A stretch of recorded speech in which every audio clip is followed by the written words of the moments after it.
मैंने और मेरे भाई ने एक ही लड़की से प्यार किया। उसका नाम चेन यूमो है, जो मुझसे 6 महीने बड़ी है। मेरा नेचर काफी इंट्रोवर्ट है, मुझे बात करना अच्छे से नहीं आता। जब भी मैं उससे मिलता था मुझे समझ नहीं आता था कि क्या कहूँ। लेकिन मेरा भाई बहुत स्मूथ टॉकर है, उसका ईक्यू भी हाई है और वो हमेशा यूमो को काफी खुश रखता था, इसलिए यूमो को शायद मेरा भाई ही पसंद था। उस साल मेरे भाई का कॉलेज में एडमिशन हो गया, लेकिन हम दोनों भाई अकेले ही थे और हमारे पास ट्यूशन और लिविंग एक्सपेंसेस के लिए पैसे नहीं थे। बाद में मेरे भाई ने मुझसे शांची के कोल माइन में काम करके उसकी पढ़ाई का खर्च उठाने को कहा। उसने कहा कि हम भाई हैं, अगर वो अपनी पढ़ाई पूरी कर लेगा तो फ्यूचर में मुझे कभी भी भूल कर धोखा नहीं देगा। कोल माइन की सैलरी तो हाई थी, लेकिन वो बहुत डेंजरस भी था। 4 सालों में मेरे आसपास बहुत सारे सेफ्टी एक्सीडेंट्स हुए और सबसे डेंजरस वाला कुछ समय पहले हुआ था। जब खदान ढह गई थी मैं लगभग जिंदा दफन हो गया था। हालांकि मैं बाल बाल बच गया, लेकिन मुझे काफी चोटें आईं। उसके बाद माइन के बॉस ने मुझे 20,000 रुपए दे दिए और मैटर सॉल्व कर दिया। मुझे उम्मीद नहीं थी कि कुछ दिनों बाद मेरे भाई का बाइक से एक्सीडेंट हो जाएगा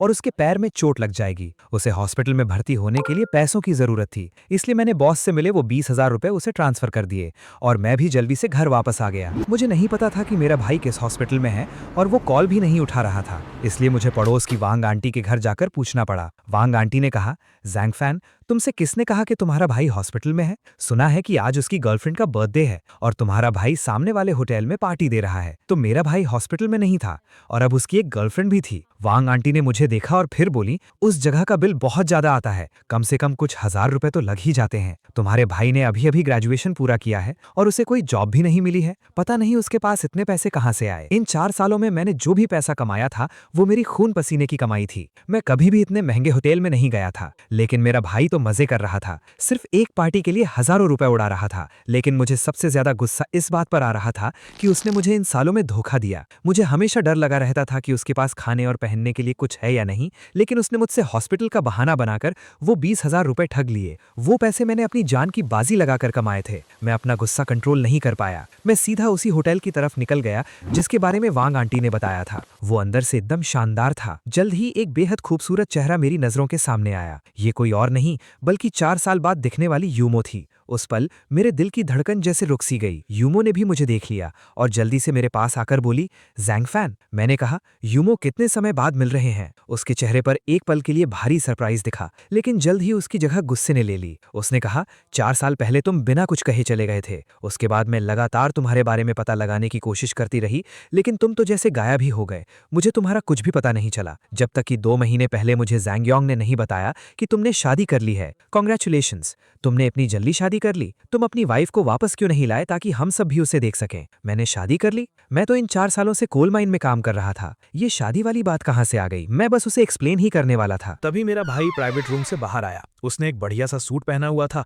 और वो काफी डिसेंट लग रहा था। दूसरी तरफ मैंने बहुत ही सिंपल कपड़े पहने हुए थे और किसी गरीब घर के लड़के की तरह लग रहा था। हम दोनों के बीच का अंतर साफ नजर आ रहा था। मेरे भाई के चेहरे पर एक पल के लिए घबराहट दिखी, फिर उसने एक फेक स्माइल दी और मेरी तरफ आकर बोला, शाओफैन, तुम कब वापस आए? आज यूमो का बर्थडे है तो हम यहाँ उसे सेलिब्रेट कर रहे हैं। बात करते हुए मेरे भाई ने मुझे आंख मारने का मौका नहीं छोड़ा। फिर उसने यूमो से कहा, यूमो, सब लोग तुम्हारा वेट कर रहे हैं, तुम पहले अंदर जाओ, मैं शाओफैन से अकेले में थोड़ी बात करता हूँ। यूमो ने मुझे गुस्से से घूर कर देखा और रूम में चली गई। मुझे तब जाके रियलाइज हुआ कि मेरे भाई की गर्लफ्रेंड यूमो ही है। मेरे दिल में गुस्से की आग भड़क उठी। मैंने कहा, भाई, तुम हॉस्पिटल में नहीं थे? शाओफैन, सॉरी, एक्चुअली मुझे कोई चोट नहीं लगी थी, मैंने तुमसे झूठ बोला। मैं बस यूमो का एक बार अच्छे से बर्थडे मनाना चाहता था। मेरे भाई ने बहुत ही माफी मांगने वाली नजरों से मुझे देखा। उसने कहा, मुझे पता है कि तुम्हारे लिए पैसे कमाना आसान नहीं है, तो वो 20,000 रुपए मैं एक लोन की तरह समझता हूँ, मैं फ्यूचर में उन्हें जरूर चुका दूंगा। तो फिर तुमने यूमो से ऐसा क्यों कहा कि मेरी शादी हो गई है?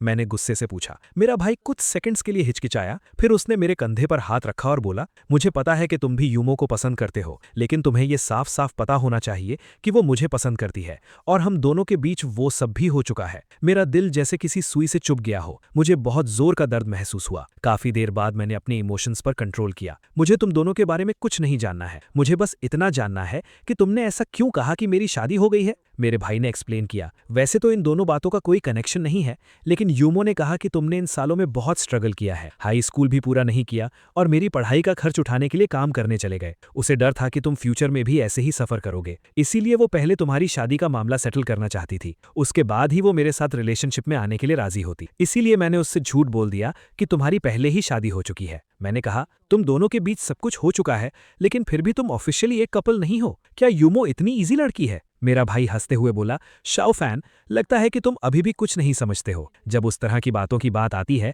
तो दरअसल हर औरत का रिएक्शन एक जैसा ही होता है। वो अंदर से वो सब बहुत चाहती हैं, लेकिन मुंह से मना करती हैं, और जब आखिरकार सब हो जाता है तो उन्हें इस बात का डर लगा रहता है कि कहीं किसी को पता ना चल जाए। जब तुम्हारी कोई गर्लफ्रेंड बनेगी तो तुम्हें समझ आ जाएगा। क्या यूमो सच में वैसी औरत थी? मेरे दिल में बार बार दर्द की लहरें उठ रही थीं। बाद में मेरा भाई मुझे प्राइवेट रूम के अंदर ले गया, जहां उसके सारे क्लासमेट्स मौजूद थे। जब डिनर खत्म होने वाला था तभी एक वेटर केक की ट्रॉली लेकर अंदर आया। गुलाब के फूलों के ऊपर एक छोटा सा लाल बॉक्स रखा था। मेरे भाई ने बॉक्स खोला और उसके अंदर एक डायमंड रिंग थी। मेरा भाई उस रिंग को हाथ में लेकर यूमो के सामने गया और बोला, यूमो, क्या तुम मेरी गर्लफ्रेंड बनोगी? रूम में मौजूद सब लोग शोर मचाने लगे। जांग योंग, तुम ये क्या कर रहे हो? हमने तय किया था ना कि सिर्फ खाना खाएंगे, तुम इतना महंगा गिफ्ट क्यों ले आए? इसे वापस ले जाओ, मैं इसे एक्सेप्ट नहीं करूंगी। यूमो ने तुरंत मना कर दिया, लेकिन मुझे लगा कि वो बस फेक एक्ट कर रही थी। जब वो पहले ही साथ सो चुके थे तो अब ये सब मना करने का नाटक क्यों? मेरे भाई ने अपने चश्मे को एडजस्ट किया और बोला,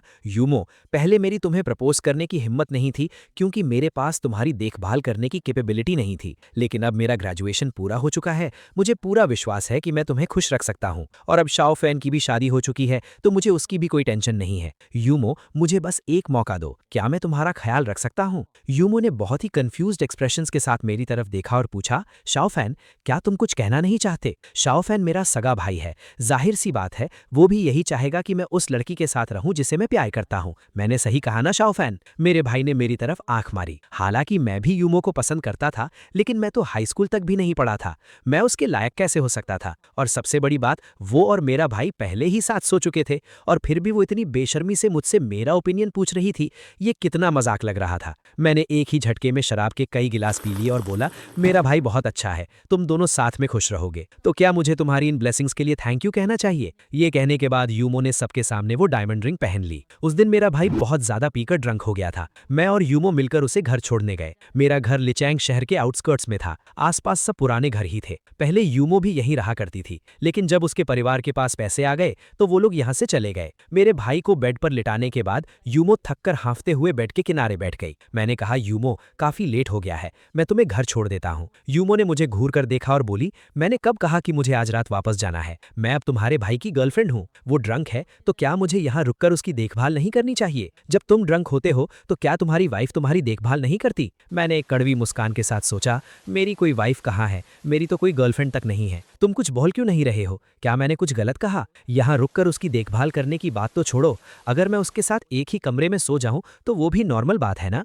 मैंने मन ही मन सोचा, तुम लोग तो पहले ही साथ सो चुके हो ना, अब ये सब नाटक क्यों कर रही हो? क्या तुम और तुम्हारी वाइफ शादी के बाद ही साथ सोए थे? यूमो कदम दर कदम मेरे करीब आ रही थी। उसका खूबसूरत चेहरा मेरे बिल्कुल पास था। मैं घबराकर कुछ कदम पीछे हट गया। मैं जाकर थोड़ी सफाई कर देता हूँ, तुम आज रात ऊपर सो जाना, मैं अपने भाई का ख्याल रख लूंगा। मैं बस पलटा ही था कि उसने मुझे वापस खींच लिया। मैं ऊपर क्यों सोऊंगी? आज उसने मुझे ये डायमंड रिंग दी है जो कम से कम कुछ हजारों की तो होगी ही। तुम्हारा भाई मेरे साथ इतना अच्छा है तो मुझे भी अपनी सबसे कीमती चीज उसे दे देनी चाहिए। यूमो, तुम्हारा परिवार इतना अमीर है और तुम बस एक रिंग से ही इंप्रेस हो गई? यूमो ने तंज कसते हुए कहा, जैसे कि तुमने मुझे कभी भी इससे भी ज्यादा कीमती गिफ्ट दिया हो। मेरे पास कहने के लिए कोई शब्द नहीं थे। यूमो ने आगे कहा, गिफ्ट देने की बात तो छोड़ो, मुझे तो लगता है कि तुम मुझे पूरी तरह से भूल चुके हो। नहीं, मैं ऐसा बिल्कुल नहीं भूला हूं। मैं जोर से चिल्लाया। स्कूल छोड़ने के बाद मैंने अपना नंबर बदल लिया था और उसके कॉन्टैक्ट डिटेल्स डिलीट कर दिए थे। मुझे डर था कि मैं खुद को उससे बात करने से रोक नहीं पाऊंगा, लेकिन उसका चेहरा मेरे दिमाग में छप गया था, जिसे मैं चाहकर भी मिटा नहीं सकता था। तो फिर इन 4 सालों में तुमने मुझसे कॉन्टैक्ट क्यों नहीं किया और किसी और के घर में घर जमाई बनकर क्यों चले गए? यूमो ने मुझसे जोर देकर पूछा। मेरा दिमाग पूरी तरह से सुन पड़ गया था। मैं हकला रहा था और मेरे मुंह से कोई साफ बात नहीं निकल रही थी। यूमो को बहुत गुस्सा आया और वो मुझ पर चिल्लाने लगी, जैंग फैंग, तुम हमेशा ऐसे ही चुपचाप रहते हो। अगर तुम कुछ बोलोगे ही नहीं तो दूसरों को कैसे पता चलेगा कि तुम्हारे दिल में क्या है? तुमने इन 4 सालों में बाहर क्या किया है? क्या तुम्हारी सच में कोई शादी नहीं हुई है? तुम्हारा भाई मुझसे झूठ बोल रहा है ना? कुछ तो बोलो। मैंने कुछ नहीं कहा। वो पहले से ही मेरे भाई की हो चुकी थी। अब सच बताने से क्या ही फायदा होता? आखिर में यूमो ने मुझे बहुत ही निराशा भरी नजरों से देखा और सोने के लिए ऊपर चली गई। जब मैं गहरी नींद में था तो मुझे अचानक कुछ अजीब लगा। मैंने आंखें खोली तो देखा कि चारों तरफ आग ही आग थी। घर में आग लग चुकी थी। मैं जल्दी से अपने भाई के कमरे में भागा और उसे जगाया।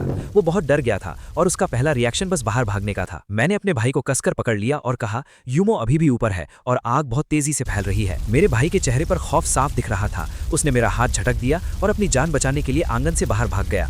घर बस गिरने ही वाला था। अगर मैं अभी भागता तो जिंदा बच सकता था, लेकिन यूमो का क्या होता। मैं सीधा किचन में गया, अपने पूरे कपड़ों को गीला किया और सीधे ऊपर की तरफ भागा। कमरा पूरी तरह से आग की लपटों से घिरा हुआ था। जब मैंने दरवाजा तोड़कर अंदर एंट्री ली तो यूमो बेहोश पड़ी थी। मैंने उसे गोद में उठाया और बाहर की तरफ भागा। भयानक आग और धुएं की वजह से मेरे होश उड़ रहे थे। घर से बाहर निकलते ही अचानक एक जलती हुई लकड़ी मेरे पीठ पर आकर गिरी और मैं तुरंत बेहोश हो गया। जब मुझे होश आया तो पड़ोसियों ने आग बुझा दी थी और मेरा घर जलकर पूरी तरह से राख हो चुका था। मैंने देखा कि यूमो मेरे भाई को कसकर गले लगाए हुए रो रही थी। मैंने यूमो से पूछा कि क्या उसे कोई चोट आई है। यूमो ने बस मुझे एक रूखी नजर से देखा और बोली, अब तुम्हें मेरी याद आ गई। जब आग लगी थी तब तुम कहाँ थे? अच्छा हुआ कि ज़ैंग योंग ने मुझे बचा लिया, वरना मैं तो मर ही जाती। ये सुनकर मैंने हैरानी से अपने भाई की तरफ देखा। मेरा भाई यूमो को गले लगाते हुए बोला, यूमो, मैंने कहा था ना कि मैं जिंदगी भर तुम्हारा ख्याल रखूंगा। भले ही मुझे अपनी जान देनी पड़े, लेकिन मैं तुम्हें प्रोटेक्ट करूंगा। ज़ैंग योंग, मैं सच में बहुत टच्ड हूँ। Thank you. उसे बचाने वाला इंसान मैं था और उससे भी ज्यादा नफरत मुझे इस बात पर हो रही थी कि मेरा भाई कितनी बेशर्मी से मेरे किए का क्रेडिट ले रहा था। उस पल मैं पूरी तरह से फट पड़ा। मैंने जोर से चिल्लाते हुए कहा, मैंने तुम्हें बचाया था। यूमो ने हैरानी से मुझे देखा, लेकिन वो तुरंत शांत हो गई। मेरे भाई ने तुरंत बात काटते हुए कहा, शाओफान, जब घर में आग लगी थी तब तुम अपनी जान बचाकर भाग गए थे।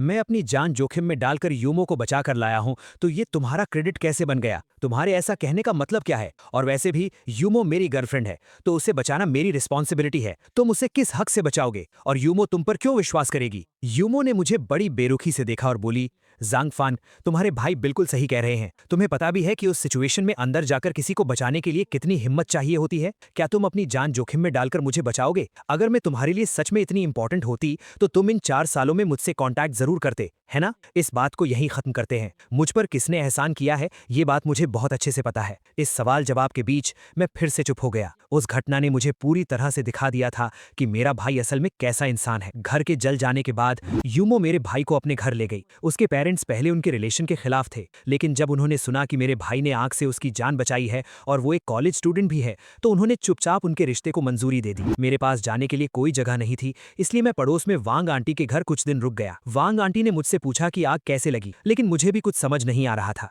मैं बस यही अंदाजा लगा सकता था कि शायद कोई शॉर्ट सर्किट हुआ होगा, लेकिन 3 दिन बाद मुझे पता चला कि वो आग जानबूझकर लगाई गई थी। उस वक्त मैं घर के मलबे में कुछ साफ सफाई कर रहा था, तभी अचानक कुछ लोग वहां घुस आए। उन्हें लीड करने वाली एक यंग लड़की थी जिसने सनग्लासेस पहने हुए थे और उसके पीछे 4-5 काले कपड़ों में गुंडे खड़े थे। उनके इरादे बिल्कुल भी ठीक नहीं लग रहे थे। उस लड़की ने जले हुए घर को देखा, मेरे पास आई और बहुत ही रुतबे के साथ पूछा, तो तुम ज़ैंग योंग के भाई ज़ैंग फान हो? मैंने अलर्ट होकर पूछा, तुम लोग कौन हो और यहाँ क्या करने आए हो? पहले मेरे सवाल का जवाब दो। उस लड़की की आवाज में एक अजीब सा नौब था। मैंने कहा, हाँ, मैं ही ज़ांगफान हूँ। लड़की ने फिर पूछा, उस दिन तुमने उस घटिया औरत को आग से बचाया था ना? तुम्हारे भाई की तो उसे बचाने की हिम्मत नहीं हुई, लेकिन तुम अपनी जान पर खेलकर उस औरत को बचा लाए। क्या तुम अपने भाई को धोखा देना चाहते हो? घटिया औरत यानी यूमो? मैंने अपनी भौहें सिकोड़ी। इन्हें ये सब कैसे पता चला? उस कमीने की किस्मत बहुत अच्छी है, इतनी बड़ी आग भी उसे जला नहीं सकी। लड़की ने दांत पीसते हुए कहा। मैंने पूछा, तुम लोग आखिर हो कौन? तुम्हें उस रात के बारे में कैसे पता? अरे वो आग मैंने ही लोगों से लगवाई थी, तो क्या मुझे पता नहीं होगा? लड़की ने घमंड भरी मुस्कान के साथ कहा। ये सुनते ही मेरे अंदर गुस्से की आग भड़क उठी। मैं बस उन पर हाथ उठाने ही वाला था कि वो सारे गुंडे आगे आए और उन्होंने मुझे जमीन पर जोर से दबा दिया। मेरे पास रेजिस्ट करने का कोई चांस नहीं था। अगर जिंदा रहना चाहते हो तो मुझे अभी बताओ कि ज़ांग योंग कहाँ है? वो लड़की ऊपर से मुझे घूरते हुए बोली। मैंने दांत पीस लिए लेकिन कुछ नहीं बोला। लड़की नीचे बैठी और उसने मुझे जोर से एक थप्पड़ मारा। वो चिल्लाई, इतना एटीट्यूड किस बात का है? तुम्हारी औकात क्या है? तुम मेरे सामने नखरे दिखा रहे हो? अगर मैंने चाहा ना तो इस जगह को फिर से आग लगा दूंगी। जल्दी बताओ ज़ांग योंग कहाँ छिपा है? अगर तुमने नहीं बताया तो मुझे अपना सारा गुस्सा तुम पर ही निकालना पड़ेगा। मेरा नेचर बचपन से ही थोड़ा जिद्दी था। मैंने अपनी गर्दन टेढ़ी कर ली और एक लफ्ज भी नहीं बोला। हे, तू तो बड़ा जिद्दी निकला। मैडम, लगता है इसे थोड़ा मजा चखाना पड़ेगा, तभी इसे हमारी ताकत का अंदाजा होगा, एक गुंडे ने अपनी मुट्ठी दिखाते हुए कहा। लड़की ने हाथ हिलाकर उसे रोका, अपना फोन निकाला और एक नंबर डायल किया। ज़ांग योंग, तेरा भाई मेरे कब्जे में है। अगर तू नहीं चाहता कि इसे कुछ हो तो अभी। बात पूरी होने से पहले ही मेरे भाई ने फोन काट दिया। लड़की गुस्से से पागल हो गई और उसने फिर से कॉल मिलाया, लेकिन फोन स्विच ऑफ था। लड़की गुस्से में हंसने लगी और बोली, वाह, इसे कहते हैं सगा भाई। आज तो मैंने एक नई चीज देख ली। ज़ांगफान, तुम्हारे भाई ने मुझसे पंगा लिया है, लेकिन वो अब छिप कर बैठा है और बाहर नहीं आ रहा है, तो मुझे तुम्हें ही अपना पंचिंग बैग बनाना पड़ेगा। मैंने गुस्से से गुर्राते हुए कहा। उस जैसे बिना जमीर वाले इंसान का मेरा भाई कहलाने का कोई हक नहीं है। लड़की एक पल के लिए हैरान रह गई। उसने अपने आदमियों को मुझे घर के अंदर खींचने के लिए कहा। उस लड़की ने बताया कि उसका नाम वू क्यान है और वो मेरे भाई की कॉलेज क्लासमेट है। मेरे भाई ने वू परिवार जैसी बड़ी हस्ती से जुड़ने के लिए उसके पीछे पड़कर उसे अपना बना लिया था, लेकिन बाद में उसे पता चला कि कॉलेज में मेरे भाई के बहुत सी लड़कियों के साथ चक्कर थे, यहाँ तक कि कई लड़कियों ने उसके लिए अबॉर्शन तक करवाया था। वो क्यान ये सब बर्दाश्त नहीं कर पाई और इसी का बदला लेने आई थी। तुमने वो ग्रुप का नाम सुना है? मैं उसी वो ग्रुप की बेटी हूँ। तुम्हारे भाई की हिम्मत कैसे हुई मेरे इमोशंस के साथ खेलने की? तुम ही बताओ, इस बात का हिसाब कैसे किया जाए? मैंने कभी नहीं सोचा था कि मेरा भाई इतना घटिया होगा, लेकिन फिर मैंने सोचा जो इंसान अपने सगे भाई का इस्तेमाल कर सकता है वो और क्या नहीं कर सकता। मैंने कहा, तुमने पहले ही हमारे घर को जलाकर राख कर दिया है, अब तुम और क्या चाहती हो? वो क्यान ने मुझे घूर कर देखा और बोली, उस दिन मैंने सुना था कि जांग योंग उस कमीनी का बर्थडे मना रहा है, तो मैंने उन्हें सबक सिखाने के लिए कुछ लोग भेजे थे, लेकिन मुझे अंदाजा नहीं था कि वो लोग तुम्हारे घर आ जाएंगे। खैर, जो हुआ सो हुआ, जितना भी नुकसान हुआ है मैं उसकी भरपाई कर दूंगी। ये कहकर वो क्यान ने मुझे कार्ड पकड़ाया। इसमें 2 लाख रुपए हैं, घर को रेनोवेट करवाने के लिए काफी होंगे। चलो, घर का मामला तो सॉल्व हो गया, लेकिन तुम्हारे भाई ने जो मेरी फीलिंग्स के साथ खेला है उसका क्या? तुम उसके सगे भाई हो, क्या तुम उसके बदले उसकी सजा भुगतोगे? अगर ये पहले की बात होती तो मैं बिना कुछ सोचे समझे उसके लिए सब कुछ सह लेता, लेकिन अब मैं पूरी तरह से टूट चुका था। मैंने कहा, उसे पढ़ाने के लिए मैंने अपनी पढ़ाई छोड़ दी, कोल माइन में काम किया, सारी तकलीफें सही, और मैं तो लगभग जिंदा भी दफन होने वाला था। लेकिन उसने क्या किया? उसने मेरी खून पसीने की कमाई लेकर उन औरतों पर उड़ा दी। क्या उसे कभी भी मेरी जिंदगी और मौत की परवाह थी? आज के बाद वो अलग और मैं अलग। उसके मामले से मेरा कोई लेना देना नहीं है। तुम्हें क्या लगता है उससे रिश्ता तोड़ने के बाद मैं तुम्हें छोड़ दूंगी? तुम दोनों एक ही खून हो। अगर वो एक घटिया इंसान है तो तुम भी कोई दूध के धुले नहीं होगे। मुझे पता है कि तुम्हें मालूम है कि जैंग योंग कहाँ है। उसे मेरा एक मैसेज देना, कल शाम होने से पहले उसे खुद आकर मुझसे मिलना होगा। ये उसका आखिरी मौका है। अगर वो नहीं आया तो मैं ना सिर्फ उसे बल्कि तुम्हें और उस कमीनी को भी नहीं छोड़ूंगी। वू चियान ने मेरे गाल थपथपाया और बोली, तुमने अपनी जान की परवाह किए बिना उस कमीनी को आग से बचाया है। इसका मतलब वो तुम्हारे लिए बहुत मायने रखती है। वो चियान के जाने के बाद मैं सीधा यूमो के घर गया। जब उसने दरवाजा खोला तो उसके चेहरे पर एक बड़ी सी स्माइल थी, लेकिन मुझे देखते ही उसकी स्माइल तुरंत गायब हो गई। उसने बहुत रूखे अंदाज में पूछा, तुम यहाँ क्या कर रहे हो? मैंने कहा, मुझे जैंग योंग से मिलना है। तुम्हारा भाई बाहर गया है और अभी तक वापस नहीं आया है। जो भी बात है तुम मुझे बता सकती हो। ये मामला ऐसा नहीं है जिसे तुम सॉल्व कर सको। अगर वो यहाँ नहीं है तो मैं बाहर जाकर उसका वेट करता हूँ। मैं सोसाइटी के बाहर बनी आर्टिफिशियल लेक के पास एक बेंच पर बैठकर उसका इंतजार करने लगा। अचानक पीछे से कदमों की आवाज आई। मुझे लगता है कि मुझे तुम्हारे भाई के बारे में जानने का पूरा हक है। यूमो की टोन से मुझे बहुत अजीब फील हुआ। मैंने एक कड़वी मुस्कान के साथ कहा, तुम अभी अभी उसके साथ रिलेशनशिप में आई हो, तुम्हारे पास कितना हक है और तुम उसके बारे में जानती भी कितना हो? यूमो ने मुझे घूरते हुए कहा, इन 4 सालों में तुम तो जैसे दुनिया से गायब ही हो गए थे। हमने तुम्हें ढूंढने के लिए हर मुमकिन कोशिश की, लेकिन तुम तो किसी के घर जमाई बनकर बैठे थे। कितनी अजीब बात है ना? तो कम से कम इन 4 सालों में जो भी हुआ है मैं उसके बारे में तुमसे ज्यादा जानती हूँ। मैं गुस्से से हंसने लगा और बोला, जैंग योंग के पास भी मेरे बारे में कोई खबर नहीं थी ना? तो फिर तुमने उससे क्यों नहीं पूछा कि उन 4 सालों में उसने जो भी पैसे खर्च किए हैं वो कहाँ से आए हैं? यूमो के एक्सप्रेशंस अचानक से बदल गए। तुम्हारा मतलब है कि इन 4 सालों में तुमने उसकी कॉलेज की पढ़ाई का खर्च उठाया है? मैं बीते हुए कल के बारे में कोई बात नहीं करना चाहता। यूमो, अगर तुम्हें मुझ पर जरा भी भरोसा है तो अभी यहाँ से चली जाओ। अगर तुमने जैंग योंग से जल्दी ब्रेकअप नहीं किया तो वू चियान की वजह से तुम भी पक्का मुसीबत में पड़ जाओगी। तुम मुझसे ब्रेकअप करने को कहोगी और मैं कर लूंगी। तुम खुद को समझते क्या हो? मैं तुम्हारी कठपुतली क्यों बनूं? तुम्हारा भाई मुझे पसंद करता है, क्या तुम भी मुझे पसंद करते हो? यूमो ने गुस्से से मुझ पर चिल्लाते हुए पूछा। हाँ, मैं तुम्हें पसंद करता हूँ, बचपन से पसंद करता हूँ। पता नहीं मुझ में इतनी हिम्मत कहाँ से आ गई कि मैंने अपने दिल की बात चिल्लाकर कह दी। ये कहने के बाद मेरी धड़कनें बहुत तेज हो गई और मेरी हिम्मत नहीं हो रही थी कि मैं उसकी आंखों में देख सकूं। हम दोनों काफी देर तक शांत रहे। अचानक यूमो जोर से बोली, तुम मुझे पसंद करते हो? तो तुमने मुझे पहले क्यों नहीं बताया? उस दिन जब तुम्हारे भाई ने मुझे रिंग दी थी तो मैंने तुमसे पूछा था ना, और तुमने ही मुझे हाँ कहने के लिए कहा था। तुम्हें पता है, असल में मैं तुम्हें पसंद करती हूँ जैंग फैन, तुम्हारे भाई जैंग योंग को नहीं। इतने सालों से मैं तुम्हारे मुंह से यही बात सुनने का इंतजार कर रही थी, लेकिन तुम हमेशा खामोश रहते थे। अगर तुम कुछ बोलोगे ही नहीं तो मुझे कैसे पता चलेगा कि तुम्हारे दिल में क्या है? मैं हैरान रह गया। वो जिससे प्यार करती थी वो कोई और नहीं बल्कि मैं ही था। मेरी आंखों से आंसू छलक पड़े। वो रोते हुए बोली, मैंने तुम्हारे भाई को पहले ही हाँ कह दिया है। अब तुम मुझे बता रहे हो कि तुम मुझे पसंद करते हो। क्या तुम्हें नहीं लगता कि अब बहुत देर हो चुकी है? जैंग फैन, मैं तुमसे नफरत करती हूँ। वो नीचे बैठकर जोर जोर से रोने लगी। मेरे दिल में जैसे किसी ने छुरा घोंप दिया हो। तो इसीलिए उस दिन उसने मेरा ओपिनियन पूछा था। वो मेरे प्रपोज करने का इंतजार कर रही थी। मैं भी कितना बड़ा बेवकूफ था जो मैंने जैंग योंग की बात पर विश्वास कर लिया कि वो पहले से ही उसकी हो चुकी है। मैं लड़खड़ाती आवाज में बोला, यूमो, I am sorry, I am really sorry यूमो। उसने अपनी लाल आंखों से मुझे घूरते हुए कहा, तुम्हें मुझसे माफी मांगने की जरूरत नहीं है, बल्कि तुम्हें मेरी उस फीलिंग से माफी मांगनी चाहिए जो मुझे तुम्हारे लिए थी। इतने सालों तक मैं तुम्हें मौके देती रही, लेकिन आज जो कुछ भी हुआ है वो सिर्फ तुम्हारी वजह से हुआ है। जब हमने वो मौका खो ही दिया है तो अब इस बात को यहीं खत्म करते हैं। एक बात हमेशा याद रखना, अब से मैं तुम्हारे भाई की गर्लफ्रेंड हूँ। उसने अपनी जान की परवाह किए बिना मेरी जान बचाई है। तुम्हें कभी भी उसके साथ धोखा नहीं करूंगी। मैंने कहा, उस रात तुम्हें बचाने वाला इंसान मैं था, जैंग योंग नहीं। यूमो ने बहुत बेरुखी से मुझे देखा और कड़वाहट के साथ हंसते हुए बोली, तुम्हें लगता है कि मैं तुम्हारी बात पर विश्वास करूंगी? मैं मानती हूं कि मैं पहले तुम्हें पसंद करती थी, लेकिन इन सब चीजों के बाद अब मैंने तुम्हारा असली चेहरा देख लिया है। तुम बार बार कह रहे हो कि तुम मुझे पसंद करते हो, लेकिन इन 4 सालों में तुमने एक बार भी मुझे कांटेक्ट नहीं किया और उल्टे तुम जाकर किसी के घर जमाई बन गए। जब तुम बाहर मजे कर रहे थे तो क्या तुमने एक बार भी मेरी फीलिंग्स के बारे में सोचा? और तुम अभी भी बेशर्मी से कह रहे हो कि तुम मुझे पसंद करते हो? क्या तुम्हें लगता है कि एक वाइफ काफी नहीं है जो तुम मेरी फीलिंग्स के साथ खेलने आ गए हो? जैंग फैन, तुम बहुत बड़े दोगले हो। मैंने कभी नहीं सोचा था कि तुम ऐसे इंसान होगे। मैं तुम्हें साफ साफ बता देती हूँ, अगर मैं तुम्हारे भाई की गर्लफ्रेंड नहीं भी होती तो भी मैं कभी तुम्हारे साथ नहीं रहती। अब से मेरे दिल में तुम्हारे लिए सिर्फ नफरत है। ये सारी गलतफहमी सिर्फ जैंग योंग की वजह से हुई थी। उसे पहले से पता था कि यूमो मुझे पसंद करती है, इसीलिए उसने उससे झूठ बोला। मेरी शादी हो चुकी है, ये सब झूठ था। लेकिन मैं सिर्फ इस गलतफहमी की वजह से उसे मुसीबत में नहीं छोड़ सकता था। मैंने कहा, तुम्हारी फीलिंग्स के साथ खेलने वाला मैं नहीं बल्कि जैंग योंग है। असल में उसकी बहुत सी लड़कियां हैं और तुम उनमें से बस एक हो। यूमो ने जोर से एक थप्पड़ मारा। उसने दांत पीसते हुए कहा, मैं तुम्हें जैंग योंग के बारे में बुरा भला कहने की इजाजत नहीं दूंगी। वो कैसा इंसान है ये मैं तुमसे ज्यादा बेहतर जानती हूँ। तुम एक घटिया इंसान हो, लेकिन वो बिल्कुल भी ऐसा नहीं है। मेरा चेहरा जल रहा था, लेकिन मेरे दिल में दर्द कहीं ज्यादा था। ठीक उसी वक्त जैंग योंग वापस आ गया। उसने यूमो की आंखों में आंसू देखे तो पूछा, क्या इसने तुम्हें परेशान किया है? जैंग फैन, माना कि तुम मेरे सगे भाई हो, लेकिन यूमो वो लड़की है जिसे मैं अपनी जान देकर प्रोटेक्ट करूंगा। अगर तुमने इसके सामने कोई भी बकवास करने की कोशिश की तो मुझे मत बोलना कि मैंने एक भाई होने का फर्ज नहीं निभाया। उसकी ये धमकी असल में यूमो को भरोसा दिलाने के लिए थी। जब बात यहाँ तक पहुंच ही गई थी तो मैंने भी कड़वाहट से हंसते हुए कहा, मैं बकवास कर रहा हूँ?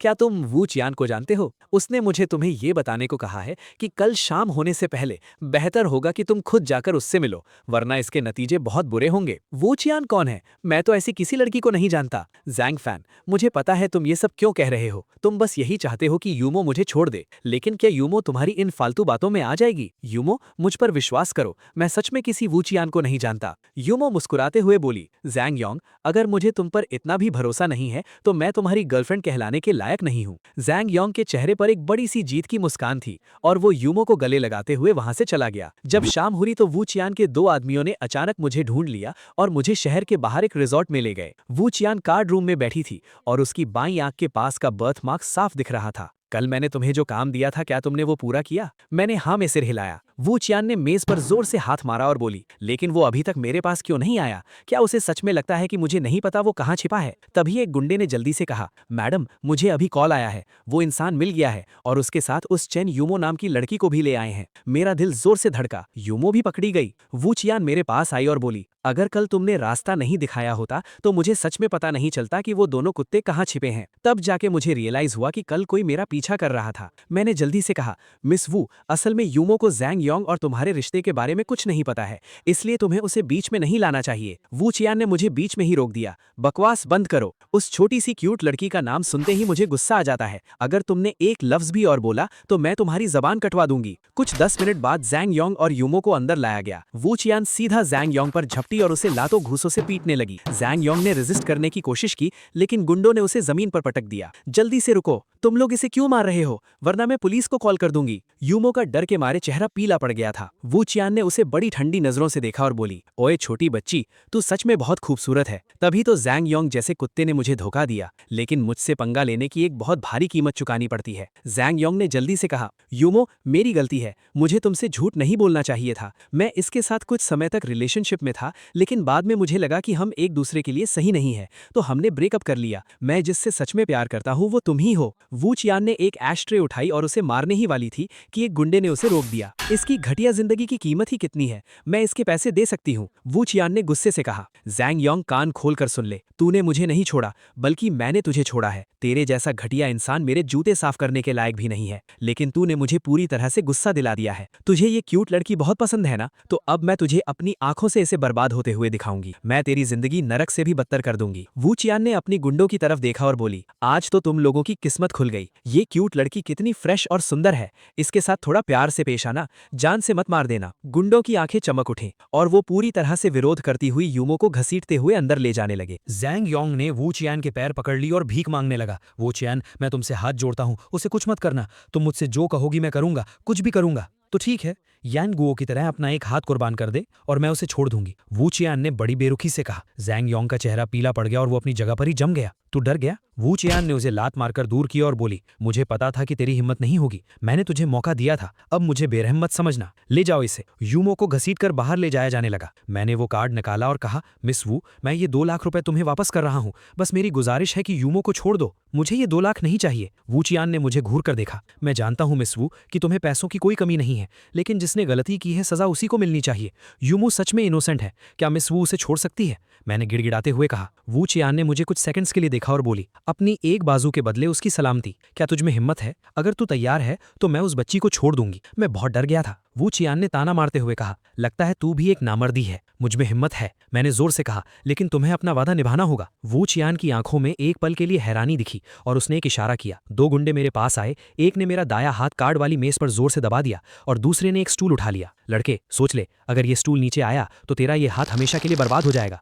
वो लड़की तेरे भाई की है। जब उसकी ही हिम्मत नहीं हुई तो तू यहाँ हीरो क्यों बन रहा है? मेरे पूरे शरीर से पसीना छूट रहा था, लेकिन मैं यूमो को बर्बाद होते हुए नहीं देख सकता था। मैंने अपनी आंखें कसकर बंद कर लीं और मेरी पूरी बॉडी स्टिफ हो गई। तभी जोर से धड़ाम की आवाज आई और उसके तुरंत बाद एक दर्दनाक चीख सुनाई दी। मैंने झटके से आंखें खोली। जैंग योंग अपना दायां हाथ पकड़े हुए जमीन पर पड़ा था और दर्द से उसका पूरा चेहरा खौफनाक लग रहा था। जैंग योंग, हमारे बीच का सारा हिसाब आज यहीं खत्म हुआ। याद रखना, आइंदा कभी भी मुझसे पंगा लेने की कोशिश मत करना। तेरी कोई औकात नहीं है। वू चियान ने मेडिकल एक्सपेंसेस के लिए कुछ पैसे फेंके और उन दोनों को छोड़ दिया। यूमो जैंग योंग के दाएं हाथ को देखकर फूट फूट कर रो रही थी। उसे पक्का यही लग रहा था कि जैंग योंग ने उसे बचाने के लिए अपना हाथ तुड़वा लिया है, लेकिन असलियत तो ये थी कि जैंग योंग को अंदाजा भी नहीं था कि वो स्टूल उसके ऊपर आकर गिरेगा। यूमो को इस तरह उसके लिए तड़पता देखकर मैं बस यही मना रहा था कि काश वो हाथ मेरा ही टूटा होता। यूमो तुरंत जैंग योंग को हॉस्पिटल ले गई। हालांकि मैं उससे नफरत करता था, लेकिन फिर भी मैं उनके पीछे पीछे गया। जैंग योंग के दाएं हाथ में मल्टीपल फ्रैक्चर्स थे। अगले दिन सुबह उसे जनरल वार्ड में शिफ्ट कर दिया गया। जब मैं उसे देखने अंदर गया तो उसने अचानक मुझसे पूछा, जैंग फैन, तुम हमेशा मेरे सगे भाई थे, फिर तुम मुझे और यूमो को क्यों फंसाना चाहते थे? मैं ये सवाल सुनकर पूरी तरह से कंफ्यूज हो गया। यूमो ने भी मुझे शक भरी नजरों से देखा। जैंग योंग ने आगे कहा, अनजान बनने का नाटक मत करो। तुम्हारे पास जो कार्ड है वो तुम्हें वू चियान ने ही दिया था ना? उसमें 2 लाख रुपए हैं। वो तुम्हें इतने सारे पैसे क्यों देगी? और वो तो यूमो से कभी मिली भी नहीं थी। पक्का तुमने ही हमें धोखा दिया है। मैंने तुम्हें अपना सगा भाई माना, लेकिन तुम मेरी जान लेना चाहते थे। अगर तुम मुझे मारना चाहते थे तो ठीक था। लेकिन यूमो तो इनोसेंट थी ना। अगर मैंने अपना एक हाथ बर्बाद नहीं किया होता तो यूमो उन कुत्तों के हाथों बर्बाद हो जाती। जैंग फैन, ओ जैंग फैन, अगर तुम्हें यूमो नहीं मिल सकी तो क्या तुम उसे बर्बाद कर दोगे? तुम्हारा दिल कितना जहरीला है। निकल जाओ यहाँ से। इसके बाद मुझे कभी अपनी शक्ल मत दिखाना। मैंने सपने में भी नहीं सोचा था कि जैंग योंग सारी बात मुझ पर ही पलट देगा। यूमो ने मुझसे रूखेपन से पूछा, जैंग फैन, क्या जैंग योंग जो कह रहे हैं वो सच है? तुमने उस औरत से पैसे लिए हैं? यूमो, कार्ड इसी के पास है। अगर तुम्हें विश्वास नहीं है तो तुम खुद इसकी तलाशी ले सकती हो। और कल रात मैंने खुद इसके मुंह से सुना था कि उस कार्ड के 2 लाख रुपए इसे वू चियान नहीं दिए हैं। ये सुनते ही यूमो अपने इमोशंस पे कंट्रोल नहीं रख पाई। उसकी आंखें गुस्से से लाल हो गईं और वो मुझ पर चिल्लाई, जैंग फैन, तुम कहते हो कि तुम मुझसे प्यार करते हो। क्या यही है तुम्हारा प्यार करने का तरीका? तुम एक एहसान फरामोश घटिया इंसान हो। निकल जाओ यहाँ से। मैं पूरी जिंदगी तुम्हारी शक्ल नहीं देखना चाहती। मैं उसे एक्सप्लेन करना चाहता था, लेकिन यूमो बहुत ज्यादा हाइपर हो चुकी थी और मेरी एक भी बात सुनने को तैयार नहीं थी। और ऊपर से जैंग योंग आग में घी डालने का काम कर रहा था। उसने मुझे अपने दुश्मन की तरह देखा और मुझे लात मार मार कर वार्ड से बाहर निकाल दिया। मेरे अंदर भी गुस्से का तूफान उमड़ रहा था। वो जैंग योंग पर इतना भरोसा क्यों करती थी, लेकिन मुझ पर कभी विश्वास क्यों नहीं कर पाई? उसे बचाने के लिए मैंने अपनी जान की बाजी लगाकर उस भयंकर आग में छलांग लगा दी। जब उसे परेशान किया जा रहा था तो उसकी सलामती के लिए मैंने अपना हाथ कुर्बान करने का फैसला लिया। लेकिन मेरे इन सब कामों की कोई वैल्यू नहीं थी। जैंग योंग के कहे गए 2 शब्दों ने सब पर पानी फेर दिया। मैं पूरी तरह से निराश हो चुका था। जब उसे इतना ही भरोसा है कि जैंग योंग एक अच्छा इंसान है तो मैं भी उसे उसकी खुशी के साथ छोड़ देता हूँ। अब से मुझे उसके मामलों से कोई मतलब नहीं है। मैं हॉस्पिटल से बाहर आया। दरवाजे पर एक बहुत ही महंगी कार खड़ी थी। उसका शीशा आधा नीचे हुआ और अंदर कोई और नहीं बल्कि वू चियान बैठी थी। उसने मुझे अपनी उंगली से गाड़ी में बैठने का इशारा किया। मैंने डरते हुए पूछा, कहाँ जाना है? क्या तुम्हें डर है कि मैं तुम्हें खा जाऊंगी? वू चियान ने एक हल्की सी मुस्कान के साथ कहा। माना कि मेरे चेहरे पर एक बर्थ मार्क है, लेकिन मेरे पास बहुत सारा पैसा है। मेरे पीछे आदमियों की लाइन लगी हुई है और तुम्हारे जैसे लड़के पर तो मेरी नजर भी नहीं पड़ेगी। मैं कुछ सेकंड्स के लिए हिचकिचाया, फिर गाड़ी के पास जाकर पूछा, आज तुमने मुझे वहां क्यों बुलाया था? तुम्हारे और जैंग योंग के झगड़े में तुमने मुझे क्यों घसीटा? जैंग योंग ने उल्टे मुझ पर ही इल्जाम लगा दिया कि मैंने तुम लोगों को धोखा दिया है। जुबान उसकी है, वो जो चाहे बोल सकता है, उसे कौन रोक सकता है? वू चियान ने बहुत आराम से मुझे देखा और बोली, और वैसे भी क्या तुम्हें अब भी उस घटिया इंसान की बातों से कोई फर्क पड़ता है? मुझे जैंग योंग की परवाह नहीं है। मुझे इस बात की परवाह है कि यूमो मेरे बारे में क्या सोचती है। ये कार्ड तुम वापस रख लो। मैंने वो बैंक कार्ड गाड़ी की खिड़की से अंदर फेंक दिया और पलटकर जाने लगा। ओए, क्या तुम्हारा दिमाग खराब हो गया है? सिर्फ जैंग योंग की एक बात के लिए तुमने ये 2 लाख रुपए भी ठुकरा दिए। ये तुम्हें खरीदने के पैसे नहीं है, बल्कि ये तुम्हारी भरपाई है। क्या तुम अपना घर रेनोवेट नहीं करवाना चाहते? तुम वो परिवार की बेटी हो। अगर तुम फ्यूचर में मुझे और परेशान नहीं करोगी तो मैं उसी में खुश रहूंगा। तुम्हारे पैसे लेना, मुझे डर है कि मेरे पास पैसे तो होंगे, लेकिन उन्हें खर्च करने के लिए मैं जिंदा ही नहीं बचूंगा। वू चियान एक बहुत अमीर घराने की बेटी है, वो मेरी दुनिया की इंसान नहीं है। अगर मैंने ये पैसे ले लिए और कल को वो अपनी बात से पलट गई तो मुझे शायद इन 2 लाख से कहीं ज्यादा की कीमत चुकानी पड़ेगी। इन 4 सालों में मैंने थोड़े बहुत पैसे बचाए थे। मैंने सोचा कि पहले कोई काम ढूंढ लेता हूँ, जब एक स्टेबल इनकम आने लगेगी तब घर को रेनोवेट करवा लूंगा। लेकिन लगातार कई दिनों तक काम ढूंढने के बाद भी डिग्री ना होने की वजह से मुझे हर जगह से रिजेक्ट कर दिया गया। एक दोपहर गली में मेरी मुलाकात मेरे बचपन के दोस्त हे कियो यानी पांगजी से हुई। बाद में हम सड़क किनारे एक बारबेक्यू स्टॉल पर बैठकर शराब पीने लगे। पांगजी ने कहा कि बाहर की दुनिया में गुजारा करना बहुत मुश्किल है, बेहतर है कि हम अपने शहर में ही कुछ काम करें। मुझे भी उसकी बात बिल्कुल सही लगी। पांगजी ने बताया कि उसने 1 साल तक बारबेक्यू बनाने की टेक्निक सीखी है और वो ली चेंग में अपना खुद का स्टॉल खोलना चाहता है, लेकिन उसके पास पैसे नहीं है। बारबेक्यू स्टॉल के मालिक ने हमारी बातें सुन ली और वो बियर की बोतलें लेकर हमारे पास आ गया। मालिक ने कहा कि वो ये काम 10 साल से कर रहा है और अब पूरी तरह से थक चुका है। वो अपना स्टॉल बेचना चाहता है और सिर्फ कॉस्ट प्राइस में देने को तैयार है। शराब के नशे में मैंने और पांगजी ने थोड़ा डिस्कशन किया और 1,20,000 में उस स्टॉल को खरीद लिया। मैंने पैसे इन्वेस्ट किए और उसने अपना स्किल लगाया। प्रॉफिट का 70% मेरा और 30% उसका होना तय हुआ। दुकान को रेनोवेट करने के लगभग 10 दिन बाद हमने फाइनली ओपनिंग कर दी। उस दिन बिजनेस काफी अच्छा रहा। मैं और पांगजी काम में पूरी तरह से व्यस्त हो गए। बाद में वांग आंटी और उनकी बेटी भी हमारी मदद करने आ गई, जिसके बाद काम थोड़ा आसान हुआ और हमने कस्टमर्स के एक बैच को विदा किया। तभी सड़क के किनारे एक शैंपेन कलर की BMW आकर रुकी। गाड़ी से यूमो और जैंग योंग बाहर निकले। यूमो, अब तो तुम्हें मेरी बातों पर विश्वास हो जाना चाहिए। अगर वू चियान ने इसे इतने पैसे नहीं दिए होते तो इसके पास इस बारबेक्यू स्टॉल को खरीदने के पैसे कहाँ से आते? जैंग योंग ने बड़ी ठंडी नजरों से मुझे देखा। फान भाई, क्या वो जैंग योंग और यूमो नहीं है? पांगजी ने मुझे कोहनी मारते हुए पूछा। अपना काम करो, उन्हें इग्नोर करो। मैं मुड़कर दुकान के अंदर जाने लगा। जैंग फैन, यहाँ आओ, मुझसे तुमसे कुछ बात करनी है। जैंग योंग ने मुझे पीछे से आवाज दी। मैं उनके पास गया और रूखेपन से पूछा, क्या बात है? जैंग योंग ने अपना चश्मा ठीक किया और बोला, घर जल चुका है, अब उसे वैसे ही छोड़कर रखने का कोई फायदा नहीं है। एक बायर उसे खरीदना चाहता है, इसीलिए मैंने घर को बेचने का फैसला किया है। घर बेचना? मैं इस बात से बिल्कुल एग्री नहीं करूंगा। वो हमारे पेरेंट्स की छोड़ी हुई इकलौती निशानी है। जैंग योंग ने अपनी भौहें सिकोड़ी और कहा, घर उस हद तक जल चुका है, अब उसे रखने का क्या फायदा? मैं बड़ा भाई हूँ, इस बात का फैसला मैं करूंगा। तुम्हारी हाँ या ना से फाइनल रिजल्ट पर कोई फर्क नहीं पड़ेगा। सामने वाले 4 लाख दे रहे हैं, जब पैसे मिल जाएंगे तो हम दोनों आधा आधा बांट लेंगे। हालांकि तुमने मेरे साथ बहुत गलत किया है, लेकिन अगर तुम मतलबी हो तो मैं भी वैसा नहीं बन सकता। मैं तुम्हें तुम्हारा एक एक पैसा दूंगा। मैं मतलबी हूँ? मैं गुस्से से हंसने लगा। मैंने कहा, क्या तुम्हें सच में नहीं पता कि वो घर किस वजह से जला था? जैंग योंग, वो घर हमारे पेरेंट्स की निशानी है और मेरा भी उस पर हक है। जब तक मैं राजी नहीं होता, कोई भी उस घर को बेचने के बारे में सोच भी नहीं सकता। जैंग योंग का चेहरा गुस्से से लाल हो गया। यूमो ने कहा, घर जलकर जब वैसा हो चुका है तो उसे ऐसे ही रखने का सच में कोई फायदा नहीं है। तुम चुप रहो, मैंने गुस्से में चिल्लाते हुए कहा। तुम तो बस उसकी गर्लफ्रेंड हो, अभी तक उसकी मंगेतर तक नहीं बनी हो। तुम्हें हमारे घर को बेचने का कोई हक नहीं है। ये पहली बार था जब मैंने उस पर इतना गुस्सा किया था, जिससे यूमो का चेहरा गुस्से से पीला पड़ गया और वो कुछ नहीं भूली। जैंग योंग ने कुछ पल हिचकिचाते हुए कहा, तो ठीक है, हम घर को आधा आधा बांट लेते हैं। मैं अपना आधा हिस्सा बेच दूंगा। अब तो कोई प्रॉब्लम नहीं है ना? मुझे बहुत गुस्सा आया। जैंग योंग, तुम कम से कम एक ग्रेजुएट तो हो, तुम्हें अपनी जिंदगी चलाने के लिए घर बेचने की क्या जरूरत है? और वैसे भी वो तुम्हारी गर्लफ्रेंड है ना, उनके पास तो पैसों की कोई कमी नहीं है। तुम बातें बनाने में इतने माहिर हो तो क्यों ना तुम्हें घर जमाई बन जाओ और मुफ्त की रोटियां तोड़ो। वैसे भी कुछ लोग तो अंधे होते हैं जिन्हें आसानी से बेवकूफ बनाया जा सकता है। तुम किसे अंधा कह रहे हो? यूमो गुस्से से आग बबूला हो गई। जैंग योंग ने दांत पीसते हुए कहा, जैंग फैन, तुम अपना मुंह बंद रखो।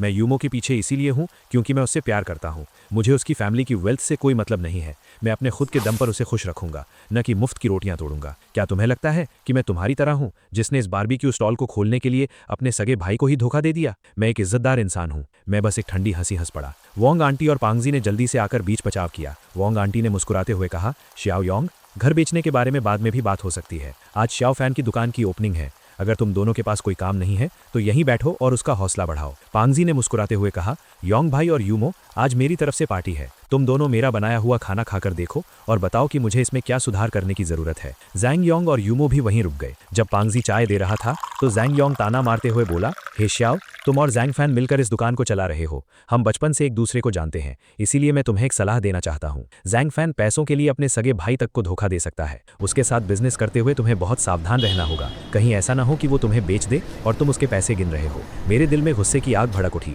लेकिन वोंग आंटी ने मुझे आंखों से इशारा करके शांत रहने को कहा। पांगजी ने अपना सिर खुजलाया और बोला, योंग भाई, मैं और फैन भाई बचपन से साथ खेले हैं। वो वैसे इंसान बिल्कुल नहीं है जैसा तुम कह रहे हो। जैंग योंग ने गंभीर चेहरा बनाकर कहा, लोग बदल जाते हैं। यूमो ने बिना किसी एक्सप्रेशन के कहा, हे श्याओ, बस मेरी एक बात याद रखना, किसी का बुरा मत चाहो, लेकिन खुद को दूसरों के धोखे से बचाकर जरूर रखना। शाम को ग्राहकों का एक और ग्रुप आया जिसमें 7-8 लड़के थे। उनकी बातों से लग रहा था कि वो यूज्ड कार्स का बिजनेस करते हैं। ऐसे लोगों से पंगा लेना भारी पड़ सकता है। मैं बहुत सावधानी से उनकी सेवा कर रहा था, लेकिन जिस बात का डर था वही हुआ। जब वैंग आंटी खाना परोस रही थीं, तभी एक गंजे लड़के ने उनके पैर को छूने की कोशिश की। वैंग आंटी को बहुत गुस्सा आया और उन्होंने जोरदार थप्पड़ जड़ दिया। उन लड़कों ने तुरंत टेबल कुर्सियां पलट दी और वो चिल्लाने लगे कि वो वैंग आंटी को अपने साथ ले जाएंगे और मुझे सबक सिखाएंगे। मैंने उनसे बहुत माफी मांगी और शांत करने की कोशिश की, लेकिन वो कुछ भी सुनने को तैयार नहीं थे और मुझ पर हाथ उठाने के लिए आगे बढ़ने लगे। ये देखकर जैंग योंग मुसीबत से बचने के लिए तुरंत यूमो का हाथ पकड़कर वहां से भागने लगा। यूमो ने कहा,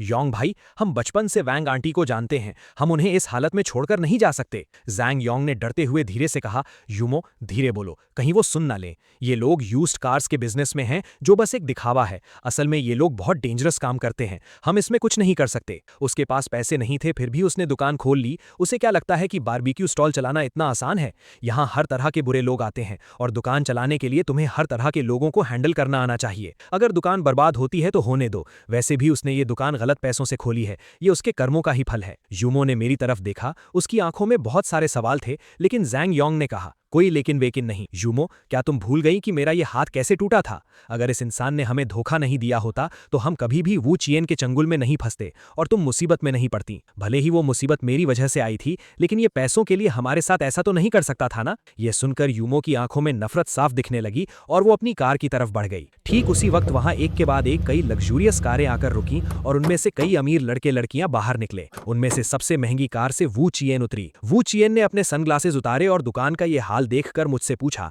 जैंग फान, ये सब क्या है? ये किसने किया? उसने मुड़कर जैंग योंग और यूमो की तरफ देखा। जैंग योंग डर से कांपने लगा और जल्दी से बोला, मैंने नहीं किया, ये मैंने नहीं किया। वू चियन ने तंज कसते हुए कहा, तुम्हारी तो वैसे भी इतनी हिम्मत नहीं है। उसने एक ठंडी हंसी दी और सीधे उस गंजे लड़के की तरफ बढ़ी। उसने बहुत ही कड़क आवाज में पूछा, क्या तुम लोगों ने यहाँ तोड़फोड़ की है? उन गुंडों ने जब ये नजारा देखा तो उन्हें समझ आ गया कि ये लोग किसी बड़े खानदान से हैं, इसलिए उन्होंने कोई बेवकूफी नहीं की। गंजे लड़के ने गंभीर होकर कहा, मैडम, मैं सलाह दूंगा कि तुम इस मामले से दूर ही रहो। हम मिंग चैंग यूज्ड कार से हैं और हमारे बॉस का नाम जैंग ली वा है। तुमने उनका नाम तो सुना ही होगा। जैसे ही उस गंजे ने ये बात खत्म की, वू चियन ने उसे जोरदार थप्पड़ मार दिया। उसने कहा, तुम्हें अपने बॉस से पूछना चाहिए कि उसने वू ग्रुप का नाम सुना है या नहीं। वू चियन के रौब के सामने वो गंजा बिल्कुल ठंडा पड़ गया। सच कहूं तो मैं वू चियन को देखकर दंग रह गया था। वो एक बड़े घर की बेटी होने के बावजूद इन गुंडों के सामने बिना डरे खड़ी थी और मैं इस बात से भी हैरान था कि वो मेरी मदद करने क्यों आई थी। उसने बहुत ही रौब से कहा, तुम सब कान खोलकर सुन लो,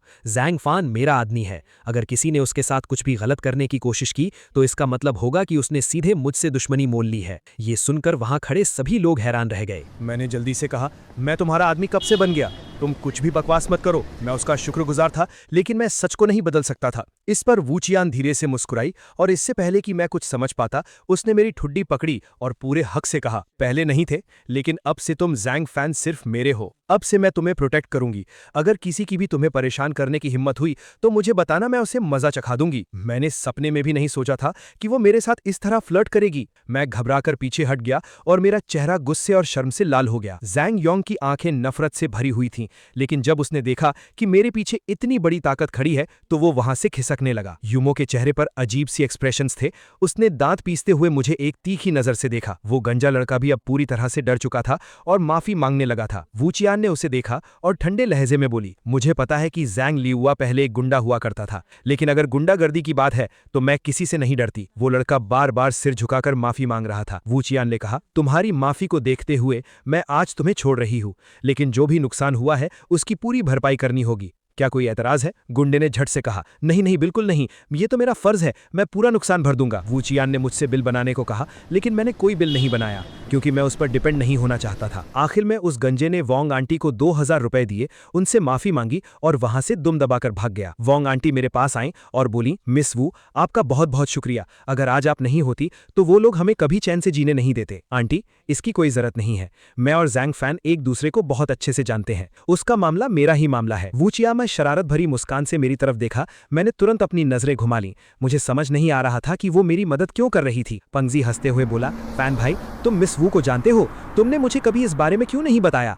अब जब हमारे साथ इतनी बड़ी हस्ती है तो हमें कोई छू नहीं सकता। वू चियान ने पूरे एटीट्यूड से कहा, हाँ, मेरा नाम वू चियान है। अगर आगे कभी कोई परेशानी हो तो बस मेरा नाम ले लेना। शहर का कोई भी गुंडा मेरे सामने टिक नहीं पाएगा। उस दिन के बाद से वू चियान हर रोज अपने अमीर दोस्तों के ग्रुप को लेकर मेरी दुकान पर आने लगी। दुकान के बाहर खड़ी वो महंगी कारें सबका ध्यान अपनी तरफ खींचती थीं। मुझे पता था कि उन्हें सड़क किनारे का खाना बिल्कुल पसंद नहीं था। वो सब बस वू चियान की वजह से यहाँ आते थे और रोज हजारों रुपए खर्च करते थे। मैं दुकान पैसे कमाने के लिए ही चला रहा था, लेकिन जैसे जैसे समय बीत रहा था मुझे अजीब लगने लगा था। हमारी तो बस अभी मुलाकात हुई थी, वो मेरी इतनी मदद क्यों कर रही थी? कुछ दिनों बाद मैं खुद को रोक नहीं पाया और मैंने उससे साफ साफ पूछने का फैसला किया। उस रात भी दुकान पर काफी भीड़ थी और तभी जैंग योंग और यूमो वहां आ पहुंचे। मुझे लगा कि वो खाना खाने आए हैं, लेकिन जैंग योंग ने मुझे अपने पास बुलाया। मैं वहां गया तो उसने सीधे सीधे कहा, मैंने वो घर 10 लाख में बेच दिया है। हम दोनों के हिस्से में 2-2 लाख रुपए आए हैं। मैंने कहा था कि मैं तुम्हारा एक भी पैसा नहीं रखूंगा। तुम्हारे हिस्से के 2 लाख इस कार्ड में है। ये कहते हुए उसने एक बैंक कार्ड टेबल पर फेंक दिया।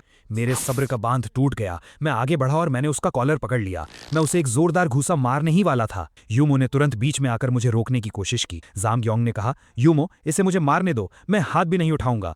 इसके पास अब एक बहुत बड़ा सपोर्ट है। जब से ये वू परिवार के साथ जुड़ा है, मेरी तो इसके सामने कोई औकात ही नहीं रही। जांगफान, योंग भाई को छोड़ो। ये मत समझो कि तुम्हारे पीछे कोई खड़ा है तो तुम जो चाहे कर सकते हो। यूमो ने बहुत गुस्से में कहा, मैंने लोगों से पता करवाया है, तुम्हारे घर को रेनोवेट करने में कम से कम 2 लाख का खर्च आता, और अगर तुम उसे रेनोवेट करवा भी लेते तो वो ज्यादा से ज्यादा 5 लाख में बिकता। अब जब कोई उसे 4 लाख में खरीदने को तैयार था तो ये एक बहुत अच्छा मौका था। इसे बेचना ही सही था। और योंग भाई ने तुम्हें तुम्हारा पूरा हिस्सा दिया है। भले ही तुमने उसके साथ इतना गलत किया, लेकिन उसने तुम्हारे साथ कोई बेईमानी नहीं की। फिर भी तुम संतुष्ट नहीं हो? वो घर हमारे माता पिता की आखिरी निशानी था। वो हमारा घर था, हमारी यादें थीं। घर बिकने का मतलब था कि वो यादें हमेशा के लिए खत्म हो गईं। मुझे बहुत गुस्सा आया और मैंने सीधे जांग यांग के चेहरे पर एक घूंसा जड़ दिया।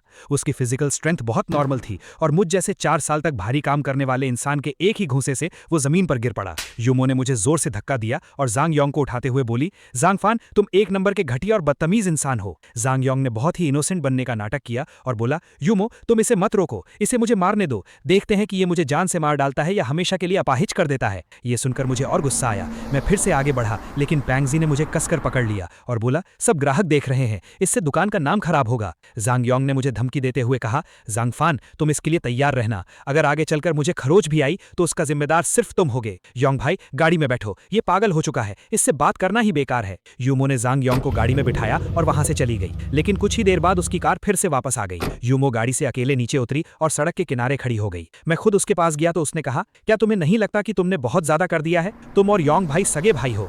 भले ही तुमने उसके साथ इतना गलत किया, लेकिन उसके दिल में अभी भी अपने भाई के लिए प्यार है। लेकिन तुम क्या कर रहे हो? तुम बार बार उसे तकलीफ दे रहे हो और अपने रिश्ते को बर्बाद कर रहे हो। मैंने कभी नहीं सोचा था कि तुम इन 4 सालों में इतने बदल जाओगे कि पैसों के लिए कुछ भी करने को तैयार हो जाओगे। क्या पैसा तुम्हारे लिए सच में इतना इंपॉर्टेंट है? मुझे पता है कि तुम्हारी फाइनेंशियल कंडीशन ठीक नहीं थी, लेकिन कम से कम पहले तुम दोनों भाई साथ तो थे, और अब देखो तुम दोनों एक दूसरे के जानी दुश्मन बन चुके हो। क्या तुम यही चाहते थे? जांगफान, एक दिन तुम्हें अपनी इन हरकतों पर बहुत पछतावा होगा। मैंने कहा, तुम यहाँ मुझे जिंदगी का सबक सिखाने आई हो या अपने होने वाले पति के लिए मुझसे लड़ने आई हो? जब तुम खुद के आदमी को सही रास्ता नहीं दिखा सकी तो तुम्हें मुझे समझाने का कोई हक नहीं है। यूमो एक पल के लिए हैरान रह गई। उसने पूछा, तुम हमेशा कहते हो कि योंग भाई ने तुम्हारे साथ गलत किया है, तो उसने ऐसा क्या किया है? मुझे साफ साफ बताओ ना। मैंने कहा, मिस चेन, अगर मैं सच बता भी दूं तो क्या तुम मुझ पर भरोसा करोगी? अगर मैं कहूं कि उस रात आग से तुम्हारी जान मैंने बचाई थी तो क्या तुम मानोगी? अगर मैं कहूं कि मैंने तुम लोगों को धोखा नहीं दिया था तो क्या तुम मेरी बात सुनोगी? उस रात जब वू चैन ने तुम्हारी जान के बदले मेरा हाथ तोड़ने की शर्त रखी थी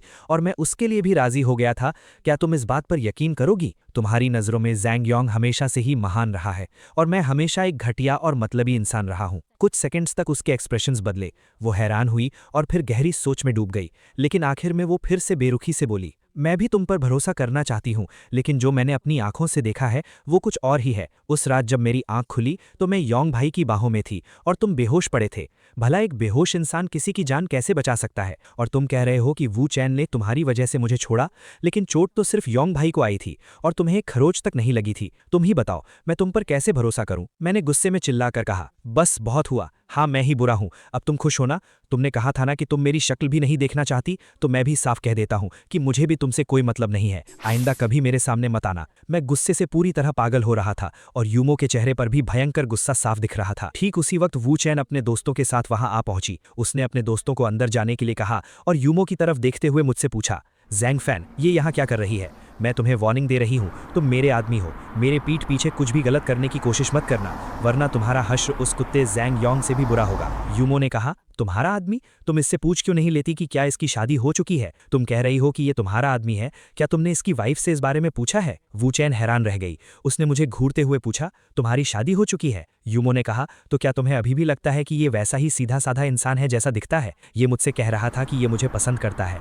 अगर तुम्हें इस बात से कोई फर्क नहीं पड़ता कि ये शादीशुदा है तो मैं तुम दोनों को बधाई देती हूँ। जैंग फैन, ये आखिरी बार था जब मैं तुमसे मिलने आई थी। आज के बाद हमारे रास्ते हमेशा के लिए अलग है। ये कहकर यूमो अपनी गाड़ी में बैठी और वहां से चली गई। वू चैन ने मेरा कान पकड़ा और मुझे अंदर खींचने लगी। दुकान में मौजूद सब लोग हमें बहुत ही अजीब नजरों से देख रहे थे। जैसे ही हम एक खाली रूम में पहुंचे, उसने मेरा कान छोड़ा और मेरे पैर पर एक हल्की लात मारी। कमीने, सच सच बताओ, क्या तुम्हारी सच में शादी हो चुकी है? उसने अपने सनग्लासेस उतारे और बहुत गुस्से में बैठते हुए बोली, जल्दी बताओ, अगर तुमने कुछ भी छुपाया तो मैं तुम्हें नहीं छोड़ूंगी। मैंने कहा, मेरी शादी हुई हो या ना हुई हो इससे तुम्हें क्या फर्क पड़ता है? वू चियान ने मेज पर हाथ मारा, बहुत फर्क पड़ता है। अगर तुम्हारी शादी हो चुकी है तो इससे मेरा प्लान खराब हो जाएगा। कैसा प्लान? तुम अब क्या करना चाहती हो? उसने चिल्लाकर कहा, पहले मेरे सवाल का जवाब दो, क्या तुम्हारी शादी हुई है? मैंने एक ठंडी सांस ली और अपना सिर ना में हिलाया। तो फिर उस लड़की ने ऐसा क्यों कहा कि तुम्हारी शादी हो चुकी है? मैंने कहा, यह सब जैंग योंग का फैलाया हुआ झूठ है। तुम्हारा मतलब है कि असल में वो लड़की तुम्हें पसंद करती थी, लेकिन जैंग योंग ने उसे हासिल करने के लिए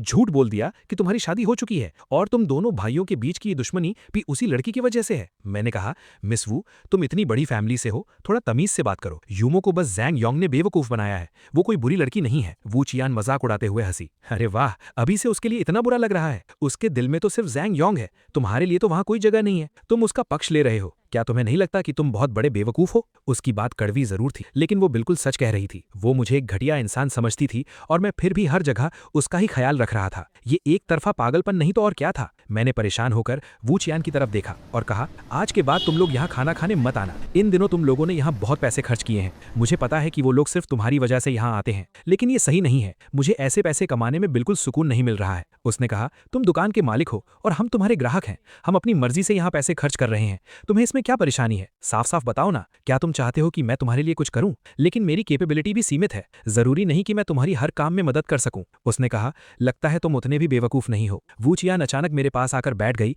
और मुस्कुराते हुए मुझे देखते हुए बोली, मैं चाहती हूं कि तुम मेरे बॉयफ्रेंड बन जाओ। मैं झटके से अपनी जगह से खड़ा हो गया। मेरे चेहरे पर हैरानी साफ दिख रही थी। उसने कहा, इतना हैरान क्यों हो रहे हो? क्या तुम्हें भी लगता है कि मैं खूबसूरत नहीं हूं? असल में वो बदसूरत नहीं थी, बस उसके चेहरे पर वो बर्थ मार्क था। उसने कहा, लगता है तुम्हारी पसंद भी उस जैंग योंग जैसी है। तुम दोनों के पास कोई अच्छी पसंद नहीं है। मैंने कहा, तुम बहुत अमीर घर की लड़की हो, मैं तुम्हारे लायक नहीं हूं। उसने कहा, तुम झूठ बोल रहे हो, तुम्हारे दिल में भी यही है कि मैं सुंदर नहीं हूं। मैंने फिर से अपना सिर ना में हिलाया। उसने कहा, तो फिर मेरे बॉयफ्रेंड बन जाओ। तुम जो भी चाहोगे मैं तुम्हें दूंगी। पैसों से जो भी चीज खरीदी जा सकती है मैं तुम्हें दिला सकती हो। मैंने पूछा, मिस वू, क्या पैसों से प्यार खरीदा जा सकता है? उसने कहा, बिल्कुल नहीं। मैंने कहा, जब तुम्हें यह बात पता है तो तुम मुझे अपना बॉयफ्रेंड क्यों बनाना चाहती हो? तुम्हें तो पता ही है कि मैं किसी और को पसंद करता हूं। उसने कहा, वो लड़की, तुम दोनों भाई उसी के पीछे पागल हो। उसमें ऐसा क्या खास है? क्या वो सिर्फ इसलिए खास है क्योंकि वो मुझसे थोड़ी ज्यादा सुंदर है? अगर मेरी बाईं आंख के पास ये बर्थ मार्क ना होता तो मैं उससे कहीं ज्यादा सुंदर दिखती और मैं उस लड़की को इतनी आसानी से नहीं छोड़ती। मैंने सुना है कि उसके पेरेंट्स जड़ी बूटियों का बिजनेस करते हैं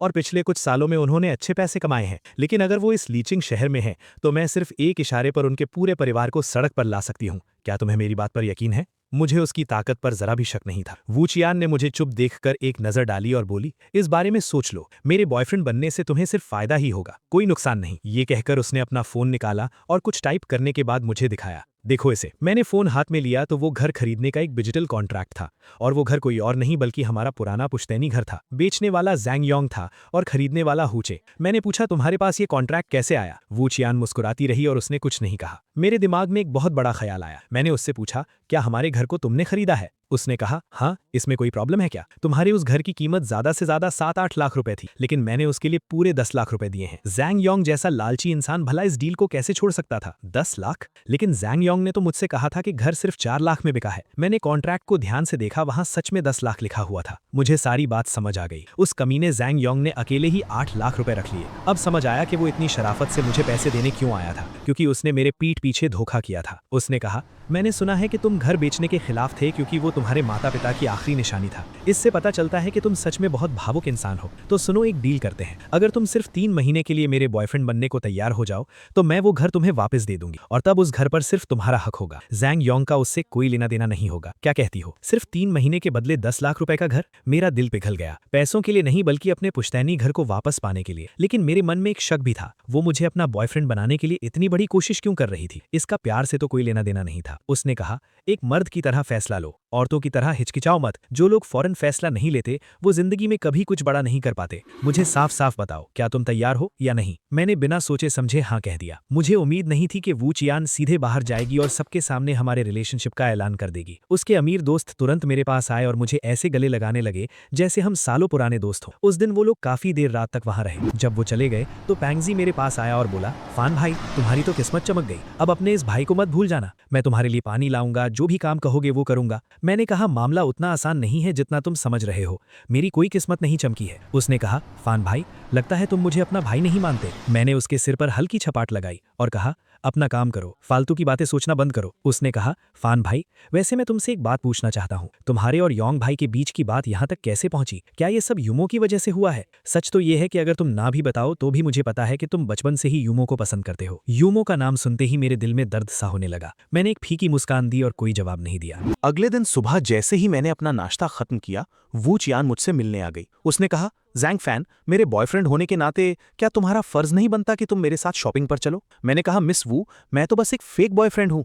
उसने कहा, फेक हो या रियल, बॉयफ्रेंड तो हो ना। मैंने कहा, मेरे पास वक्त नहीं है, मुझे दुकान के लिए सामान खरीदने जाना है। उसने कहा, वो काम तुम पैंगजी पर छोड़ सकते हो। तुम्हारा काम बस मुझे खुश रखना है। पैसों की कोई टेंशन मत लो। अगर जरूरत पड़ी तो मैं तुम्हारा सारा खर्च उठा लूंगी। मैंने अपनी आंखें ऊपर की और आखिरकार उसने जबरदस्ती मुझे अपनी कार में बिठा ही लिया। वू चियान एक ओपन टॉप कार चला रही थी। उसने बहुत ही सिंपल कपड़े पहने थे और बिना किसी मेकअप के भी वो बहुत खूबसूरत और कॉन्फिडेंट लग रही थी। कुछ समय बाद कार एक बहुत ही महंगी मार्केट के बाहर रुकी। वू चियान मुझे सीधे 4th फ्लोर पर लड़कों के कपड़ों के सेक्शन में ले गई। वो मेरे लिए कपड़े खरीदना चाहती थी, लेकिन मुझे ये अच्छा नहीं लग रहा था, इसलिए मैंने मना कर दिया। उसने पूछा, क्या तुम्हें यहाँ का कोई कपड़ा पसंद नहीं आया? मैंने कहा, ऐसी बात नहीं है, मेरे पास पहनने के लिए पहले से ही कपड़े हैं। वू चियान ने मुझे ऊपर से नीचे तक देखा और बोली, तुम्हारी इस ड्रेसिंग सेंस के साथ कोई भी लड़की तुम्हें मुड़कर नहीं देखेगी। तुम बहुत ही सिंपल लगते हो, और अब जब तुम मेरे बॉयफ्रेंड हो तो भले ही तुम्हें अपनी फिक्र ना हो, लेकिन तुम्हें मेरे बारे में तो सोचना चाहिए। अगर मैं तुम्हें अपने साथ बाहर ले जाऊं और तुम ऐसे ही पुराने कपड़ों में दिखो तो ये मेरे लिए कितनी शर्म की बात होगी। उसने सेल्स पर्सन से कहा,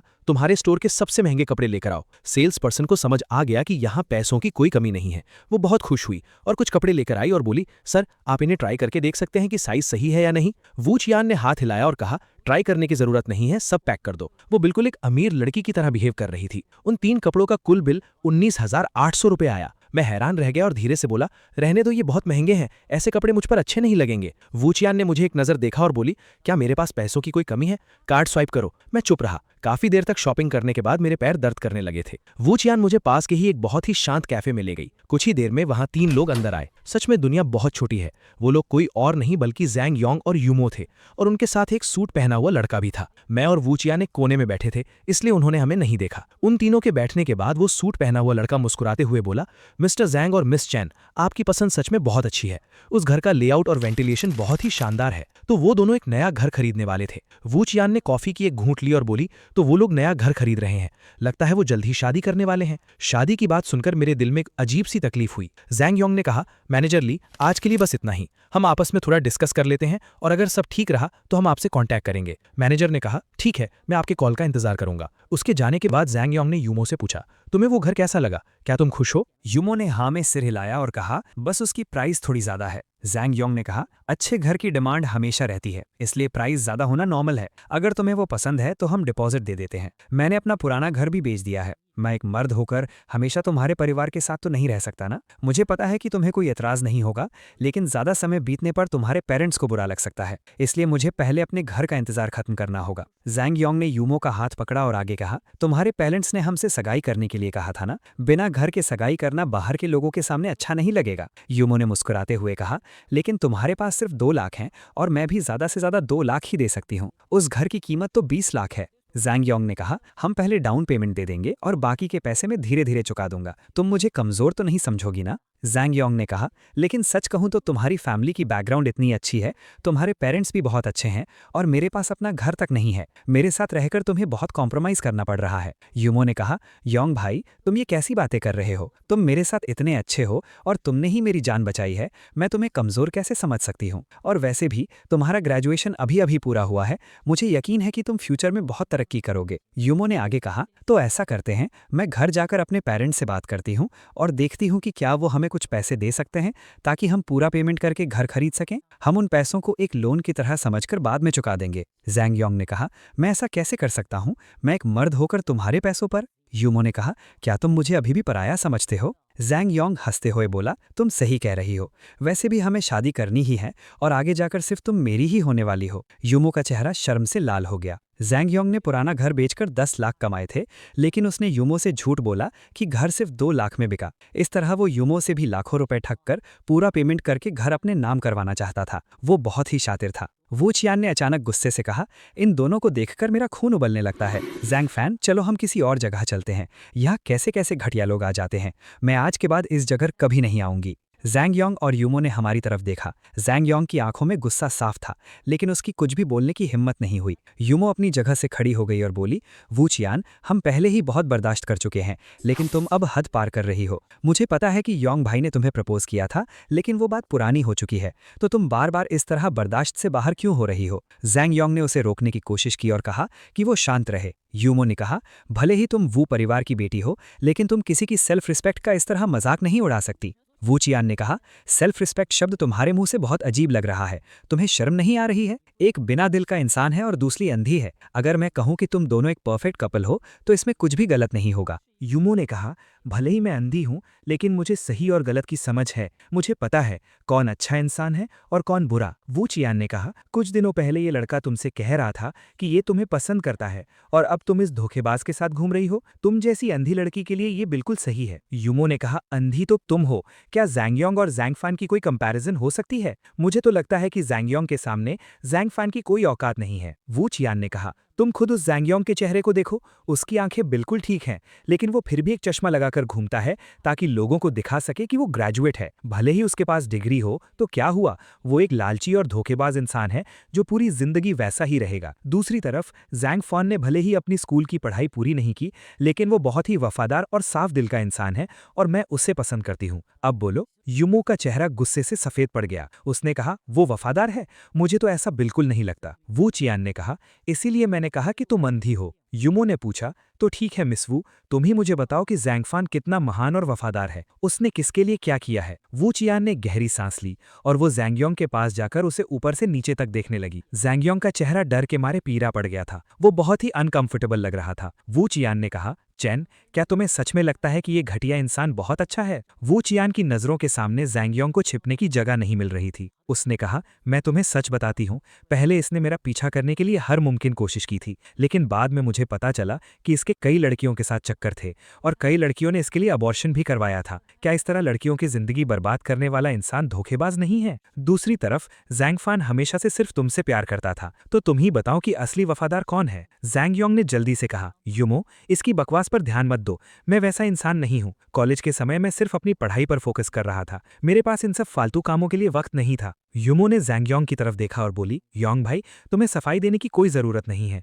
इतने सालों से मैं तुम्हें जानती हूँ, तुम कैसे हो ये मुझे अच्छे से पता है। मेरे दिल में भयानक दर्द महसूस हुआ और मुझे बहुत गुस्सा आया। मैंने कहा, वू चियान बस करो, तुम चाहे कुछ भी कह लो, वो तुम्हारी बात पर कभी भरोसा नहीं करेगी। वू चियान ने कहा, तुमने अपनी जान पर खेलकर उसे आग से बचाया, लेकिन उसने इसका क्रेडिट इस घटिया इंसान को दे दिया। जैंगफान, तुमने उसके लिए जो कुछ भी किया वो बिल्कुल बेकार था, लेकिन जब तक तुम मेरे साथ अच्छे रहोगे मैं तुम्हारी हर बात का ख्याल रखूंगी। ये कहकर उसने मेरा हाथ पकड़ लिया और बोली, आज मेरा मूड बहुत अच्छा था, लेकिन इन दोनों की वजह से खराब हो गया। जैंगफान, चलो यहाँ से चलते हैं। मैं घर बेचने के पैसे वापस मांगना चाहता था, लेकिन वू चियान ने मुझे जबरदस्ती वहां से खींच लिया। जाने से पहले मैंने देखा कि युमू की आंखों में पहली बार जैंगयोंग के लिए थोड़ा शक दिख रहा था। इतनी सब चीजों के बाद उसे भी समझ आने लगा था कि जैंगयोंग वैसा नहीं है जैसा दिखता है, लेकिन जैंगयोंग झूठ बोलने में बहुत माहिर था, इसलिए वो आसानी से सामने नहीं आने वाला था। कैफे से बाहर निकलते ही हमारा सामना 2 लंबे और तगड़े काले कपड़ों वाले गुंडों से हुआ। वू चियान ने कहा, रास्ते से हटो। वो शायद उन्हें जानती थी। एक गुंडे ने कहा, मिस वू,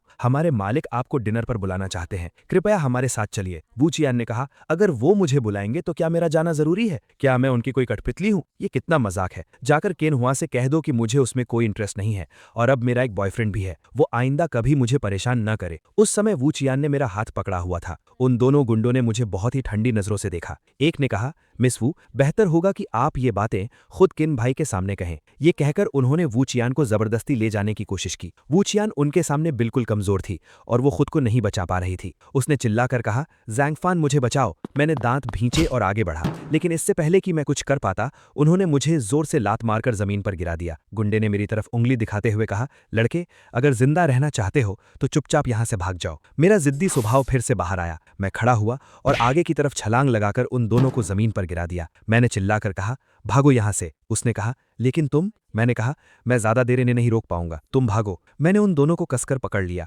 लड़ने के मामले में मैं उनके सामने कुछ नहीं था, लेकिन 4 साल खदान में काम करने की वजह से मेरे पास ताकत बहुत थी। वू चियान थोड़ी हिचकिचाई, लेकिन फिर वो गाड़ी में बैठी और वहां से भाग गई। उन दोनों ने उठकर मुझे जोर जोर से लाते मारना शुरू कर दिया। एक ने कहा, अब इसे छोड़ो और उसका पीछा करो। वो दोनों अपनी कार की तरफ भागे। ठीक उसी वक्त जैंगयोंग और युमो कैफे से बाहर आए और उन्होंने मेरी ये हालत देखी। जैंगयोंग ने तंज कसते हुए कहा, वो परिवार के पैसों पर जीना इतना आसान नहीं है। क्या तुम्हें सच में लगता है कि वो अमीर लड़की तुमसे प्यार करती है? वो बस तुम्हारे साथ खेल रही है। युमो भागकर मेरे पास आई। उसने मुझे उठाया और पूछा, क्या तुम ठीक हो? तुम्हें चोट तो नहीं आई? जैंगयोंग ने गुस्से से कहा, युमो, ये इसी के लायक है, इसके लिए बुरा मानने की कोई जरूरत नहीं है। उसने मुझे घूरा और युमो का हाथ पकड़कर ले जाने लगा। मैंने कहा, मुझे कुछ नहीं हुआ है, ये छोटी मोटी चोटें मेरे लिए कोई बड़ी बात नहीं है। इन 4 सालों में मुझे इससे कहीं ज्यादा चोटें आई हैं। युमो ने अपनी भौहें सिकोड़ी और उसकी आंखों में बहुत सारे सवाल थे। जैंगयोंग ने दांत पीसते हुए कहा, ये तुम्हारे कर्मों का ही फल है। युमो, चलो यहाँ से। उसे शायद डर था कि युमो को कुछ पता न चल जाए,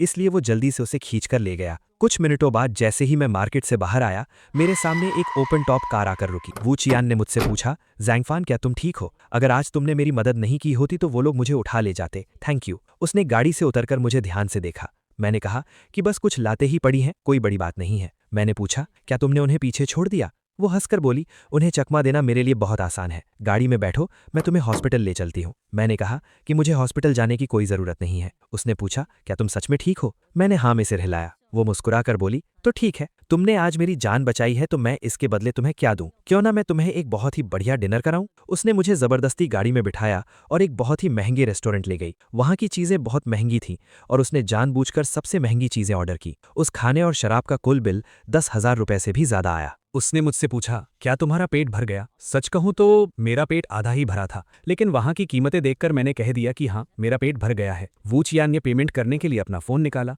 लेकिन अचानक वो चौंक गई और बोली, अरे नहीं, मेरे कार्ड में तो पैसे ही नहीं हैं। उसने मेरे कपड़ों के लिए पहले ही 20,000 रुपए खर्च किए थे, तो मैंने सोचा कि मैं उसे वो पैसे ट्रांसफर कर दूंगा और कहा कि इस डिनर का पेमेंट मैं कर देता हूं। लेकिन वू चियान ने मुझे एक नजर देखा और बोली, क्या तुम्हारे पास बहुत पैसे हैं? मेरे पीछे आओ। मैं उसके पीछे पीछे दरवाजे तक गया और तभी उसने अचानक मेरा हाथ पकड़ा और बोली, भागो। इससे पहले कि मैं कुछ समझ पाता, उसने मुझे बाहर की तरफ खींच लिया। रेस्टोरेंट के स्टाफ वाले तुरंत चिल्लाते हुए हमारे पीछे भागे, यहाँ मुफ्त का खाना खाने आए हो, इन्हें पकड़ो, ये भागने न पाए। हम 2 गलियों को पार करके एक पार्क के पीछे झाड़ियों में छिप गए। वो लोग हमें नहीं ढूंढ पाए और बड़बड़ाते हुए वहां से चले गए। वू चियान थककर हांफते हुए बोली, सिर्फ 10,000 रुपए के लिए इतनी जोर से भागना पड़ा, मेरी तो जान ही निकल गई थी। मैंने गहरी सांस लेते हुए कहा, मिस वू, क्या वो हमें पहचान नहीं लेंगे? मेरे लिए तो ठीक है, लेकिन अगर ये बात बाहर गई तो इससे तुम्हारी फैमिली की रेपुटेशन खराब होगी। उसने पूछा, क्या तुम्हें पता है कि उस रेस्टोरेंट का मालिक कौन है? मैंने नामे सिर हिलाया। उसने आगे कहा, वो किन हुआ का है, और जो गुंडे हमें मिले थे वो उसी के आदमी थे। तब जाकर मुझे समझ आया कि उसके पास पैसों की कोई कमी नहीं थी,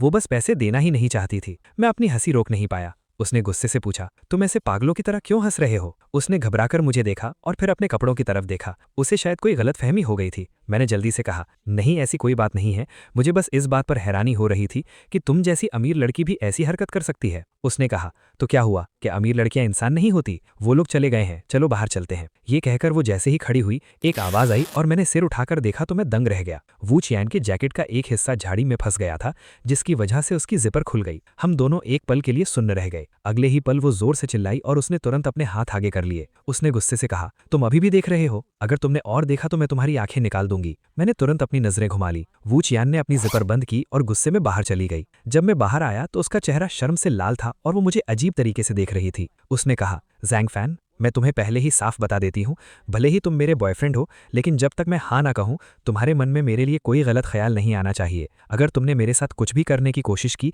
तो मैं तुम्हें छोड़ूंगी नहीं। मैंने कहा, मुझे समझ आ गया, वैसे भी मैं बस एक फेक बॉयफ्रेंड हूँ। उसने कहा, हाँ ये हुई ना बात, चलो अब। उसने फिर से मेरा हाथ कसकर पकड़ लिया। दोपहर को मैंने वू चियान को विदा किया। मैं सीधे अपने बीबीक्यू स्टॉल पर गया तो देखा कि यूमो की BMW दुकान के बाहर खड़ी थी। क्या ज़ांग योंग फिर से कोई तमाशा करने आया था? सेल्स पर्सन ने आकर मुझे बताया, सर कल वाली मिस चेन फिर से आई हैं और वो अंदर पंगजी के साथ बात कर रही हैं। मैं सीधे उस रूम की तरफ गया और दरवाजे के पास खड़े होकर मैंने पंगजी को कहते सुना, यूमो, हम सब बचपन से साथ रहे हैं। मुझे पूरा यकीन है कि फैन भाई वैसे इंसान नहीं है जैसा तुम समझ रही हो। तुम दोनों के बीच पक्का कोई बहुत बड़ी गलतफहमी हुई है और मैं ये साफ देख सकता हूँ कि फैन भाई आज भी सिर्फ तुमसे प्यार करते हैं। लेकिन अब जब तुम योंग भाई के साथ हो तो उनके दिल पर क्या गुजर रही होगी ये मैं समझ सकता हूँ। यूमो ने कहा, हेचियाओ, तुम्हें पता भी है कि ज़ैंग फैन की शादी हो चुकी है? पंगजी ने चौंकते हुए कहा, क्या शादी हो चुकी है? ये नामुमकिन है। उसने पूरे भरोसे के साथ कहा, मुझे और फैन भाई को इस बीबीक्यू स्टॉल को चलाते हुए लगभग 1 महीना होने वाला है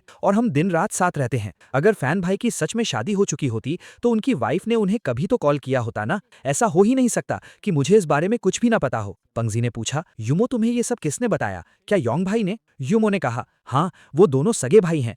योंग भाई इस तरह की गंभीर बात पर मजाक क्यों करेंगे? उन्होंने मुझे बताया कि ज़ैंग फैन की बहुत पहले ही शादी हो चुकी है और वो किसी अमीर फैमिली में घर जमाई बनकर रह रहा है। और ये भी बताया कि जब योंग भाई कॉलेज में पढ़ रहे थे तो इन सालों में ज़ैंग फैन ने उन्हें कुछ पैसे भेजे थे और इसी वजह से ज़ैंग फैन को लगता है कि उसने उसकी पढ़ाई का पूरा खर्च उठाया है और दोनों भाइयों के बीच की ये दुश्मनी इसी वजह से है। पंगजी ने कहा, नहीं, ये बिल्कुल झूठ है। पिछले महीने जब मैं पहली बार फैन भाई से मिला था तो उन्होंने मुझे बताया था कि स्कूल छोड़ने के बाद वो सीधे शांसी के कोल माइन में काम करने चले गए थे। इन 4 सालों में उन्होंने सिर्फ एक मजदूर की तरह खदान में काम किया है और वापस आने से कुछ ही समय पहले वो खदान ढह गई थी और वो जिंदा दफन होने वाले थे। उनके पास जो भी पैसे हैं वो उनकी खून पसीने की कमाई है, ना कि किसी से मुफ्त में मिले हुए पैसे। यूमो, तुम सच में फैन भाई को लेकर बहुत बड़ी गलतफहमी में हो। Coal mine? यूमो की आवाज अचानक से बदल गई थी। ठीक उसी वक्त सेल्स पर्सन ने बाहर से आवाज दी, ज़ैंग भाई, कस्टमर आए हैं। जब उन्हें पता ही चल गया था तो मैंने दरवाजा खोला और अंदर गया। पंगजी, बाहर ग्राहक आए हैं, तुम्हें काम नहीं करना क्या? पंगजी ने मेरा उतरा हुआ चेहरा देखा, अपना सिर झुकाया और चुपचाप बाहर चला गया। मैंने कहा, मिस चैन, बेहतर होगा कि आज के बाद तुम यहाँ मत आना, इस जगह पर तुम्हारा स्वागत नहीं है। ये कहकर मैं जाने लगा। रुको! यूमो चिल्लाई और मेरे सामने आकर खड़ी हो गई। उसने बहुत ही गंभीर होकर मुझसे पूछा, क्या तुम्हारी सच में शादी नहीं हुई है? मैंने कहा, मेरी शादी हुई हो या ना हुई हो, क्या इससे तुम्हें कोई फर्क पड़ता है? यूमो का चेहरा गुस्से से पीला पड़ गया। उसने अचानक मेरा हाथ पकड़ा, मेरी उंगलियों को खोला और मेरी हथेली को देखने लगी और देखते ही वो हैरान रह गई। मैंने 4 सालों तक कोयले की खदानों में भारी काम किया था, जिससे मेरी पूरी हथेली पर कड़े और मोटे छाले पड़ चुके थे। इतने दिनों तक आराम करने के बाद मेरे हाथों के कड़े छाले निकलने लगे थे, लेकिन ये किसी घर जमाई के हाथ बिल्कुल नहीं थे। यूमो की आंखें लाल हो गईं। ज़ैंग फैन, तुम्हारे हाथ? मैंने कहा, हम मजदूरों की यही किस्मत है। ये कहकर मैंने अपना हाथ वापस खींच लिया। क्या तुमने स्कूल इसलिए छोड़ा था ताकि तुम अपने भाई की पढ़ाई का खर्च उठा सको? यूमो का चेहरा बहुत ही शर्मिंदा लग रहा था।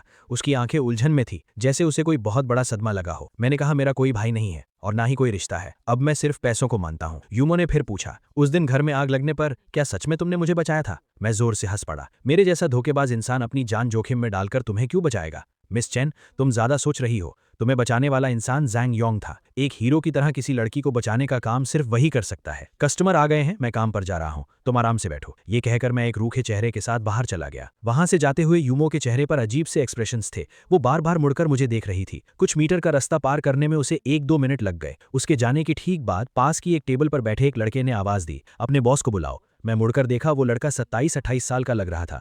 उसने बहुत अच्छे कपड़े पहने थे और वो बहुत कॉन्फिडेंट था, जिससे वो किसी बड़े घराने का लग रहा था। मैं उसके पास गया और बोला, हेलो, मैं ही बॉस हूँ। उसने सिर उठाकर मुझे देखा और अपने साथ लाया हुआ पानी पिया। उसकी उंगलियां लंबी थीं, जो साफ बता रही थी कि वो एक अमीर घर का बिगड़ा हुआ लड़का है। उसने पूछा, तुम्हारा नाम जैंग फैन है? मैंने हाँ में सिर हिलाया। उसने पूछा, पता है मैं कौन हूँ? मेरे चेहरे पर उलझन थी। उसने कहा, मेरा सरनेम खिन है। खिन? कहीं ये खिन हुआ तो नहीं है? मेरे चेहरे के बदलते भाव देखकर खिन हुआ मुस्कुराया और बोला, लगता है तुम्हें पता चल गया है कि मैं कौन हूं। तो चलो सीधी बात करते हैं। वू कियान वो लड़की नहीं है जिस पर तुम नजर डाल सको। उससे दूर रहो, जो भी डील करनी है बता दो। तो वो यहाँ मुझे अपनी ताकत दिखाने आया था। सच तो ये था कि मेरे और वू कियान के बीच बस एक डील थी। मैं 3 महीने के लिए उसका बॉयफ्रेंड बनूंगा और वो मेरा घर मुझे वापस कर देगी। पहले मुझे समझ नहीं आ रहा था कि वो ऐसा क्यों कर रही थी, लेकिन अब समझ आया। मैं बस उसका एक मोहरा था, लेकिन जब मैंने वादा किया था तो मुझे उसे पूरा करना ही था। मैंने कहा, खिन भाई, अगर तुम ऐसा कह रहे हो तो मुझे तुमसे एक बात पूछनी पड़ेगी। जब तुम्हारे पास इतना पैसा है तो फिर वू कियान तुम्हारे साथ क्यों नहीं रहना चाहती? खिन हुआ का चेहरा गुस्से से लाल हो गया। उसने टेबल पर जोर से हाथ मारा और बोला, खिन फैन, मैं तुमसे बहुत शराफत से पेश आ रहा हूँ। अपनी औकात मत भूलो। मैं कोई हवा में बातें नहीं कर रहा हूँ। मैं 1 मिनट में तुम्हारी दुनिया पलट सकता हूँ। यकीन है? अगर प्यार से समझाई गई बात तुम्हें समझ नहीं आती तो क्या तुम सच में मुझसे पंगा लेना चाहते हो? मैंने फीकी हंसी हंसते हुए कहा, मेरी इतनी हिम्मत कहाँ। चिन्हुआ ने मेरी नाक पर उंगली रखते हुए कहा, मैं तुम्हें सिर्फ 3 दिन का समय दे रहा हूं। अगर तुमने वू चियन से अपना रिश्ता नहीं तोड़ा तो मेरे बुरे बर्ताव के लिए मुझे दोष मत देना। ये कहकर उसने कुर्सी को लात मारी और वहां से चला गया। पांगजी दौड़कर मेरे पास आया और पूछा, फैन भाई, वो लड़का कौन था? वो तो बहुत एटीट्यूड दिखा रहा था। मैंने कहा, वो एक ऐसा इंसान है जिससे हम पंगा नहीं ले सकते। पांगजी ने भौहें सिकोड़ी और बोला, क्या सच में? तो क्या मिस वू उससे पंगा ले सकती हैं? इस जगह को तो मिस वू प्रोटेक्ट कर रही है ना? मैंने उसे घूर कर देखा और कुछ नहीं कहा। बाद में दुकान में काम बढ़ने पर मैं इस बात को भूल गया। 3 दिन बाद रात के समय मैं किचन में काम कर रहा था, तभी बाहर से कुछ टूटने की आवाजें आईं। मैं भागकर बाहर गया तो देखा कि 20 से ज्यादा काले कपड़ों वाले लोग दुकान में तोड़फोड़ कर रहे थे। कस्टमर अपनी जान बचाकर भाग रहे थे और जमीन पर हर तरफ सामान बिखरा पड़ा था। पांगजी गुस्से में आग बबूला होकर उनसे लड़ने के लिए आगे बढ़ा। मैंने जल्दी से उसे रोका। पांगजी, शांत हो जाओ। जाते जाते एक गुंडे ने मेरी तरफ इशारा करते हुए कहा, चिन भाई ने कहा है आज सिर्फ थोड़ा सा ट्रेलर दिखाया है। अगर तुम अभी भी उनकी बात नहीं माने तो अंजाम भुगतने के लिए तैयार रहना। उनके जाने के बाद सारे कस्टमर भी चले गए। मैं और पांगजी बिखरा हुआ सामान समेट रहे थे, तभी वू चियान अपने 7-8 दोस्तों के साथ वहां आ गई। दुकान का ये हाल देखकर उसने घबराकर पूछा, ज़ांग फैन, ये सब क्या हुआ? मैंने सिर हिलाते हुए कहा, कुछ नहीं। पांगजी ने झट से कहा, मिस वू, कुछ लोगों ने हमारी दुकान में तोड़फोड़ की है। मैंने उसे गुस्से से घूरा। वू चियान गुस्से से पागल हो गई। ये कैसे हो सकता है? पांगजी, ये किसने किया है? मैं तुम्हें इंसाफ जरूर दिलाऊंगी। पांगजी हकलाते हुए मेरी तरफ देखने लगा। मैं इस मामले को बढ़ाना नहीं चाहता था। वू चियान मेरे पास आई और गुस्से से पूछा, ज़ांग फैन, तुम कुछ बोलते क्यों नहीं? ये सब किसने तोड़ा है? ज़ांग फैन, तुम ख्यान ख्यान को बता दो ना। देखो वो कितनी परेशान है। तुम ख्यान ख्यान के बॉयफ्रेंड हो। तुम्हारी दुकान तोड़ने का मतलब है उसकी बेइज्जती करना। हम ये सब कैसे बर्दाश्त कर सकते हैं? उसके दोस्तों ने भी बोलना शुरू कर दिया। आखिरकार पांगजी खुद को रोक नहीं पाया और बोला, मिस वू, ये सब चिन नाम के एक आदमी ने करवाया है। 3 दिन पहले वो फैन भाई से मिलने आया था और उन्हें तुमसे दूर रहने को कहा था। जब फैन भाई नहीं माने तो उसने बदला लेने के लिए ये सब करवा दिया। चिन नाम का? चिन हुआ। वू चियन ने दांत पीसते हुए गालियां दी। ये कमीना तो बिल्कुल हद पार कर चुका है। मैंने मुस्कुराते हुए कहा, कोई बड़ी बात नहीं है, मैं सह लूंगा। पांगजी ने गुस्से से कहा, फैन भाई, क्या ये कोई छोटी बात है? अभी वो कमीने जाते हुए धमकी भी दे गए हैं। मुझे लगता है कि वो चिन इतनी आसानी से तुम्हें नहीं छोड़ेगा। डरो मत, मैं इस मामले को हैंडल करूंगी। वू चियान ने कुछ पल सोचा और अपने दोस्तों से कहा, तुम सब तमाशा मत देखो, यहाँ सफाई करने में मदद करो। दुकान बर्बाद होने की वजह से हमने जल्दी दुकान बंद कर दी। वू चियान ने अपने दोस्तों को जाने के लिए कहा और वो मुझे अपनी कार में छोड़ने चली गई। मुझे माफ कर दो, मैंने कभी नहीं सोचा था कि किन हुआ तुम्हें इस तरह परेशान करेगा। वू चियान का चेहरा शर्मिंदगी से भरा था। मैंने कहा, क्या तुमने शुरू से ही मुझे अपना ढाल नहीं बनाया था? ये बस एक डील थी जिसमें हम दोनों का फायदा था, इसलिए तुम्हें मुझसे माफी मांगने की जरूरत नहीं है। मैंने जो वादा किया है वो मैं जरूर निभाऊंगा, बस तुम अपनी बात से मत मुकरना। उसने पूछा, तुम्हें सब पता चल गया? मैंने कहा, मैं कोई बेवकूफ़ थोड़ी हूँ। वू चियान ने कार चलाते हुए कहा, असल में मेरी और किन हुआ की सगाई हो चुकी है, लेकिन ये मेरी मर्जी नहीं थी। बचपन में ही हमारे पेरेंट्स ने ये तय कर दिया था। वो मेरी जिंदगी में मिला सबसे बड़ा धोखेबाज इंसान है, इसलिए मुझे किसी भी तरह से ये सगाई तोड़नी होगी। मैंने कहा, अगर मुझे पहले पता होता कि तुम्हारी सगाई हो चुकी है तो मैं कभी हाँ नहीं कहता। तुमने मुझे अपना फेक बॉयफ्रेंड बनने के लिए क्यों चुना? वो एक अमीर घराने का लड़का है और मेरी तो उसके सामने कोई औकात ही नहीं है। उसने कहा, क्योंकि तुम एक सच्चे इंसान हो। उस दिन जब मैं मुसीबत में थी तो तुमने अपनी जान की परवाह किए बिना मुझे बचाया और मुझे वहां से भागने को कहा। इससे साबित होता है कि मैंने सही इंसान को चुना है। तुम अपने उस कमीने भाई की तरह नहीं हो जो धोखेबाज, लालची और घटिया है। वो बिल्कुल एक नंबर का जानवर है।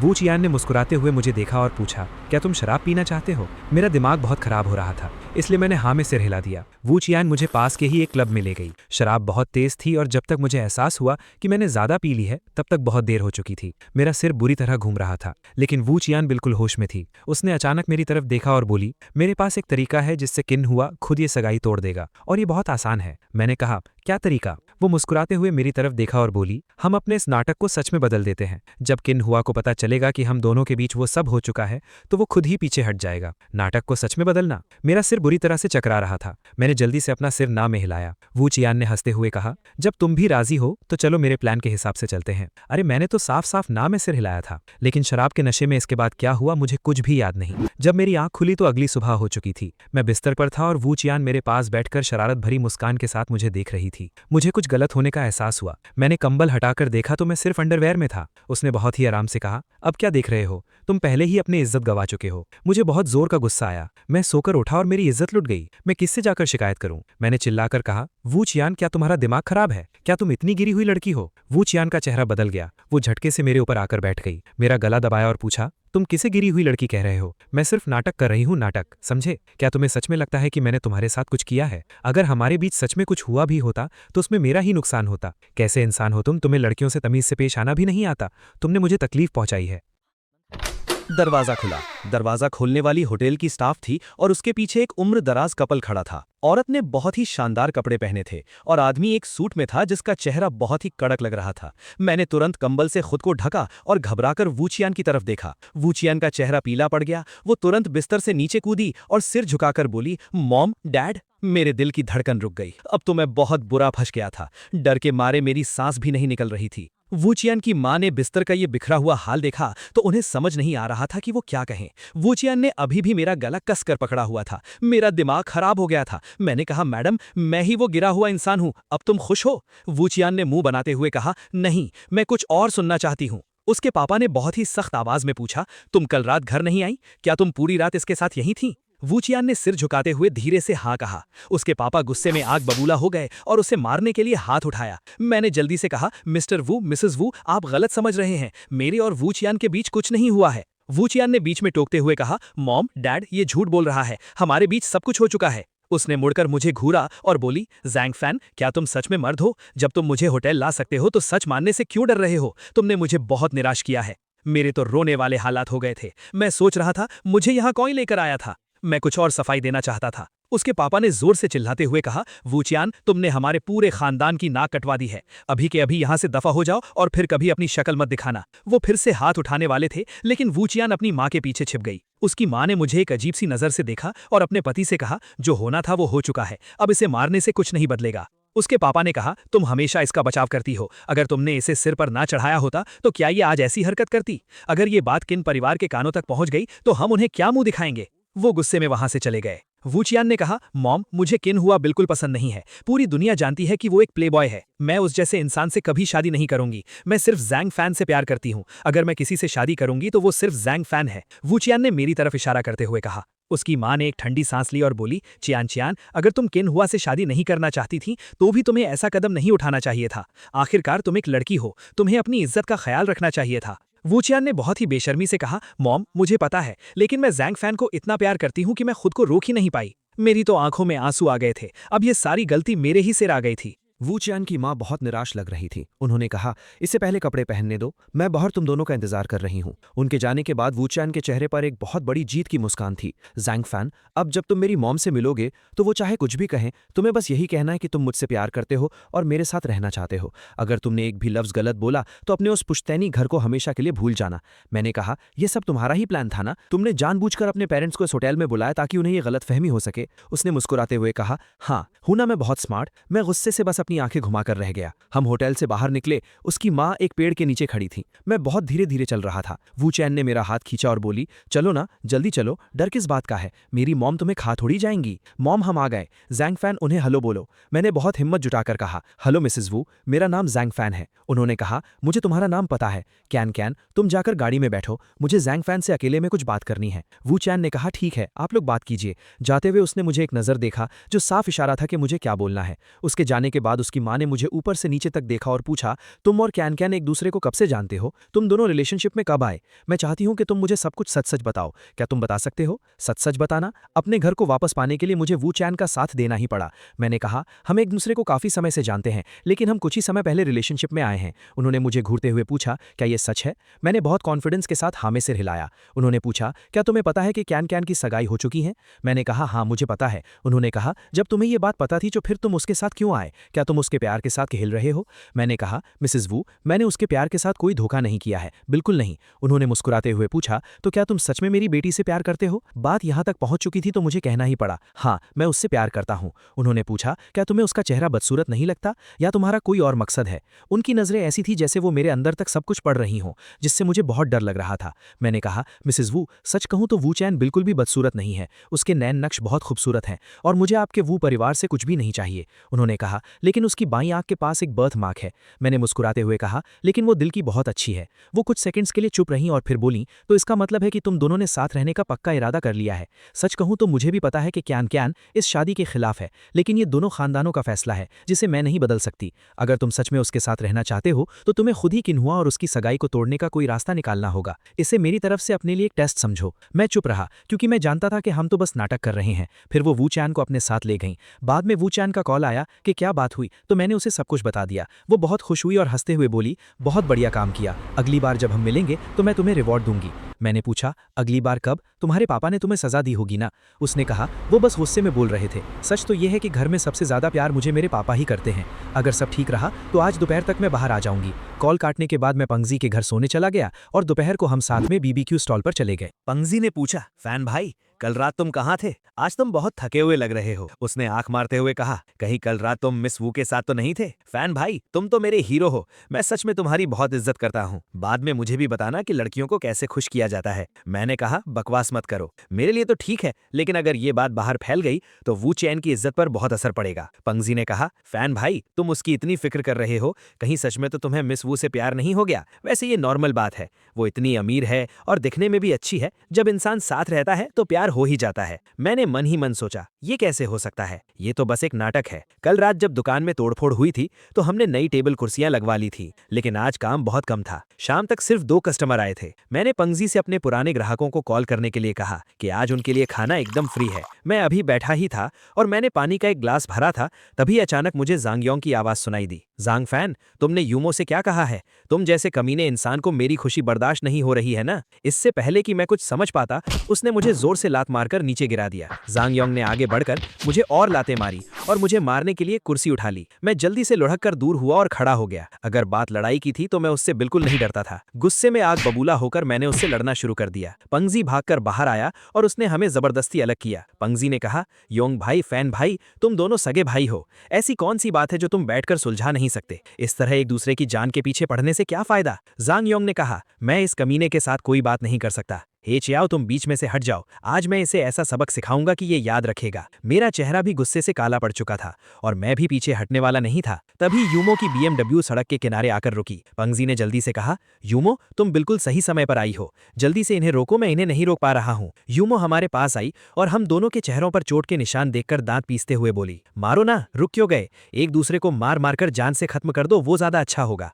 जांग योंग ने मेरी तरफ उंगली उठाते हुए कहा, यूमो, जांग फैन बहुत बड़ा झूठा है, उसकी बातों में मत आना। यूमो ने मेरी तरफ एक नजर देखा और फिर कहा, योंग भाई, तुम जांग फैन को गलत ठहरा रहे हो, लेकिन क्या तुम्हारी कोई गलती नहीं है? जांग फैन ने 4 साल तक खदानों में काम करके तुम्हारी पढ़ाई का खर्चा उठाया और तुमने कहा कि वो एक घर जमाई बनकर मुफ्त की रोटियां तोड़ रहा है। तुम उसके सगे भाई हो, क्या तुम्हें ऐसी बातें कहनी चाहिए? जांग योंग की बोलती बंद हो गई। मुझे बाद में पता चला कि ये सारी बातें यूमो के पेरेंट्स तक पहुंच गई थीं। वो पहले जांग योंग को घर खरीदने के लिए पैसे देने वाले थे, लेकिन फिर उन्होंने अपना फैसला बदल लिया। शायद उन्हें भी लगने लगा था कि जांग योंग पर भरोसा नहीं किया जा सकता और इसी वजह से जांग योंग इतना भड़का हुआ था और मुझसे लड़ने आया था। यूमो ने कहा, मेरे पेरेंट्स ने सिर्फ पूरा पेमेंट करके घर खरीदने से मना किया है। उन्होंने ये तो नहीं कहा कि वो हमारे रिश्ते के खिलाफ हैं। तो तुम इतना गुस्सा क्यों कर रहे हो? अगर तुम्हें लगता है कि मेरे पेरेंट्स तुम्हारे साथ सही बर्ताव नहीं कर रहे हैं तो ठीक है, हम ब्रेकअप कर लेते हैं। ये सुनते ही जांग योंग का सारा गुस्सा ठंडा पड़ गया और वो तुरंत यूमो को मनाने लगा। मैं साफ महसूस कर सकता था कि अब यूमो उसकी हर बात पर पहले की तरह आंखें बंद करके यकीन नहीं कर रही थी।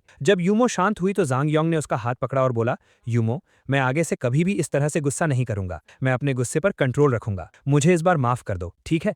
चलो हम यहाँ से चलते हैं। मैं इस जगह पर कभी वापस नहीं आना चाहता। जांग योंग यूमो को लेकर जाने लगा, लेकिन मैंने कहा, यहाँ से जाना इतना आसान नहीं है। यूमो हैरान रह गई। जांग योंग मेरी तरफ मुड़ा और मुझे खून भरी आंखों से घूरते हुए बोला, जांग फान, तुम अब और क्या चाहते हो? मैं तुम्हें बता दूं, मैं तुमसे बिल्कुल नहीं डरता। आज अगर हे क्याओ और यूमो ने मुझे नहीं रोका होता तो मैं तुम्हारे दांत तोड़कर तुम्हारे हाथ में दे देता। मैंने एक ठंडी हंसी हंसते हुए कहा, क्या सच में? तो क्यों ना हम दोनों एक वक्त तय कर ले और लड़कर ही देख लें। पांगजी ने हालात बिगड़ते देखे तो मेरे पास आकर बोला, फान भाई, जाने दो। जो हुआ उसे भूल जाओ। तुम दोनों भाई हो, बातों को इतना क्यों बढ़ा रहे हो कि तुम एक दूसरे के खून के प्यासे हो जाओ? मैंने कहा, पांगजी, तुम्हें पूरी बात नहीं पता, इसलिए तुम बीच में मत बोलो। जांग योंग गुस्से से दांत पीसने लगा। यूमो ने कहा, हे क्याओ को पूरी बात नहीं पता, लेकिन मुझे तो पता है ना। मैं मानती हूँ कि योंग भाई को तुम्हारे पास आकर लड़ना नहीं चाहिए था, लेकिन उसने अपनी गलती मान ली है। अब तुम और क्या चाहते हो? दूसरों को माफ करना सीखो। ये मत भूलो कि तुम दोनों भाई हो। दूसरों को माफ करना सीखो। मैंने हंसते हुए कहा, अगर मैं उसे माफ कर दूंगा तो मुझे कौन माफ करेगा? मैंने उसे अपना भाई माना, लेकिन उसने मुझे क्या समझा?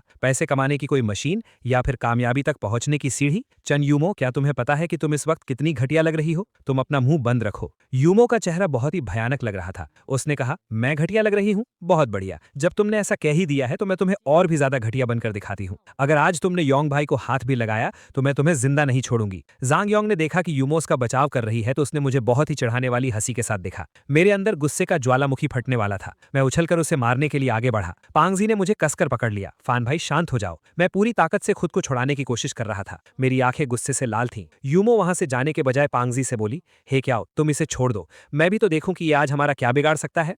यूमो ने कहा, अब जब इसके पीछे कोई खड़ा है तो इसके तेवर ही बदल गए हैं। बात बात पर मारपीट करने पर उतर आता है। क्या इसे याद भी है कि ये कौन है? जैंग योंग ने भी आग में घी डालते हुए कहा, जैंग फैन, जब से तुम वू चियान से मिले हो तुम पूरी तरह से बदल चुके हो। तुम्हें अपने रिश्तों की कोई परवाह नहीं है और अब तुम घर जमाई बनकर बैठ गए हो। क्या तुम्हारे लिए पैसा ही सब कुछ है? आह, अगर हमारे माता पिता को पता चला कि तुम अब क्या बन गए हो तो उनका दिल टूट जाएगा। मैंने चिल्लाकर कहा, माता पिता का नाम मत लो, तुम्हारी इतनी औकात नहीं है। मेरा अपने ऊपर से पूरा कंट्रोल खत्म हो चुका था। मैंने पांगजी को जोर से धक्का दिया और आगे बढ़कर जैंग योंग के मुंह पर एक जोरदार मुक्का जड़ दिया, जिससे वो जमीन पर गिर पड़ा। जैंग फैन, मैं तुम्हें जिंदा नहीं छोड़ूंगा। जैंग योंग उठा और मुझसे लड़ने के लिए आगे बढ़ा। मैंने भी अपनी मुट्ठियां कस लीं। यूमो गुस्से से पैर पटकने लगी और बोली, बस करो। जैंग फैन, तुमने योंग भाई को कुछ सालों तक पढ़ाने का ही तो खर्च उठाया है ना? अगर योंग भाई तुम्हें वो पैसे वापस नहीं करेंगे तो वो जिंदगी भर सिर उठाकर नहीं चल पाएंगे और तुम भी उन्हें कभी चैन से जीने नहीं दोगे। तो ठीक है, तुम खुद बताओ कि उन्होंने तुम्हारे कितने पैसे खर्च किए हैं।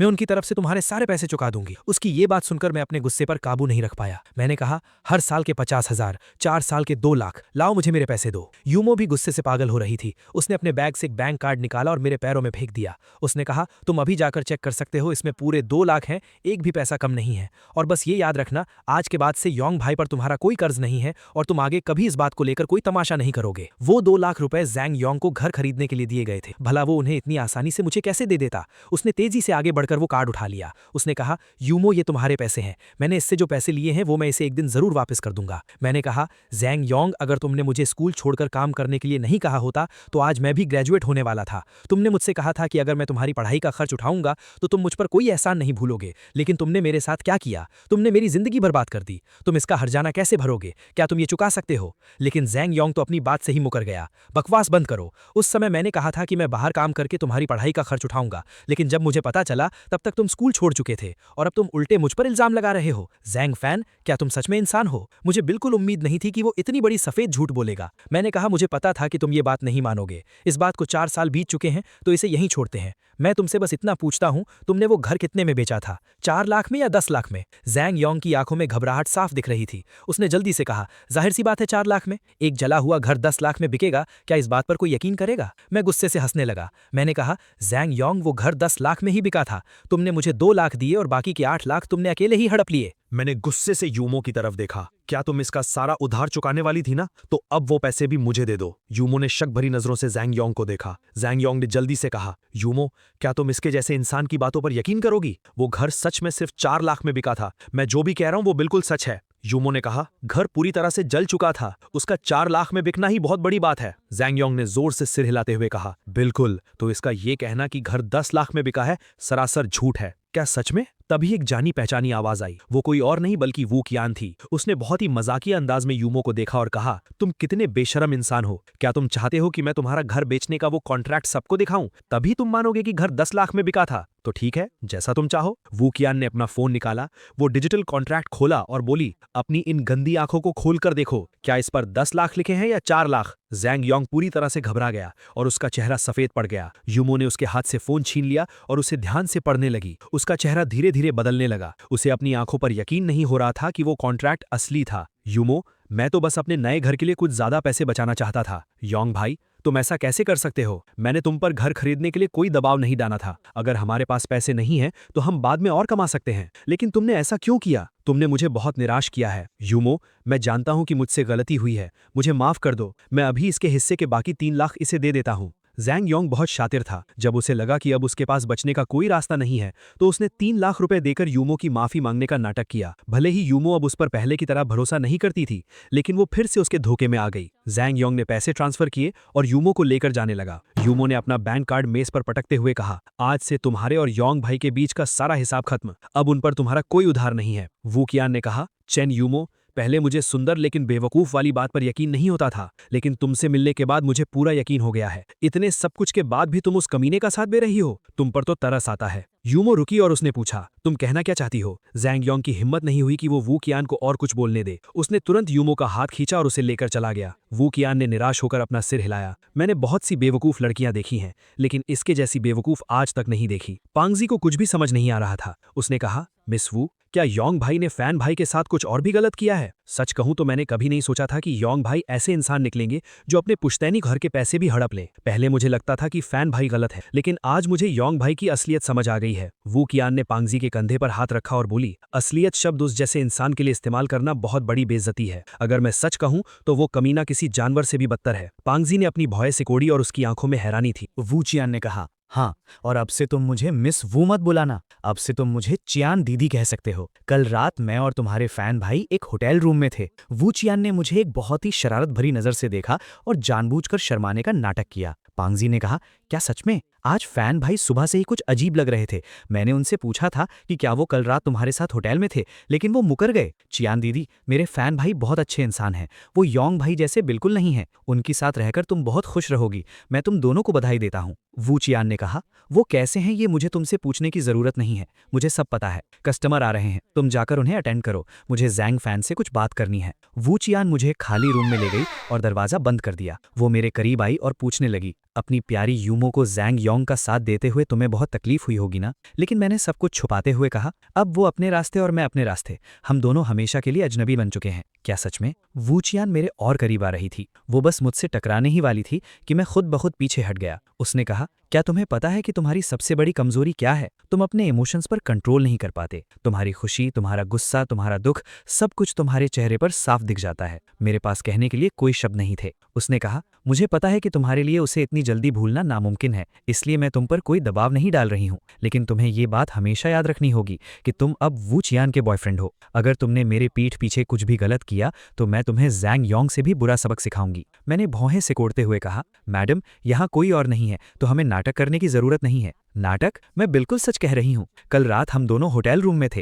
क्या तुम मुकरना चाहते हो? वू चियान ने एक बड़ा कदम आगे बढ़ाया। मैं तेजी से पीछे हटा और दीवार से टकरा गया। मेरे पास भागने का कोई रास्ता नहीं था। मैंने जल्दी से कहा, लेकिन कल रात हमारे बीच कुछ भी नहीं हुआ था। उसने मेरी तरफ उंगली दिखाते हुए गुस्से से कहा, किसने कहा? कल रात तुमने बहुत ज्यादा पी ली थी और तुम बेकाबू हो गए थे। अगर मैंने खुद को नहीं बचाया होता तो तुमने मेरे साथ वो सब कर ही दिया था। भले ही तुम वो सब नहीं कर पाए, लेकिन तुमने मुझे देख तो लिया ना, तुमने मुझे छू तो लिया ना। तो क्या ये सब करने में और मेरे साथ सब कुछ करने में कोई फर्क है? मेरा चेहरा शर्म से लाल हो गया और मुझे समझ नहीं आ रहा था कि मैं कहाँ छिप जाऊं। मैं पूरी तरह से उलझन में था। शराब के नशे में मैंने उसे देखा और छुआ, मुझे तो कुछ भी याद नहीं था। वू चियान ने मुझे चुप देखकर बहुत ही नखरीले अंदाज में कहा, कोई भी अच्छा काम जल्दबाजी में नहीं होता। जब तक तुम मेरे साथ अच्छे रहोगे मैं एक दिन तुम्हारी हो ही जाऊंगी। उसकी नजरें बहुत ही कातिलाना थीं और उसके होंठ बहुत ही खूबसूरत लग रहे थे, जिन्हें देखकर मेरे अंदर भी हलचल होने लगी। लेकिन मुझे पता था कि वू चियान वो लड़की नहीं थी जिस पर मैं हक जता सकूं। मैं कुछ कहने ही वाला था कि वू चियान ने अचानक मुझे किस कर लिया। हालांकि ये बस एक हल्का सा स्पर्श था,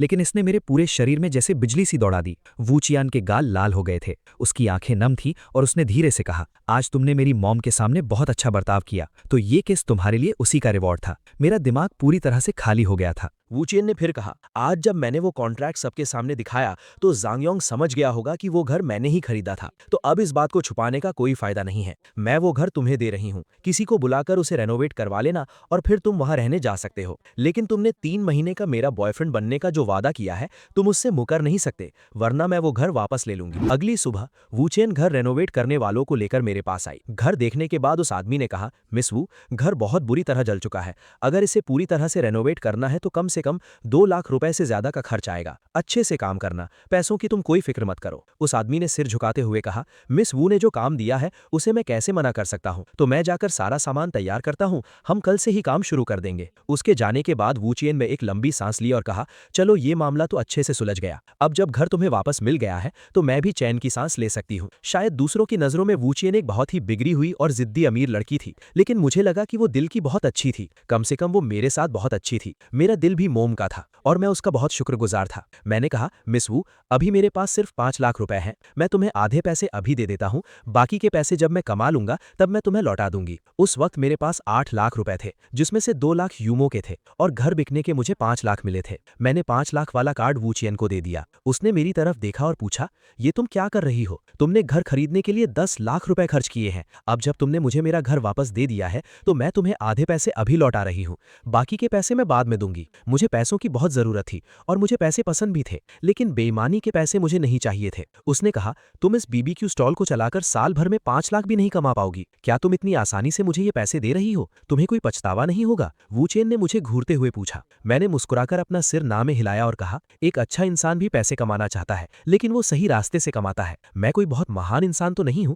लेकिन मैं बुरा इंसान भी नहीं हूं। अगर मेरी जगह ज़ांगयोंग होता तो वो जान देकर भी तुम्हें ये 5 लाख नहीं देता। इससे पता चलता है कि मैंने इंसान को पहचानने में कोई गलती नहीं की है। वूचियन ने मुझसे कार्ड वापस रखने को कहा। उसने कहा कि उसे इन पैसों की कोई जरूरत नहीं है, ये हमारी डील का हिस्सा था, मुझे उसे कुछ भी लौटाने की जरूरत नहीं है। लेकिन मुझे ये बात सही नहीं लग रही थी। सिर्फ 3 महीने का बॉयफ्रेंड बनने के लिए 10 लाख रुपए, मेरी इतनी कीमत नहीं थी। इत्तेफाक से तभी दरवाजे के बाहर से पांगजी और यूमो की आवाजें आने लगीं। यूमो, सच कहूं तो मुझे भी नहीं पता कि फैन भाई और योंग भाई के बीच असल में क्या हुआ था। मैंने फैन भाई से पूछा था, लेकिन वो कभी कुछ नहीं बताते। लेकिन कल रात चियन दीदी ने एक बात कही थी जो मुझे अच्छे से याद है। उन्होंने कहा था कि योंग भाई किसी जानवर से भी बदतर हैं। चियन दीदी, तुम्हारा मतलब वो चियन है? हाँ, चियन दीदी ने बताया कि वो और फैन भाई कल रात होटल रूम में साथ थे, इसलिए अब मैं उन्हें मिस वू नहीं बुला सकता। यूमो, तुम्हें क्या हुआ? तुम्हारा चेहरा इतना उतरा हुआ क्यों है? क्या तुम्हारी तबीयत ठीक नहीं है? मैं ठीक हूँ। काफी देर बाद यूमो ने पूछा, हीचियाओ, क्या सच में वो दोनों एक रिलेशनशिप में हैं? इसमें कोई झूठ नहीं है। चियन दीदी ने खुद मुझे बताया था कि वो दोनों होटल गए थे। कोई लड़की ऐसी बातों पर झूठ क्यों बोलेगी? हीचियाओ ने कहा, यूमो, पहले मुझे भी यही लगता था कि फैन भाई गलत है, लेकिन अब मुझे समझ आ गया है कि जरूर योंग भाई ने ही उनके साथ कुछ गलत किया है। तुमने पक्का फैन भाई को गलत समझा है। हो सकता है मैंने उन्हें गलत समझा हो, लेकिन अब इन बातों का कोई मतलब नहीं रह गया है। हीचियाओ, मुझे कुछ काम है तो मैं जा रही हूँ।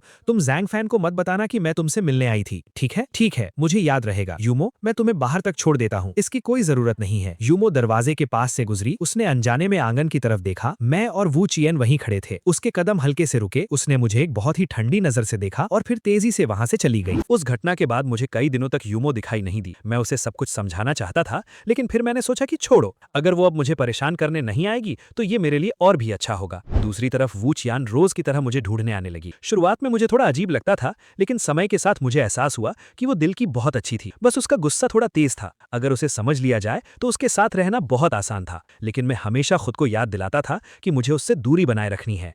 इस बीच मेरा पुराना घर पूरी तरह से रेनोवेट हो गया था। मैंने कुछ नया सामान खरीदा और वैंग आंटी के घर से वापस अपने घर में शिफ्ट हो गया। दूसरों के महलों से अच्छा अपना छोटा सा आशियाना होता है। मैं वैंग आंटी को उनकी मदद के लिए कुछ पैसे देना चाहता था, लेकिन उन्होंने साफ मना कर दिया। बाद में मैंने कुछ गिफ्ट खरीदे और उन्हें और उनकी बेटी को अपनी दुकान पर बीबीक्यू खाने के लिए बुलाया। खाना खत्म होते होते अंधेरा हो चुका था। मैंने कहा, वैंग आंटी, मैं आपको अपनी बाइक पर घर छोड़ देता हूँ। वैंग आंटी ने मेरी इलेक्ट्रिक बाइक को देखा, हंसते हुए सिर हिलाया और बोली, हमारा घर पास ही तो है, हम पैदल ही चले जाएंगे। शाओ फैन, आज के इस शानदार खाने के लिए बहुत बहुत शुक्रिया। बहुत समय बाद मुझे समझ आया कि वो ऐसा क्यों कर रही थी। वो एक औरत थी और मैं एक जवान लड़का था। वो नहीं चाहती थी कि कोई हमें साथ देखकर गलत बातें बनाए। मैंने उन्हें जाते हुए देखा और फिर अपनी टेबल साफ करने लगा। अचानक सड़क के किनारे 2 वैन आकर रुकी और उनमें से 10-15 गुंडे बाहर निकले। उन्होंने बिना कुछ कहे सीधा मेरी दुकान में तोड़फोड़ शुरू कर दी। मुझे और पांगजी को बहुत गुस्सा आया। हमारे दिमाग का पारा चढ़ गया और हम उनसे भिड़ गए। जब लड़ाई जोरों पर थी, तभी पास से एक आदमी की आवाज आई, मेरे छोटे भाई की दुकान पर हंगामा करने की हिम्मत कैसे हुई? शाओ हुजी, जल्दी जाकर मदद करो। मैंने मुड़कर देखा तो वो ज़ैंग लियुआ था और उसके साथ शाओ हुजी और कुछ और आदमी भी थे। वो लोग लड़ने में बहुत माहिर थे, खासकर शाओ हुजी। उसने पलक झपकते ही 3-4 गुंडों को जमीन पर धूल चटा दी। ज़ैंग लियुआ ने मुझसे कहा, छोटे भाई डरो मत, तुम्हारा ये बड़ा भाई तुम्हारी मदद करने आ गया है। हालांकि उसने ऐसा कहा, लेकिन उसने खुद किसी पर हाथ नहीं उठाया। आखिरकार वो एक बॉस था, तो उसे अपना रुतबा तो दिखाना ही था। कुछ मिनट की लड़ाई के बाद मेरे और पांगजी के चेहरों पर कुछ चोटें आ गई थी। शाओ हुजी और उसके आदमियों को भी कुछ घूंसे पड़े थे, लेकिन उन गुंडों की हालत हमसे कहीं ज्यादा खराब थी। जब उन गुंडों को लगा कि वो हार रहे हैं, तो उन्होंने वहां से भागने की कोशिश की, लेकिन शाओ हुजी ने उनका रास्ता रोक लिया। इन्हें भागने मत दो, ज़ैंग लियुआ ने अपनी भारी आवाज में कहा। ज़ैंग लियुआ, एक छोटे बालों वाले आदमी ने उसे पहचान लिया। क्या तुम्हें पता भी है कि हम किसके लिए काम कर रहे हैं? ज़ैंग लियुआ ने पूरे गरूर के साथ अपना हाथ हिलाते हुए कहा, मुझे कोई फर्क नहीं पड़ता कि तुम किसके लिए काम कर रहे हो। ये मेरा छोटा भाई है और मेरा दोस्त है। अगर तुम इसकी दुकान में हंगामा करोगे तो इसका मतलब है कि तुम मेरी इज्जत से खेल रहे हो। क्या तुम सच में मुझसे लड़ना चाहते हो? उस छोटे बालों वाले आदमी ने अपनी आंखें सिकोड़ी। ज़ैंग लियुआ, हमने तुम्हारे बारे में बहुत सुना है और हमें पता है कि तुम एक जमाने में लिचेंग शहर के बहुत बड़े डॉन हुआ करते थे, लेकिन तुम ये भूल गए हो कि अब वक्त बदल चुका है। तुम्हारे वो पुराने तरीके अब काम नहीं आते। मैं तुम्हें साफ साफ बता दूं, हमें यहाँ किन परिवार के किन हुआ ने भेजा है। किन हुआ का नाम सुनते ही ज़ैंग लियुआ के चेहरे की रंगत उड़ गई। किन हुआ? उसके अलावा और कौन हो सकता है? उस छोटे बालों वाले आदमी ने एक बहुत ही घमंडी मुस्कान के साथ कहा, ज़ैंग लियुआ, क्या तुम सच में किन परिवार के वारिस से पंगा लेना चाहते हो? ये मत सोचना कि मैं जाऊं तो तुम्हें कमजोर समझ रहा हूं, लेकिन सच तो यह है कि किन हुआ की नजरों में तुम्हारी कोई औकात नहीं है। मुझे पहले ही शक था कि ये किन हुआ का ही काम है। ज़ैंग लियुआ के चेहरे पर साफ डर दिख रहा था। उसने मेरी तरफ देखा और फिर अपने दांत पीसते हुए कहा, मैं फिर भी वही बात कहूंगा, ये मेरा छोटा भाई है और मेरा दोस्त है। जब मैंने इसे मुसीबत में देखा है तो मैं इसे ऐसे ही नहीं छोड़ सकता। ठीक है ज़ैंग लियुआ, तुमने जो कहा है उसे याद रखना। हम इसका हिसाब किसी और दिन करेंगे। चलो लड़को, यहाँ से निकलो। ज़ो टाओ अपने आदमियों को लेकर वहां से चला गया। ज़ैंग लियुआ ने एक लंबी सांस ली और मुझे एक प्राइवेट कमरे में ले गया। दरवाजा बंद करने के बाद उसने अपने माथे का पसीना पोंछा। छोटे भाई, वो लोग सच में किन हुआ के आदमी थे? क्या तुम्हारी और किन हुआ की कोई पुरानी दुश्मनी है? मैंने कहा, बस एक छोटी सी बात पर झगड़ा हुआ था। ज़ैंग लियुआ ने एक गहरी सांस ली और बहुत ही दुखी चेहरे के साथ बोला, छोटे भाई, इस बार तो मैं बहुत बुरी तरह फंस गया हूँ। वो किन हुआ ऐसा इंसान नहीं है जिससे मैं पंगा ले सकूं। किन परिवार की ताकत वो परिवार से जरा भी कम नहीं है। अगर किन हुआ ने मुझसे बदला लेने की ठान ली तो मेरा तो पूरा बिजनेस चौपट हो जाएगा। हाय राम, अब मैं क्या करूं? मैं मन ही मन सोच रहा था, तुम अपना रोना मेरे सामने क्यों रो रहे हो? मेरी खुद की जान मुसीबत में है। ज़ैंग लियुआ ने मेरी तरफ देखा और फिर कहा, छोटे भाई, अब सिर्फ एक ही रास्ता बचा है। तुम्हें वो परिवार की उस लड़की को कॉल करना होगा। सिर्फ वही इस मामले को सुलझा सकती है। मेरे भाई, मैं तुमसे हाथ जोड़कर विनती करता हूँ, तुम मुझे इस मुसीबत में मरने के लिए नहीं छोड़ सकते। मैं थोड़ा हैरान हुआ। छोटे भाई, तुम्हारा ये भाई सच में बहुत अच्छा इंसान है। जब तुम मुझे जानने लगोगे तो तुम्हें खुद पता चल जाएगा। हम लोग जो इस दुनिया में काम करते हैं, हमारे लिए दोस्ती और वफादारी सबसे ऊपर होती है। काफी सोचने के बाद मेरे पास वू चियान को कॉल करने के अलावा कोई और रास्ता नहीं था। पहला कारण ये था कि ज़ैंग लियुआ ने मेरी मदद करने के लिए खुद को मुसीबत में डाला था, और दूसरा कारण ये था कि अगर मैंने इस मामले को नहीं सुलझाया तो किन हुआ मुझे भी नहीं छोड़ेगा। मैंने उसे कॉल करके सारी बात बताई। थोड़ी देर बाद वू चियान अपने कुछ काले कपड़े वाले बॉडीगार्ड्स के साथ वहां पहुंच गई। मुझे देखते ही उसने पूछा, ज़ैंग फैन, क्या तुम ठीक हो? ज्यादा चोट तो नहीं आई? क्या तुम्हें अस्पताल जाना है? मैंने अपना हाथ हिलाते हुए कहा, ये बस कुछ खरोचे हैं, कोई बड़ी बात नहीं है। वो कमीना किन हुआ, मुझे पहले ही अंदाजा हो जाना चाहिए था कि वो फिर से तुम्हें परेशान करने आएगा। ये सब मेरी गलती है। मुझे तुम्हारी हिफाजत के लिए कुछ आदमियों को भेजना चाहिए था। वू चियान का चेहरा शर्मिंदगी से भरा था और वो मेरी तरफ बहुत ही प्यार और फिक्र से देख रही थी। ज़ैंग लियुआ ने एक बहुत ही चापलूसी भरी मुस्कान से कहा, छोटे भाई, क्या यही वो परिवार की बेटी है? वू चियान ने उसे एक नज़र देखा और पूछा, ज़ैंग फैन, ये कौन है? मैंने जल्दी से कहा, ये ज़ैंग लियुआ है। अभी अगर ये अपनी टीम के साथ आकर उन लोगों को नहीं रोकते तो मेरी दुकान पूरी तरह से बर्बाद हो जाती। तुम इन्हें कब से जानते हो? तुमने मुझे इनके बारे में क्यों नहीं बताया? वू चियान ने शक भरी नजरों से मुझे देखा। मैंने बातों को थोड़ा घुमाया। ज़ैंग लियुआ ने तुरंत कहा, मिस वू, अभी अपने छोटे भाई की मदद करने के चक्कर में मैंने किन्हुआ से दुश्मनी मोल ले ली है। वो पक्का मुझे बर्बाद करने की कोशिश करेगा। कृपया आप अपनी ताकत का इस्तेमाल करके मेरी रक्षा करें। वू चियान ने उसे घूरते हुए कहा, तुम्हें सिर्फ ये याद है कि तुमने जैंग फैन की मदद की है, लेकिन ये याद नहीं कि कुछ दिन पहले तुम्हारे ही आदमियों ने यहाँ आकर मेरी दुकान में हंगामा किया था। जैंग ल्यूबा का चेहरा लाल हो गया। शाओ हुजी बेवकूफ़ है, उसे नहीं पता था कि ये छोटे भाई की दुकान है। मैं किसी दिन उसे लेकर आऊंगा और वो सबके सामने छोटे भाई से माफी मांगेगा। मैंने कहा, लोग कहते हैं ना कि लड़ाई के बिना दोस्ती नहीं होती। पुरानी बातों को जाने दो। जैंग ल्यूवा ने तुरंत मुझे बहुत ही एहसानमंद नजरों से देखा। वू चियन सोफे पर बैठकर काफी देर तक कुछ सोचती रही। फिर उसने अचानक मुझसे पूछा,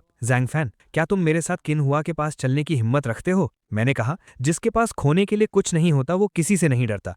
मैं क्यों डरूंगा? किसने कहा कि तुम्हारे पास कुछ नहीं है? तुम्हारे पास मैं हूं ना। जब तुम नहीं डरते तो चलो चलते हैं। वू चियन ने मुझे एक नजर देखा और अपनी जगह से खड़ी हो गई। जैंग ल्यूवा ने मुझे रोका और बोला, छोटे भाई, वो किन्हुआ कोई शराफत वाला इंसान नहीं है। अगर वहां कुछ गड़बड़ हो गई तो ये ठीक नहीं होगा। मैं शाओ हुजी और अपने कुछ आदमियों को तुम्हारे पीछे पीछे भेज देता हूं ताकि वो तुम्हारी रक्षा कर सकें। मैंने थोड़ा सोचा, फिर सिर हिलाते हुए कहा, ठीक है, तुम्हारा बहुत शुक्रिया। रात के करीब 9 बजे वू चियन ने अपनी गाड़ी एक प्राइवेट क्लब के बाहर रोकी। उसने कहा कि ये क्लब किन्हुआ का है। वू चियन मुझे और अपने 4 बॉडीगार्ड्स को लेकर सीधा अंदर गई। उसने अपने एक बॉडीगार्ड को रिसेप्शन पर भेजा पूछने के लिए कि किन्हुआ कहाँ है। बॉडीगार्ड ने वापस आकर बताया, मैडम, किन्हुआ 4th फ्लोर के ऑफिस में है। हम लिफ्ट से 4th फ्लोर पर पहुंचे। वहां ऑफिस के बाहर 4-5 सूट पहने हुए आदमी खड़े थे। वू चियन सीधे दरवाजे की तरफ बढ़ी, लेकिन उन आदमियों ने उसे रोक लिया। तुम लोग कौन हो? वू चियन ने उसे एक जोरदार थप्पड़ मारा। उसने जोर से चिल्लाते हुए कहा, अपनी गंदी आंखें खोलकर देखो कि मैं कौन हूं। मिस वू, उस आदमी ने अपनी भौहें सिकोड़ी। मुझे माफ कर दीजिए मिस वू, मैंने आपको पहचाना नहीं। मिस वू, कृपया थोड़ा इंतजार करें, मैं अंदर जाकर बॉस को बता देता हूं। मुझे तुम्हारे बताने की कोई जरूरत नहीं है, मेरे रास्ते से हटो। मिस वू, किन साहब ने कहा है कि कोई भी अंदर जाने से पहले उनसे पूछेगा। मिस वू, ये किन साहब के नियम है, कृपया हमारे लिए मुसीबत खड़ी मत कीजिए। वू चियन ने बिना कुछ कहे अपने बॉडीगार्ड्स को इशारा किया। उसके बॉडीगार्ड्स ने उन आदमियों को पकड़ लिया और वू चियन ने दरवाजा धक्का देकर खोल दिया। ऑफिस के अंदर एक रेस्ट एरिया था जो शीशे की दीवारों से अलग किया गया था। उस शीशे के आर पार साफ दिख रहा था कि किन्हुआ 3 औरतों के साथ बैठकर ताश खेल रहा था। जब मैंने पहली बार किन्हुआ को देखा था तो मुझे लगा था कि वो एक बहुत ही सभ्य और अच्छा इंसान है, लेकिन अब मुझे समझ आ रहा था कि वू चियन इस सगाई को तोड़ने के लिए इतनी बेताब क्यों थी। सच में, इंसान को सिर्फ उसकी शक्ल से नहीं आंकना चाहिए। मिस वू, आप अंदर नहीं जा सकती। जैसे ही बाहर खड़े एक आदमी ने जोर से चिल्लाया, किन्हुआ और वो तीनों औरतें हैरान रह गईं। किन्हुआ घबरा गया। वू चियन उस रेस्ट एरिया की तरफ पीठ करके सोफे पर बैठ गई। उसका चेहरा बहुत ही शांत था। किन्हुआ बाहर आया। उसकी ठंडी नजरें दरवाजे पर खड़े अपने आदमियों पर पड़ी जो डर के मारे कांप रहे थे। उन्हें परेशान मत करो, मैं खुद जबरदस्ती अंदर आई हूं। मैं भी तो देखने चाहती थी कि किन साहब आखिर कौन सा जरूरी काम कर रहे हैं। वू चियन ने बहुत ही बर्फीले अंदाज में कहा, चैन, मेरी बात तो सुनो, मैं सच में ऐसा इंसान नहीं हूँ। इन औरतों ने जानबूझकर मुझे फंसाया है। मैं खुद को रोक नहीं पाया, लेकिन मैं सच में सिर्फ तुमसे प्यार करता हूँ। मैंने अपने परिवार से बात कर ली है, हम जल्द ही शादी की तैयारियां शुरू करने वाले हैं। वू चियन अपनी जगह से उठी और मेरे सामने वाले सोफे पर बैठ गई। उसने मेरी तरफ देखते हुए कहा, जैंग फैन, यहाँ आकर मेरे पास बैठो। ऐसा काम करने के बाद भी ये इंसान कह रहा है कि ये मुझसे प्यार करता है। ये तो बेशर्मी में जैंग योंग का भी बाप निकला। चियान खुआ मुझे बहुत ही खतरनाक नजरों से देख रहा था, लेकिन मैंने उसे नजरअंदाज किया और सीधे जाकर वू चियांग के बगल में बैठ गया। चियान खुआ का चेहरा गुस्से से भयानक हो गया। जैंग फैन, क्या तुम्हें पता है कि तुम क्या कर रहे हो? ये मेरी होने वाली पत्नी है। अभी के अभी यहाँ से दफा हो जाओ, वरना आज तुम यहाँ से जिंदा बाहर नहीं निकलोगे। डरो मत, जब तक मैं यहाँ हूँ कोई भी तुम्हारा बाल भी बांका नहीं कर सकता। वू चियन ने कहा, चियान खुआ, मैं जैंग फैन को यहाँ सिर्फ ये बताने लाई हूँ कि मैं अब उसकी हो चुकी हूँ और मैं सिर्फ उसी से शादी करूंगी। जहां तक हमारी सगाई की बात है, उसका अब कोई मतलब नहीं है। तुम सगाई तोड़ो या ना तोड़ो, मैं सिर्फ जैंग फैन के साथ ही रहूंगी। चियान खुआ ने मुझे बहुत ही घटिया नजरों से देखा और एक मजाकिया मुस्कान के साथ बोला, इस गरीब भिखारी के साथ? चियान, मैं जानता हूं कि तुम मुझसे नाराज हो, लेकिन तुम्हें मुझे चिढ़ाने के लिए इस भिखारी का इस्तेमाल करने की कोई जरूरत नहीं है। तुम कह रही हो कि तुम इसकी हो चुकी हो। क्या तुम्हें लगता है कि मैं इस बात पर यकीन करूंगा? तुम यकीन करो या ना करो, ये तुम्हारी मर्जी है, लेकिन हमने सच में एक साथ वो गेम खेल लिया है। अगर तुम्हें यकीन नहीं है तो उस साइबर कैफे में जाकर पूछ लो जहां हम खेलने गए थे। ऐसी बातों पर मजाक नहीं किया जाता। किसने कहा कि मैं मजाक कर रही हूँ? जैंग फैन, तुम ही इसे बता दो कि क्या हम दोनों ने वो गेम नहीं खेला? वू छियन ने कहा। मैंने हाँ में सिर हिलाया। ये देखकर वू छियन तुरंत मेरे गाल पर एक किस किया और बहुत ही नखरीले अंदाज में बोली, तुम्हारे उस ओरिजिनल स्किन वाले कैरेक्टर के साथ खेलकर मुझे बहुत संतुष्टि मिली। उसके ये शब्द सुनकर मेरा गला सूखने लगा और मेरे शरीर में एक अजीब सी गर्मी दौड़ने लगी। छियान खुआ ने गुस्से में आकर टेबल पर जोर से हाथ मारा। उसकी आंखों में खून सवार था। जैंग फैन, मैं तुम्हें जिंदा नहीं छोड़ूंगा। अंदर आओ और इस कमीने को मार डालो। उसके कुछ आदमी दौड़कर अंदर आए और वू छियन के बॉडीगार्ड्स भी अंदर आ गए। वू छियन ने जोर से चिल्लाते हुए कहा, पूरी दुनिया तुमसे डरती होगी, लेकिन मैं वू छियन तुमसे बिल्कुल नहीं डरती। अगर तुमने इसे हाथ भी लगाया तो तुम्हें मुझसे होकर गुजरना पड़ेगा। उसकी ये बात इतनी धाकड़ थी कि एक पल के लिए मैं भी उसका दीवाना हो गया। छियान खुआ गुस्से से पागल हो रहा था। मुझे इसकी जान चाहिए। आज इसे कोई नहीं बचा सकता। मारो ऐसे। दोनों तरफ के लोगों में भयानक लड़ाई शुरू हो गई। छियान खुआ ने ठंडी आवाज में कहा, वू छियन, क्या तुम भूल गई हो कि ये किसकी जगह है? यहाँ आकर मुझे चुनौती देना तुम्हारी सबसे बड़ी बेवकूफी है। तुमने मेरा खेल बिगाड़ा है, तो अब तुम जल्द ही बाहर से किन हुआ के और भी आदमी अंदर आ गए और वू चियान के बॉडीगार्ड्स कमजोर पड़ने लगे। किन हुआ ने एक गंदी मुस्कान के साथ वू चियान का हाथ पकड़ा और उसे उस बड़े से गोल बिस्तर की तरफ खींचने लगा। उसने उसे जोर से धक्का दिया जिससे वू चियान बिस्तर पर गिर गई। कमीने, मुझे छोड़ दे, वू चियान चिल्लाई, लेकिन वो किन हुआ की गिरफ्त से बाहर नहीं निकल पा रही थी। मेरे अंदर का सारा गुस्सा फट पड़ा। मैं एक झटके में अंदर गया। मैंने बिस्तर के पास रखा एक शीशे का एस्ट्रे उठाया और पूरी ताकत से किन हुआ के सिर पर दे मारा। मैंने उसे एक लात मारकर दूर किया और वू चियान का हाथ पकड़कर वहां से भागने लगा। कमीने, तूने मुझे मारने की हिम्मत की, मैं तुझे छोटे छोटे टुकड़ों में काट दूंगा। इन्हें रोको, इन्हें यहां से बाहर मत जाने दो। किन हुआ अपने सिर को पकड़े हुए था जहां से खून बह रहा था। मैं वू चियान को लेकर सीढ़ियों की तरफ भागा। अरे रुको, थोड़ा धीरे चलो, मेरी सांस फूल रही है। वू चियान मेरे साथ इतनी तेज नहीं भाग पा रही थी। जब हम ग्राउंड फ्लोर के हॉल में पहुंचे तो वहां किन हुआ के 10-15 आदमी पहले से ही हमारा इंतजार कर रहे थे। वो सब हम पर टूट पड़े। वू चियान, तुम यहां से निकलो। मैंने उसे जोर से धक्का देकर दूर किया। हालात बहुत खराब थे। मेरे पास उन्हें रोकने के अलावा कोई और रास्ता नहीं था ताकि वो भाग सकें। आज कोई भी यहां से जिंदा बाहर नहीं जाएगा। भाइयों, मारो इसे। उन 10-15 आदमियों ने मुझे घेर लिया और मुझे बुरी तरह मारने लगे। मैं उनके सामने कुछ नहीं था। मैं बस जमीन पर लेटकर खुद को बचाने की कोशिश कर रहा था। वू चियान डर के मारे अपने पैर पटक रही थी। ठीक उसी वक्त श्याओ हुज्जी अपने 7-8 आदमियों के साथ वहां पहुंच गए। उन्होंने बिना कुछ सोचे समझे मुझे बचाना शुरू कर दिया। वू चियान ने मुझे उठाया और हम उस भीड़ का फायदा उठाकर वहां से भाग निकले। कार में बैठने के बाद वू चियान ने गुस्से में स्टीयरिंग व्हील पर मुक्का मारा। किन हुआ, तूने बहुत बड़ी गलती की है। तुझे लगता है कि मेरा कोई वजूद नहीं है? आज मैं तेरे इस क्लब को तहस नहस करवा दूंगी। मैंने कहा, थोड़ा शांत हो जाओ। अगर तुमने क्लब पर हमला किया तो बात बहुत बिगड़ जाएगी। मैं शांत नहीं हो सकती। वू चियान ने एक नंबर डायल किया। सुनो, अभी के अभी अपने आदमियों को लेकर चंगान रोड वाले क्लब पर हमला कर दो। मुझे ज्यादा आदमी चाहिए और काम जल्दी होना चाहिए। बस इतना ही। उसने फोन काट दिया। मेरी हिम्मत नहीं हुई कि मैं उससे कुछ और पूछ सकूं। मेरे लिए क्लब पर हमला करना बहुत बड़ी बात थी, लेकिन शायद वू चियान के लिए ये कोई बड़ी बात नहीं थी। हाँ, याद आया। क्या तुम ठीक हो? मैंने कहा था ना कि तुम बहुत बेवकूफ हो। जब इतने सारे लोग तुम्हें मार रहे थे तो तुम भागे क्यों नहीं? क्या तुम्हें लगता है कि तुम्हारा शरीर लोहे का बना है जो तुम उनसे लड़ रहे थे? वू चियान ने मुझे घूरते हुए प्यार से डांटा। मैंने कहा, अगर मैं भाग सकता तो क्या मैं वहां खड़े होकर मार खाता? मैं तो बस उन्हें रोकना चाहता था ताकि तुम सुरक्षित भाग सको। बस मुझे नहीं पता था कि मैं इतना कमजोर हूं। तो तुम मुझे बचाने के लिए रुके थे? वू चियान मुस्कुराई। उसने मेरे कंधे पर थपकी देते हुए कहा, बहुत बढ़िया, तुम सच में बहुत बहादुर और वफादार हो। तुम्हारी इस दीदी को तुम पर बहुत गर्व है। चिंता मत करो, तुम्हारी इस दीदी तुम्हारी इस मार को बेकार नहीं जाने देगी। हम बात कर ही रहे थे कि वू चियान का फोन बजने लगा। उसका चेहरा तुरंत बदल गया। अरे नहीं, मेरे पापा का कॉल है। लगता है किसी ने मेरे बारे में सब कुछ बता दिया है। अब तो मेरी खैर नहीं। जैंग फैन, तुम कुछ मत बोलना, पहले मैं फोन उठा लूं। हेलो पापा, क्या बात है? वू चियान, तुम कहाँ हो? उसके पापा की भारी आवाज आई। वू चियान ने मेरी तरफ एक नजर देखा और बोली, मैं बाहर हूँ, मुझे कुछ जरूरी काम है। तुम अभी भी मुझसे झूठ बोल रही हो? क्या तुमने अभी गुओ लियांग को कॉल करके अपने आदमियों को चिन हुआ के क्लब पर हमला करने के लिए नहीं कहा? तुम आजकल सच में अपनी हदें पार कर रही हो। मैं तुम्हें सिर्फ आधे घंटे का वक्त दे रहा हूँ। अभी के अभी घर आओ और मुझे सब कुछ सच सच बताओ। उसके पापा ने फोन काट दिया। वू चियान ने अपना फोन वापस रखा। अब मेरे आदमी वहां नहीं आ पाएंगे। मैंने पूछा, तो अब हम क्या करेंगे? तुम्हारे वो बॉडीगार्ड्स और श्याओ हुज्जी अभी भी उस क्लब में फंसे हुए हैं। वू चियान ने कहा, तुम उनकी चिंता मत करो। चिन हुआ की इतनी हिम्मत नहीं है कि वो उन्हें कोई गंभीर चोट पहुंचाए। ज्यादा से ज्यादा वो उन्हें थोड़ा बहुत मारेंगे। शैंग फैंग, तुम्हें मेरे साथ मेरे घर चलना होगा। मुझे डर है कि मेरे पापा मेरी बात पर यकीन नहीं करेंगे। मैं थोड़ा हैरान हुआ। ठीक है, अब चुपचाप बैठो। वू चियान ने जोर से एक्सीलेटर दबाया और कार हवा से बातें करने लगी। करीब 20 मिनट बाद कार एक बहुत ही आलीशान हवेली के अंदर घुसी। मैं पैसों की चमक से भरी इस हवेली को देखकर दंग रह गया। अब मुझे समझ आया कि चिन्हुआ ने ऐसा क्यों कहा था कि मैं अपनी पूरी जिंदगी में जितना कमाऊंगा वो ऊ चियान के पॉकेट मनी के बराबर भी नहीं होगा। क्या हुआ? ऊ चियान ने मुझसे पूछा। मैंने एक फीकी मुस्कान के साथ कहा, तुम्हारा घर तो बहुत अमीर है। ये कुछ भी नहीं है। लिचिंग में बहुत से अमीर लोग हैं और ऐसे भी लोग हैं जो हमारे ऊ परिवार से भी ज्यादा अमीर हैं। चलो पहले मेरे पापा से मिलते हैं। वो लिविंग रूम किसी महल से कम नहीं था।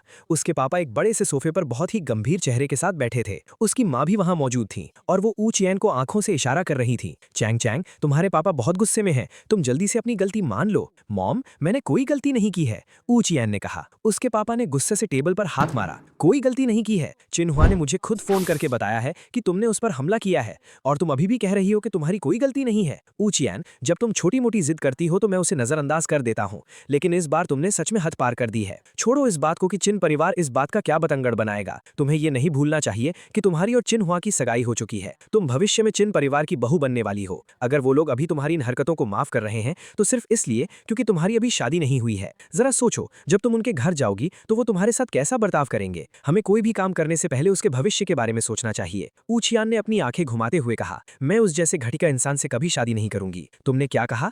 उसके पापा का गुस्सा 7वें आसमान पर पहुंच गया। मैं तुम्हारी हर बात बर्दाश्त कर सकता हूं, लेकिन तुम्हारी शादी का फैसला सिर्फ मेरा होगा। और तुम इस लड़के को यहाँ क्यों लाई हो? मैं इसकी शक्ल नहीं देखना चाहता। इसे बाहर निकालो। मुझे समझ नहीं आ रहा था कि मैं क्या करूं। वू चियान ने कहा, पापा, इसका नाम जैंग फैन है और इसे मैंने खुद चुना है। अगर मैं किसी से शादी करूंगी तो वो सिर्फ जैंग फैन होगा। मैं मरते दम तक किन्हुआ जैसे इंसान से शादी नहीं करूंगी। उसके पापा गुस्से में अपनी जगह से खड़े हो गए। उनकी आंखों में भयानक गुस्सा था। ये बहुत खतरनाक लग रहा था।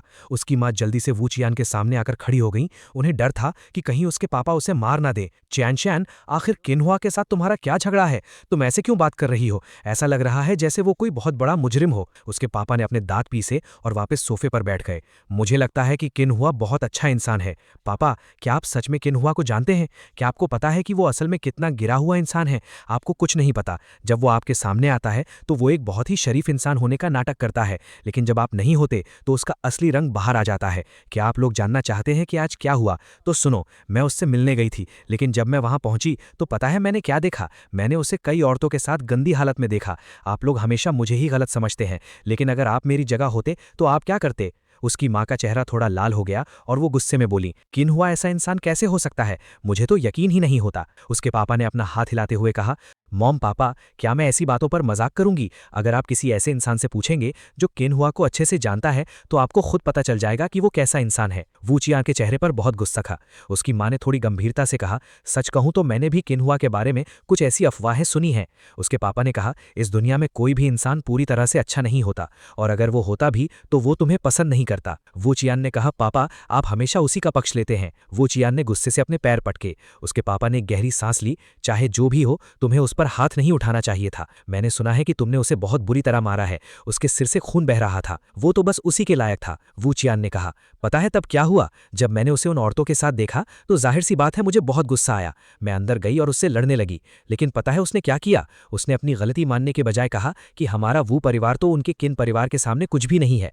उसने कहा कि भले ही वो मेरे साथ कुछ भी गलत करे, लेकिन हमारे वो परिवार को चुपचाप सब सहना पड़ेगा। मॉम, पापा, मुझे ये समझ नहीं आता कि हम उनके सामने इतने कमजोर क्यों हैं। हमें उनके सामने गिड़गिड़ाने की क्या जरूरत है? मैंने वू चियान की तरफ देखा। किन्हुआ ने ऐसा कुछ तो नहीं कहा था, लेकिन ये तरीका बहुत कमाल का था। उसके पापा का चेहरा गुस्से से पीला पड़ गया। माना कि किन परिवार बहुत ताकतवर है, लेकिन हमारा वो परिवार भी कोई कमजोर नहीं है। क्या किन्हुआ ने सच में ऐसा कहा था? बिल्कुल कहा था। ऊ चियान ने अपनी आंखें घुमाई और एक और कहानी बना दी। और ये तो कुछ भी नहीं है। सबसे बुरी बात तो ये है कि जब मैं उससे बहस कर रही थी और वो मेरे सवालों का जवाब नहीं दे पाया तो उसने मेरे साथ जबरदस्ती करने की कोशिश की। अगर सही वक्त पर जैंग फैन वहां नहीं पहुंचता और अपनी जान पर खेलकर मुझे नहीं बचाता तो मॉम, वहां इतने सारे लोग मुझे देख रहे थे।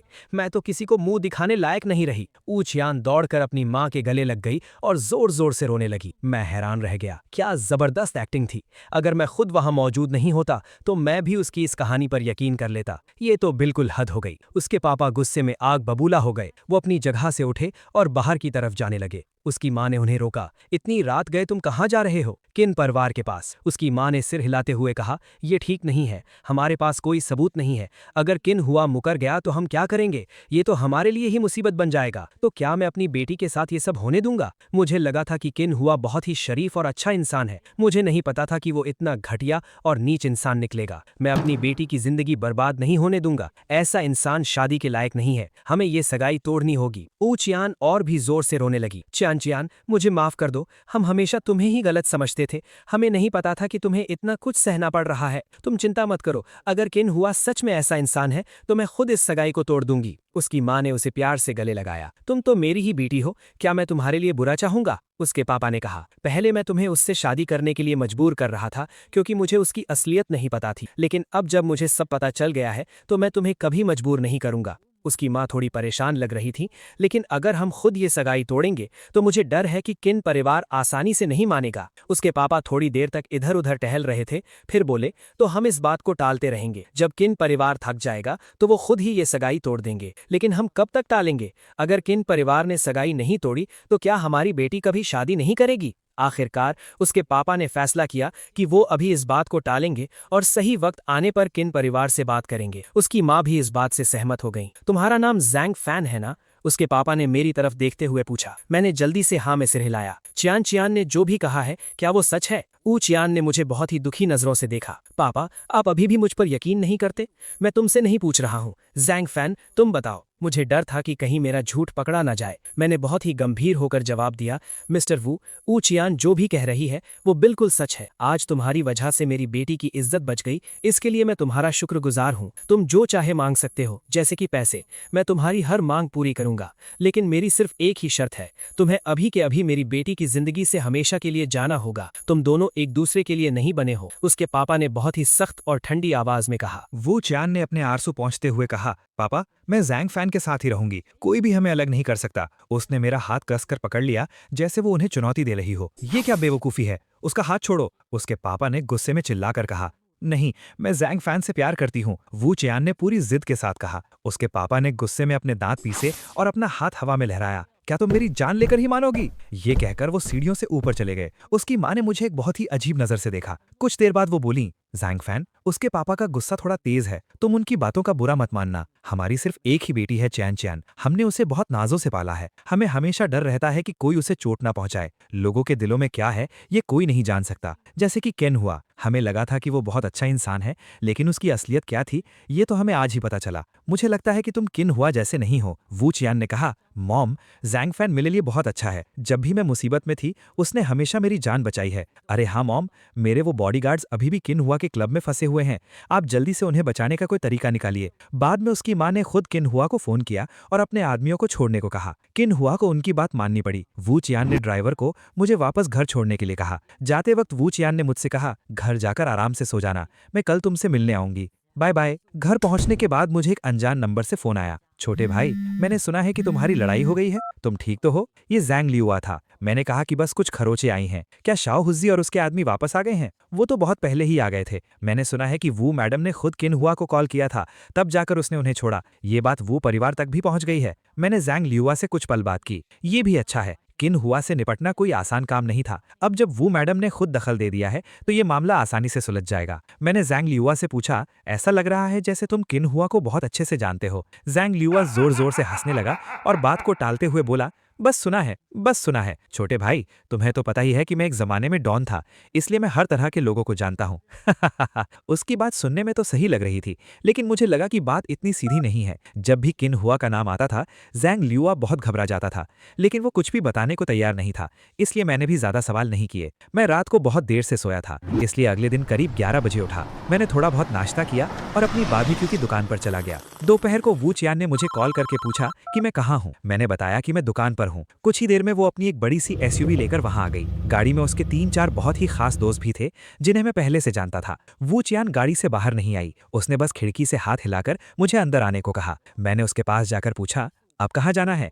क्या फिर से किसी से बदला लेने जाना है? कल रात तुम पिटे हो तो मुझे तुम्हारे लिए बदला तो लेना ही पड़ेगा। मैं थोड़ा हैरान हुआ। मैंने सिर हिलाते हुए कहा, जाने दो, ये कोई बड़ी बात नहीं है, इसे दिल पर लेने की जरूरत नहीं है। वू चियान का मुंह बन गया। बड़ी बात नहीं है? पिटना कोई बड़ी बात नहीं है? भूल गए? तुम अब मेरे बॉयफ्रेंड हो, तुम सह सकते हो, लेकिन मेरी इज्जत का क्या? जल्दी से गाड़ी में बैठो। मैंने एक गहरी सांस ली और गाड़ी में बैठ गया। कल रात तुम्हारे पापा ने भी कहा था कि अब इस मामले को यहीं खत्म कर देना चाहिए। अगर उन्हें पता चला कि हम फिर से किन हुआ से पंगा लेने जा रहे हैं तो तुम उन्हें क्या जवाब दोगी? वू चियान ने कहा, पापा की अपनी अलग चिंताएं हैं। उन्हें डर है कि कहीं किन हुआ मेरी कोई गलती पकड़कर हमें ब्लैकमेल न करने लगे। लेकिन मेरी गलती पकड़ना कोई बच्चों का खेल थोड़ी है। तुम बस आराम से बैठो। मैंने सब कुछ पहले से ही प्लान कर लिया है। आज मैं न सिर्फ तुम्हारे लिए बदला लूंगी बल्कि उसे ऐसा सबक सिखाऊंगी कि वो जिंदगी भर याद रखेगा। मुझे पता था कि मैं उसे नहीं रोक सकता, इसलिए मैंने उसे जो करना था करने दिया। उसके पापा को डर था कि अगर वो कोई तमाशा करेंगे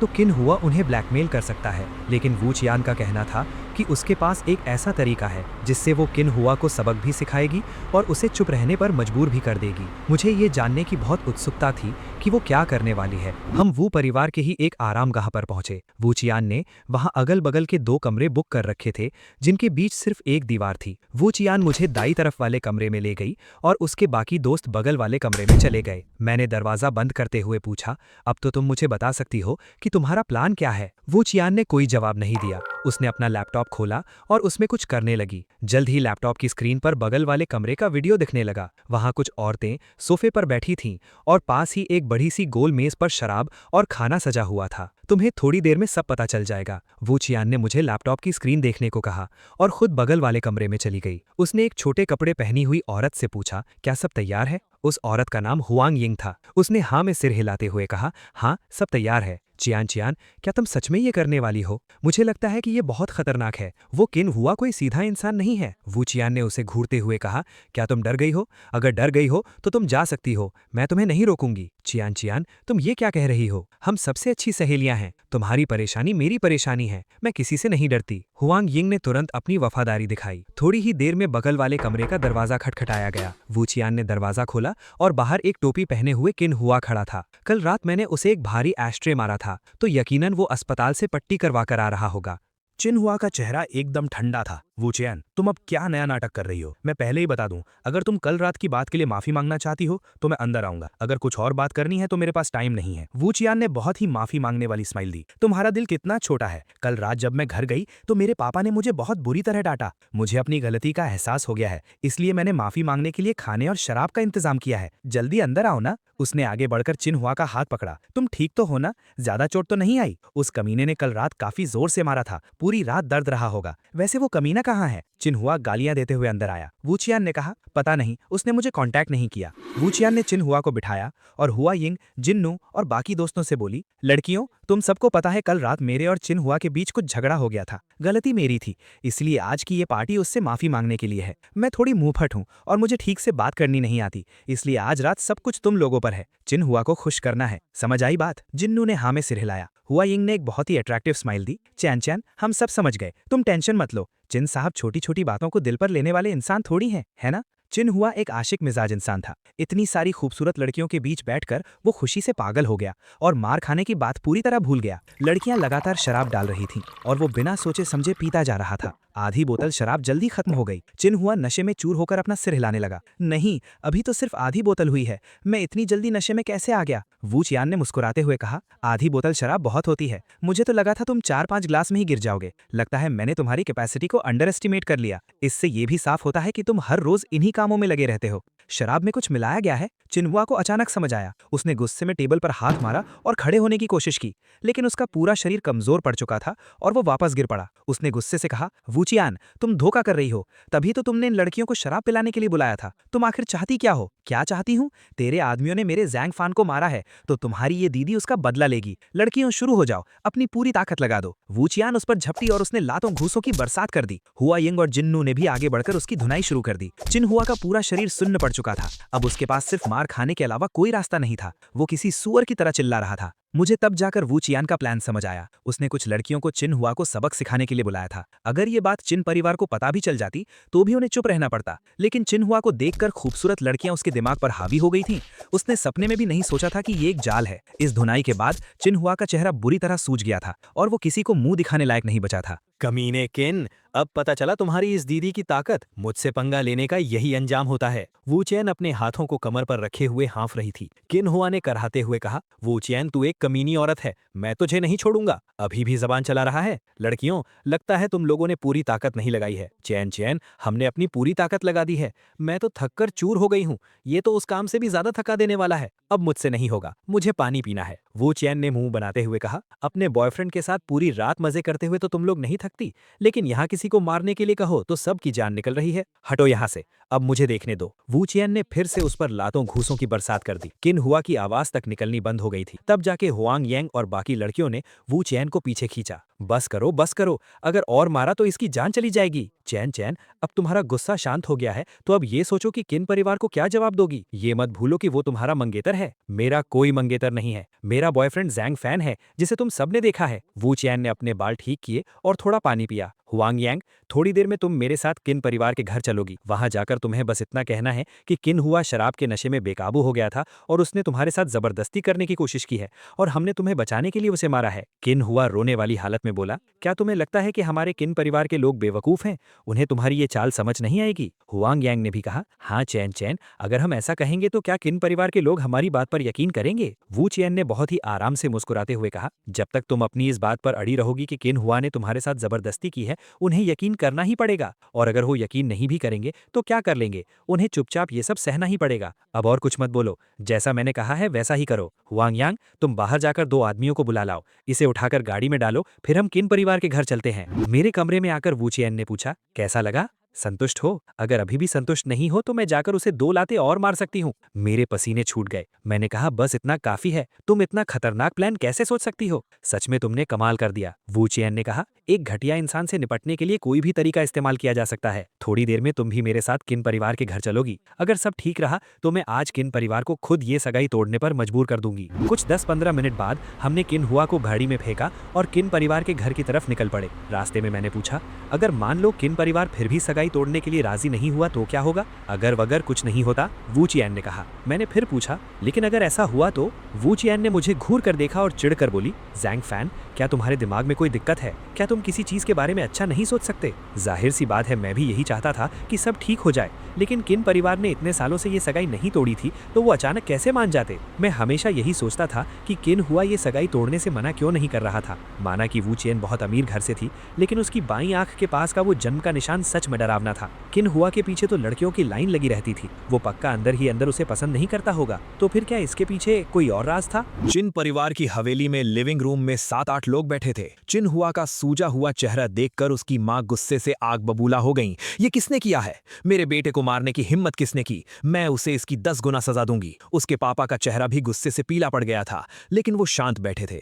तभी करीब 30 साल की एक खूबसूरत और करवी औरत हमारे पास आई और पूछने लगी, चियन चियन, मेरे भाई को किसने इस तरह पीटा है? वान रोंग दीदी, इसे मैंने पीटा है, वू चियन ने बेझिझक कहा। वहां बैठे सभी लोग हैरान रह गए। चिन हुआ की मां ने कड़क आवाज में कहा, चियन चियन, तुमने ऐसा किया है तो इसका कोई कारण भी होगा। ये मत भूलो कि तुम्हारी और मेरे बेटे की सगाई हो चुकी है। सगाई? वू चियन ने तंज कसते हुए कहा, मुझे तो याद है कि हमारी सगाई हुई है, लेकिन तुम्हारे बेटे को ये बात याद नहीं है। सच बताऊं, आज मैं चिन हुआ को खाने पर बुलाना चाहती थी और मेरे साथ मेरी कुछ सहेलियां भी थीं, लेकिन मैंने कभी नहीं सोचा था कि चिन हुआ शराब पीकर बेकाबू हो जाएगा और मेरे सामने ही मेरी सहेली के साथ जबरदस्ती करने लगेगा। अगर उस वक्त हम 4-5 लड़कियां वहां मौजूद नहीं होती तो वो पक्का उसके साथ कुछ गलत कर देता। वान रोंग दीदी, आप ही बताइए, क्या मुझे उसे नहीं मारना चाहिए था? चिन हुआ अपना सिर हिलाते हुए बोला, दीदी, इस कमीने की बकवास पर ध्यान मत दो। बात बिल्कुल वैसी नहीं है जैसी ये बता रही है। इसने मुझे फंसाया है। ये कैसी जबान है? कितनी गंदी बातें कर रहे हो? चियान चियान तुम्हारी मंगेतर है। चिन वान रोंग ने चिन हुआ को घूर कर देखा।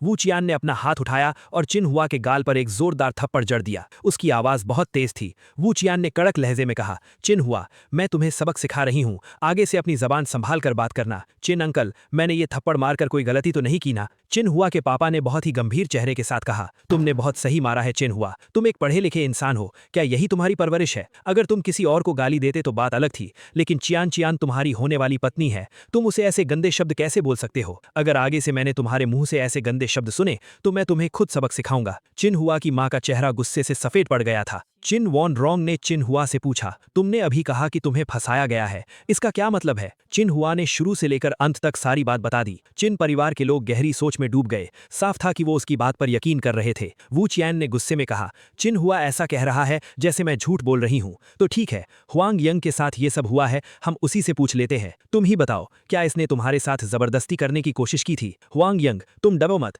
माना कि ये चिन परिवार का घर है, लेकिन चिन अंकल बहुत ही समझदार और इंसाफ करने वाले इंसान हैं, वो तुम्हें कुछ नहीं करेंगे। हुआंग यंग ने रोते हुए कहा, चिन साहब, चियान चियान बिल्कुल सच कह रही है। चिन साहब ने शराब के नशे में मुझे गलत तरीके से छूने की कोशिश की, जब मैंने मना किया तो उन्होंने मेरे साथ जबरदस्ती की। शुक्र है कि उस वक्त चियान चियान वहां मौजूद थी, वरना चिन साहब मेरे साथ। हुआंग यंग ने अपने हाथों से मुंह छुपाया और जोर जोर से रोने लगी। हुआंग यंग, तू झूठी कहानियां बनाकर मेरी इज्जत मिट्टी में मिलाना चाहती है, मैं तुझे जिंदा नहीं छोड़ूंगा। चिन हुआ गुस्से से पागल हो गया और हुआंग यंग को मारने के लिए आगे बढ़ा। हुआंग यंग डर के मारे वू चियान के पीछे छिप गई। वू चियान ने उसे घूरते हुए कहा, इतना गुस्सा सिर्फ वही करता है जो अंदर से डरा हुआ होता है। अगर तुमने हुआंग यंग के साथ कोई जबरदस्ती नहीं की तो तुम इतना भड़क क्यों रहे हो? किन हुआ, मैं तुम्हें बता दूं, ये मत समझना कि ये तुम्हारा घर है तो तुम अपनी मनमानी कर सकते हो। यहाँ सभी लोग समझदार हैं और इंसाफ की बात करते हैं। हुआंग यंग ने होते हुए कहा, किन साहब, मैंने तो आपका कुछ नहीं बिगाड़ा था, फिर आप मेरे पीछे क्यों पड़े हैं? मैं आपसे हाथ जोड़ती हूँ, मुझे बख्श दीजिए। वू चियान और हुआंग यंग मिलकर इतना बढ़िया नाटक कर रही थी कि किन परिवार के लोग बस एक दूसरे का मुंह ताकते रह गए। भले ही उन्हें पता था कि वू चियान ने जानबूझकर उसे फंसाया है, लेकिन उनके पास कोई सबूत नहीं था, इसलिए वो मजबूर थे। किन हुआ के पापा तेजी से उसके पास गए और उन्होंने अपना हाथ उठाकर उसे एक जोरदार थप्पड़ मारा। उन्होंने चिल्लाकर कहा, कमीने इंसान, तूने हमारे किन परिवार की नाक कटवा दी। किन हुआ की मां ने तुरंत उन्हें धक्का दिया और अपने बेटे का बचाव करते हुए बोली, तुम मेरे बेटे को क्यों मार रहे हो? क्या तुम्हें नहीं दिख रहा कि वो पहले ही इतना घायल है? मुझे बिल्कुल यकीन नहीं है कि मेरा बेटा वैसा इंसान है जैसा ये लोग बता रहे हैं। आंटी, तो क्या आपके कहने का मतलब ये है कि हम आपके बेटे को झूठे इल्जाम में फंसा रहे हैं? मेरा बस यही कहना है कि मेरा बेटा इतना भी नीच और घटिया नहीं है। तो क्या वो बहुत महान है? ये इस साल का सबसे बड़ा मजाक है। कल रात जब मैं आपके बेटे से मिलने गई थी तो वो कुछ बेशर्म औरतों के साथ बिस्तर पर रंगरलिया मना रहा था। अब जब मैं वो सब याद करती हूँ तो मुझे उल्टी आती है। किन हुआ का चेहरा गुस्से से लाल हो गया। मैंने ऐसा कुछ नहीं किया वू चियान, तुम बकवास कर रही हो। मैं बकवास कर रही हूँ? उस वक्त वहां सिर्फ मैं ही नहीं थी, जांग फान भी वहां मौजूद था, वो इस बात का गवाह है। मैंने कहा, वू चियान जो भी कह रही है वो बिल्कुल सच है, मैंने अपनी आंखों से वो सब देखा है। किन हुआ की मां ने मुझ पर चिल्लाते हुए कहा, तुम कौन हो? क्या तुम्हें यहाँ बोलने का कोई हक है? अभी के अभी यहाँ से दफा हो जाओ। किन हुआ के पापा ने भी मुझे ठंडी नजरों से देखा और किन वांग रोंग ने भी मेरी तरफ एक नजर डाली। किन हुआ ने तुरंत कहा, मॉम, जब इस लड़के की बात आ ही गई है तो मैं बता दूं कि इसने मुझे धोखा दिया है, ये वू चियान के साथ। उसकी ये बात सुनकर वहां जैसे बम फट गया। क्या इसका वू चियान के साथ चक्कर है? किन परिवार की मां का चेहरा हैरानी से भर गया। वू चियान, तुम हमारे किन परिवार की होने वाली बहू हो, तुम्हारी हिम्मत कैसे हुई बाहर किसी और मर्द के साथ चक्कर चलाने की? क्या तुमने हमारे परिवार की इज्जत के बारे में एक बार भी नहीं सोचा? जब आपका बेटा बाहर गुलछर्रे उड़ा सकता है तो मैं किसी और के साथ क्यों नहीं सो सकती? वू चियान ने उनकी मां को करारा जवाब दिया, जिससे उनकी सांसें तेज हो गईं। किन वांग रोंग ने उनकी मां को शांत करने की कोशिश की। उनकी मां ने गुस्से में चिल्लाकर कहा, मैं ये बेइज्जती बर्दाश्त नहीं कर सकती। किन हुआ ने अचानक दरवाजे की तरफ मुंह करके जोर से चिल्लाया, अंदर आओ, इस कमीने को छोटे छोटे टुकड़ों में काट दो। बाहर से कुछ गुंडे अंदर आ गए। वू चियान ने ठंडी आवाज में कहा, किसकी हिम्मत है जो इसे छुए? वू चियान, अब भी तू इस कमीने का बचाव कर रही है? सपने देखना बंद कर, ये किन परिवार का घर है, तुम लोग खड़े क्या देख रहे हो? मारो इसे। किन हुआ गुस्से से पागल हो रहा था। वू चियान मेरे सामने आकर खड़ी हो गई और मुझे बचाने लगी। उन गुंडों को वू चियान की हैसियत पता थी, इसलिए उन्होंने कोई भी कदम उठाने की हिम्मत नहीं की। किन हुआ के पापा ने जोर से चिल्लाकर कहा, मैंने तुम्हें पैसे अपने घर की हिफाजत के लिए दिए हैं, यहाँ मारपीट करने के लिए नहीं। सब के सब यहाँ से दफा हो जाओ। वो गुंडे चुपचाप सिर झुकाए वहां से चले गए। किन हुआ के पापा ने आगे कहा, चियान चियान, तुम्हारी और किन हुआ की सगाई बहुत पहले ही हमारे परिवारों ने तय कर दी थी। ये माता पिता का फैसला है, कोई बच्चों का खेल नहीं। लेकिन अब तुम दोनों का रिश्ता इतना खराब हो चुका है तो हमें क्या करना चाहिए? अगर ये बात बाहर गई तो लोग किन और वू दोनों परिवारों का मजाक उड़ाएंगे। किन हुआ ने कहा, सगाई तोड़ दो। मैं किन हुआ किसी ऐसे इंसान से शादी नहीं करूंगा जिसने मुझे धोखा दिया हो। मैं पूरी जिंदगी कलंक का दाग लेकर नहीं जी सकता। उसके पापा ने उसे बहुत ही ठंडी नजरों से घूरते हुए पूछा, तूने क्या कहा? किन हुआ ने डर के मारे अपना सिर सिकोड़ लिया और धीरे से बड़बड़ाया, वो तो पहले ही किसी और की हो चुकी है ना, बकवास बंद कर। उसके पापा गुस्से में भड़क उठे और उन्होंने उसे मारने के लिए अपना हाथ उठाया। किन वान रोंग ने जल्दी से कहा, पापा, हुआ अभी नासमझ है, आप अपना गुस्सा शांत कीजिए, उसकी बातों को दिल पर मत लीजिए। हुआ, तू भी थोड़ा चुप रहे, क्या ये हंगामा काफी नहीं है? किन हुआ अभी भी बहुत ही जिद्दी रवैया अपनाए हुए था। वू चियन ने इसी मौके का फायदा उठाते हुए कहा, किन अंकल, आपने भी सुन लिया ना, किन हुआ को मुझ में कोई दिलचस्पी नहीं है और हमारे बीच कोई प्यार भी नहीं है। जब कोई रिश्ता जबरदस्ती जोड़ा जाता है तो वो कभी नहीं टिकता। पूरी जिंदगी घुट घुट कर जीने से तो अच्छा है कि हम एक दूसरे को आजाद कर दें। उसके पापा का चेहरा परेशानी से भर गया। उसकी मां ने तंज कसते हुए कहा, सगाई टूटती है तो टूटने दो, मेरे बेटे को क्या लड़कियों की कमी है, हम किसी एक के पीछे क्यों पड़ें? और वैसे भी मेरा बेटा इतना हैंडसम है, उसे पसंद करने वाली हजारों लड़कियां हैं। उनकी बात का सीधा सा मतलब ये था कि वू चियन के चेहरे का निशान उनके बेटे के लायक नहीं था। किन वान रोंग ने कहा, सगाई कोई खेल नहीं है, हमें इस बारे में अच्छे से सोच विचार कर लेना चाहिए। चियान चियान, हुआ, मुझे लगता है तुम दोनों अभी गुस्से में हो, क्यों ना हम थोड़ा शांत हो जाएं और कुछ समय बाद इस बारे में बात करें। दीदी, मुझे मत समझाओ, मैं फिर वही बात कहूंगा, मैं किसी ऐसे इंसान को नहीं अपना सकता जिसने किसी और के साथ चक्कर चलाया हो। कौन कैसा है ये सब जानते हैं। जब बात यहां तक पहुंच ही गई है तो अब ज्यादा कुछ कहने का कोई फायदा नहीं है। सगाई तोड़ने के लिए हमें कोई लिखित में सबूत तो चाहिए ना, सिर्फ बातों से तो काम नहीं चलेगा, वू चियन ने कहा। किन हुआ ने तंज कसते हुए कहा, जैसे कि मैं अपनी बात से मुकर जाऊंगा, अभी के अभी ये सगाई तोड़ने का एग्रीमेंट लिखो। किन हुआ का फैसला अटल था और वू चियन भी यही चाहती थी। उसके पापा को थोड़ी चिंता तो थी, लेकिन अब उनके पास कोई चारा नहीं था। आखिरकार दोनों ने सगाई तोड़ने का एग्रीमेंट लिखा और दोनों ने अपने अपने कागजात पर साइन कर दिए। उसके पापा ने एक गहरी सांस ली, इतनी अच्छी शादी थी, पता नहीं ये मामला यहां तक कैसे पहुंच गया। खैर अंकल, अब काफी देर हो चुकी है तो हम आपको और परेशान नहीं करेंगे। जैंग फैन, हुआंग यिंग, चलो हम चलते हैं। आखिरकार सगाई टूट ही गई। वू चैन सबसे ज्यादा खुश थी। जहां तक उस इल्जाम की बात थी कि वो किसी और की हो चुकी है, उससे इस बात की जरा भी परवाह नहीं थी, क्योंकि हमारे बीच ऐसा कुछ हुआ ही नहीं था। चिन परिवार के घर से निकलने के बाद वू चैन मुझे कार से छोड़ने गई। उसका चेहरा खुशी से चमक रहा था। आज से मैं पूरी तरह आजाद हूँ। जैंग फैन, इस सब में तुम्हारा भी बहुत बड़ा हाथ है। तुम्हें जो भी इनाम चाहिए बस मांग लो, तुम्हारी ये दीदी तुम्हारी हर ख्वाहिश पूरी करेगी। मैंने एक फीकी मुस्कान के साथ अपना सिर हिलाया। मेरा क्या कमाल है, ये तो तुम्हारी समझदारी थी। तुमने बस एक छोटा सा जाल बिछाया और चिन हुआ को सगाई तोड़ने पर मजबूर कर दिया। तुम सच में बहुत कमाल की हो। पता नहीं क्यों, लेकिन बचपन से ही मैं उसकी शक्ल देखते ही चढ़ जाती थी। इतने सालों तक मैंने बर्दाश्त किया, लेकिन आज आखिरकार मैंने एक बहुत बड़ी मुसीबत को जड़ से खत्म कर दिया है। बेशक अगर तुमने मेरा साथ नहीं दिया होता तो चिन हुआ कभी सगाई तोड़ने के लिए राजी नहीं होता। हमारे वू परिवार में मैं इकलौती बेटी हूँ और देर सबेर हमारे परिवार की सारी दौलत उसी के हाथ लग जाती। यही वो सबसे बड़ा कारण था जिसकी वजह से चिन हुआ मुझसे सगाई नहीं तोड़ना चाहता था। और सच कहूँ तो उसका पूरा चिन परिवार हमारी दौलत पर आंखें गड़ाए बैठा था। तुमने मेरी मदद की है तो मुझे तुम्हारा शुक्रिया तो अदा करना ही पड़ेगा। क्यों ना मैं तुम्हें शराब पिलाने ले चलूं? वू चैन ने मुझे एक बहुत ही प्यारी मुस्कान के साथ देखा। मुझे उस रात की याद आ गई जब शराब में कुछ मिला हुआ था। मैंने जल्दी से अपना हाथ हिलाते हुए कहा, नहीं, इसकी कोई जरूरत नहीं है। वू चैन जोर से हंसी। उसने अपने नखरीले अंदाज में आंखें घुमाई और बोली, देखो तो, दिल में तो बहुत कुछ है लेकिन हिम्मत जरा भी नहीं। अब हम बॉयफ्रेंड गर्लफ्रेंड हैं तो जो तुम चाहोगी मैं वो पूरी करूंगी। क्या एक गर्लफ्रेंड होने के नाते ये मेरी जिम्मेदारी नहीं है? मैंने कहा, मेरे दिमाग में ऐसा कुछ नहीं चल रहा है, तुम आराम से गाड़ी चलाओ। हटो, तुम तो बस अंदर ही अंदर घुट रहे हो। अगर तुमने खुद को ज्यादा रोका और कोई बीमारी हो गई तो मुझे मत दोष देना। उसकी इन बातों से मेरे अंदर एक आग सी लगने लगी थी, लेकिन मुझे खुद पर काबू रखना ही था। अगली सुबह मुझे वू चैन के पापा वू जे दुआन का फोन आया। तुम जैंग फैन हो ना? मैं वू चैन का पापा बोल रहा हूँ। अगर तुम्हारे पास थोड़ा वक्त हो तो मैं तुमसे मिलना चाहता हूँ। मैंने हाँ कह दिया। आधे घंटे बाद एक बॉडीगार्ड मुझे वू ग्रुप के ऑफिस ले गया। वहाँ चैन शियाओ नाम की एक नौजवान लड़की ने मेरा स्वागत किया। उसने मुझे पूरी कंपनी घुमाई और आखिर में मुझे वू जे दुआन की ऑफिस में ले गई। मुझे साफ समझ आ रहा था कि वू जे दुआन मुझे मेरी और उनकी हैसियत का फर्क दिखाना चाहते थे ताकि मैं खुद ही पीछे हट जाऊं। वू जे दुआन ने मुझे बैठने का इशारा किया और पूछा, मैंने सुना है कि कल रात तुम और चैन चैन चिन परिवार के घर गए थे और तुमने सगाई तोड़वा दी। मैंने हाँ में सिर हिलाया। वू जे दुआन ने आगे कहा, सच कहूं तो मुझे भी अंदाजा नहीं था कि चिन हुआ ऐसा इंसान निकलेगा। चैन चैन मेरी इकलौती बेटी है, मैं उसे इस तरह आग में नहीं झोंक सकता था, इसलिए सगाई तोड़ना ही सबसे सही फैसला था। और इस सब में तुम्हारा बहुत बड़ा हाथ है। मैं वू जे दुआन हमेशा एहसान और दुश्मनी का हिसाब साफ रखता हूँ। तुमने चैन चैन की मदद की है तो मुझे तुम्हें इनाम देना ही चाहिए। उन्होंने एक बैंक कार्ड निकाला और मेरे सामने रख दिया। इसमें 5 लाख रुपए हैं, ये तुम्हारा इनाम है, लेकिन मेरी एक शर्त भी है। मैं चाहता हूं कि आज के बाद तुम मेरी बेटी से दूर रहो। क्या तुम ये कर पाओगे? जैसा मैंने सोचा था वैसा ही हुआ। मैंने एक हल्की मुस्कान के साथ कहा, मिस्टर वू, मैं बहुत अच्छे से जानता हूँ कि मेरी और वू चैन की हैसियत में ज़मीन आसमान का फ़र्क है, इसलिए मैंने कभी भी वू मैडम के बारे में कुछ गलत सोचने की हिम्मत नहीं की। सच तो ये है कि उस दिन जब आप लोगों ने मुझे और वू चैन को उस होटल में पकड़ा था तो वो बस एक नाटक था, हमारे बीच ऐसा कुछ भी नहीं हुआ था। मुझे पता है, वू ज़ेदुआन ने कहा। मैं एक पल के लिए हैरान रह गया। वू ज़ेदुआन ने समझाया, मेरी बेटी कैसी इंसान है ये मैं बहुत अच्छे से जानता हूँ। माना कि वो थोड़ी लापरवाह है और हमेशा अमीर लड़की होने के नखरे दिखाती है, लेकिन उसे अपनी हदें बहुत अच्छे से पता है। उस वक्त मैंने उसका झूठ इसलिए नहीं पकड़ा क्योंकि मैं भी देखना चाहता था कि चिन परिवार को जब ये बात पता चलेगी तो उनका क्या रिएक्शन होगा। ठीक है, तुम अपनी बात पूरी करो, मैंने कहा। सीधे शब्दों में कहूं तो मैं बस वू चियान का एक मोहरा था। कल रात उसने चिन्हुआ से अपनी सगाई तोड़ ली है, तो अब मेरे इस मोहरे का कोई काम नहीं बचा है, इसलिए आगे से मैं उससे दूरी बनाकर रखूंगा। जहां तक इस कार्ड की बात है, मैं इसे नहीं ले सकता।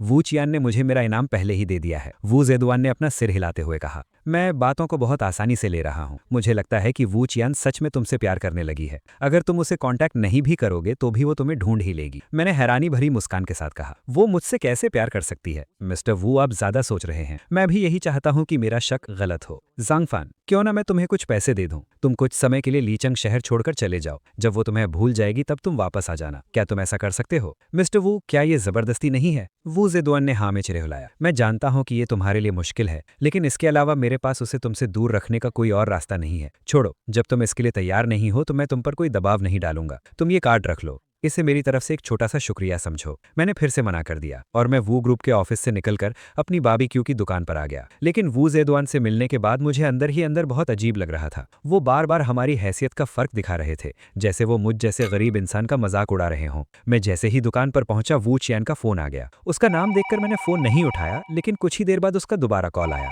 काफी सोचने के बाद मैंने फोन उठा ही लिया। मेरे पापा ने तुम्हें बुलाया था? उन्होंने तुमसे क्या कहा? मैंने कहा, बस मुझे वू ग्रुप का ऑफिस दिखाया, उसके अलावा कुछ खास नहीं कहा। तुम्हें तो झूठ बोलना भी नहीं आता। मेरे पापा इतने बिजी रहते हैं और तुम कोई बड़े बॉस थोड़ी हो कि वो तुम्हें अपने साथ चाय पीने के लिए बुलाएंगे। जल्दी बताओ, मेरे पापा ने तुमसे क्या कहा? जब वू चियान ने बार बार जोर देकर पूछा तो मैंने उसे सब कुछ सच सच बता दिया। मुझे पता था कि वो इसी बारे में बात करेंगे। तो क्या तुम राजी हो गए? क्या तुम सच में मुझसे बात नहीं करोगे? मैंने अपना मुंह खोला। कुछ शब्द मेरे होठों तक आए, लेकिन मैं कुछ कह नहीं पाया। वू चियान ने गुस्से में कहा, ज़ांगफान, तुम ये मत भूलो कि अभी 3 महीने पूरे नहीं हुए हैं। तुम अभी भी मेरे बॉयफ्रेंड हो। एक मर्द होने के नाते तुम्हें अपना वादा निभाना चाहिए।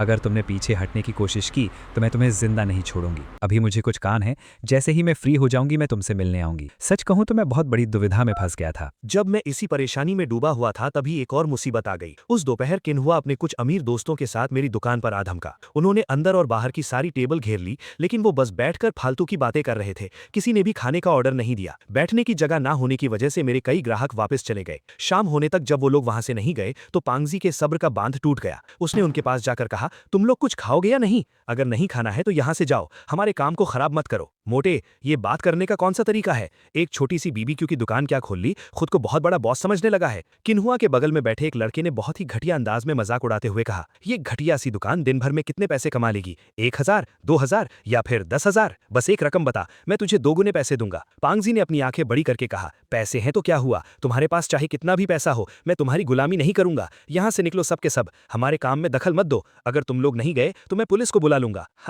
तो बुला ले पुलिस को। क्या मैं तेरे लिए नंबर डायल कर दूं? वो लड़का जोर जोर से हंसने लगा। अगर तूने पुलिस को नहीं बुलाया तो मैं तुझे कुछ नहीं समझूंगा। पांगजी ने गुस्से में हुंकार भरी और उसका चेहरा बदल गया। किन्हुआ ने अचानक कहा, हम यहाँ के ग्राहक हैं, तुम पुलिस को बुलाकर हमें गिरफ्तार कैसे करवा सकते हो? मेन्यू कार्ड लेकर आओ। मेरे वेटर ने डरते डरते उसे मेन्यू कार्ड थमा दिया। किन्हुआ ने उसे देखा और बोला, ध्यान से सुनो, मैं अपना ऑर्डर दे रहा हूँ। एक मटन स्क्यूअर, एक बीफ स्क्यूअर और एक चिकन विंग। ये तीनों चीजें हर टेबल पर दे दो, समझ गए? हर टेबल के लिए उसने सिर्फ एक एक चीज ऑर्डर की। ये तो साफ तौर पर पंगा लेने वाली बात थी। पांगजी ने गुस्से में टेबल पर जोर से हाथ मारा। अगर नहीं खाना है तो जाओ यहाँ से, मैं तुम लोगों को कुछ नहीं दूंगा। किन्हुआ बस एक हल्की सी मुस्कान के साथ चुपचाप बैठा रहा, लेकिन उसके साथ बैठे कुछ लड़के तुरंत अपनी जगह से खड़े हो गए। ओए मोटे, ये कैसा बर्ताव है? हम यहाँ आकर तुम्हारी दुकान की इज्जत बढ़ा रहे हैं। अगर तुम्हें इज्जत रास नहीं आ रही है तो हम तुम्हारी इज्जत मिट्टी में मिला देंगे। जैसा किन साहब ने कहा है वैसा ही करो। अगर तुमने एक भी स्क्यूअर कम या ज्यादा बनाया तो हम ये पूरी दुकान तोड़ देंगे। अब खड़े क्या हो, जल्दी जाकर बनाओ, अगर 5 मिनट में हमारा ऑर्डर नहीं आया तो भी हम ये दुकान तोड़ देंगे। पांगजी गुस्से से पागल हो रहा था और उसका चेहरा लाल हो चुका था।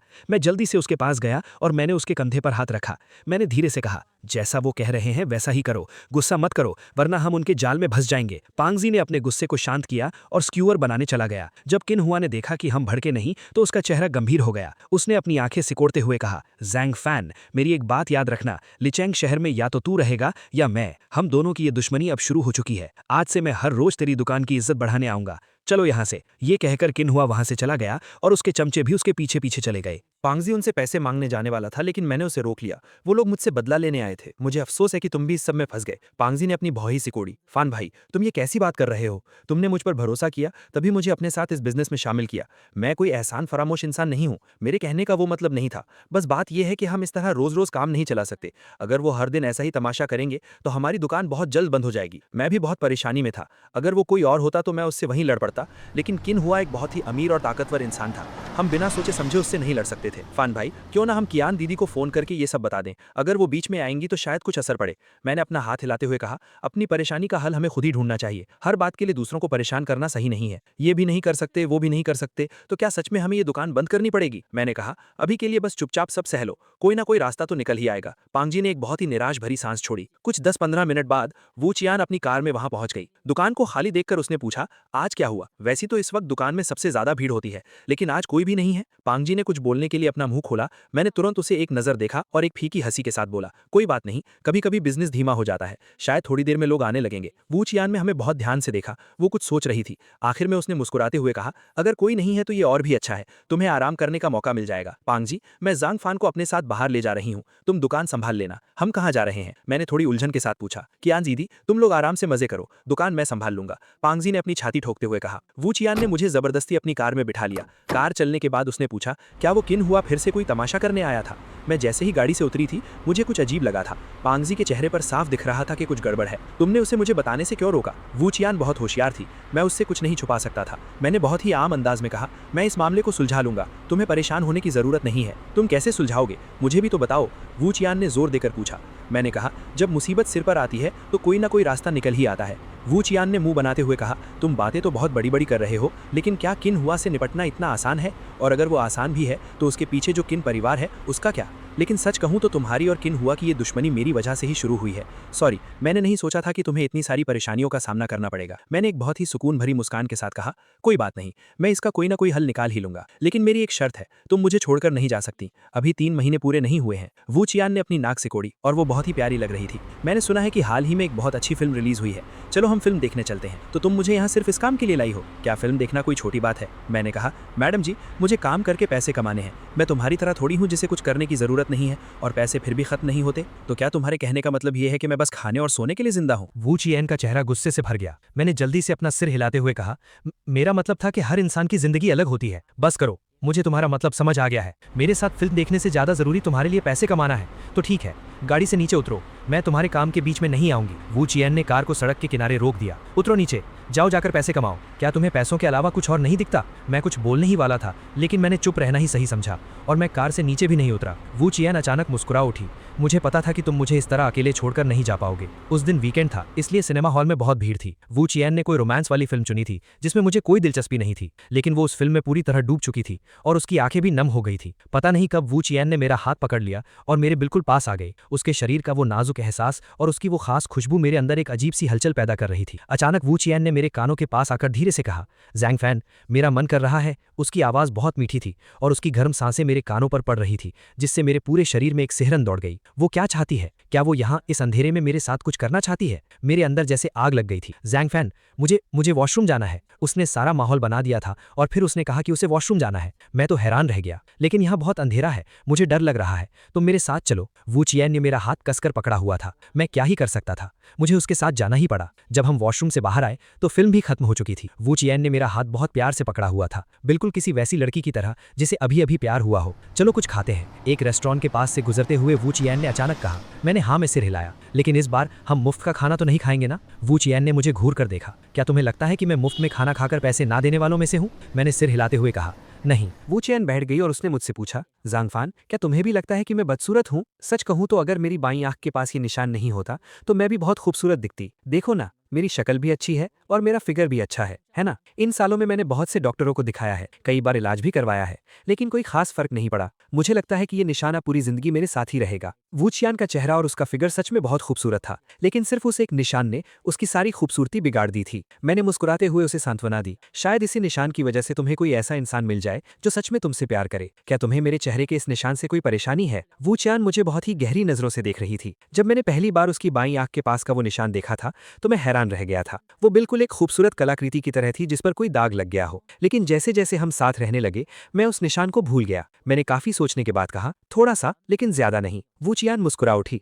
अगर तुम कहते कि तुम्हें बिल्कुल परेशानी नहीं है तो मुझे लगता कि तुम मुझे खुश करने के लिए झूठ बोल रहे हो। तुम्हारी तो छोड़ो, मुझे खुद इससे बहुत परेशानी है। मैंने कुछ नहीं कहा और वू चियान ने भी कुछ नहीं कहा। वो कुछ गहरी सोच में डूबी हुई थी और मुझे देखते हुए थोड़ा बहुत खाना खा रही थी। वू चियान ने मुझे कार से घर छोड़ा। कार मेरे घर के बाहर रुकी और मैं नीचे उतरा। वू चियान ने अचानक पूछा, क्या तुम मुझे अंदर बैठने के लिए नहीं बुलाओगे? बस एक गिलास पानी ही पिला दो, मुझे बहुत प्यास भी लग रही है। रात के करीब 12 बज रहे थे और इस वक्त उसका अंदर आना सही नहीं था। मैंने कहा, किसी और दिन मैं तुम्हें पक्का अपने घर खाने पर बुलाऊंगा। वू चियान ने मुंह बनाया और वो थोड़ी नाराज लग रही थी। खाना तो मैं कहीं भी खा सकती हूँ, तुम्हारे घर आकर ही क्यों खाऊं? मैं कार चलाते चलाते थक गई हूँ, मैं बस अंदर आकर थोड़ा आराम करना चाहती हूँ। क्या मैं नहीं आ सकती? मैंने हार मानते हुए सिर हिलाया। हाँ बिल्कुल, तुम आ सकती हो। तो फिर मुझे प्यार से बुलाओ ना, वू चियान हंसते हुए बोली। वू चियान अक्सर ऐसी बातें कह देती थी जो मुझे हैरान कर देती थी। मैडम जी, मैं आपको अंदर आने के लिए कह रहा हूँ, ठीक है? जब तुम इतने प्यार से बुला ही रहे हो तो मैं तुम्हारी बात कैसे टाल सकती हूँ? वू चियान कूदकर कार से बाहर आ गई। मेरा घर नया नया रिनोवेट हुआ था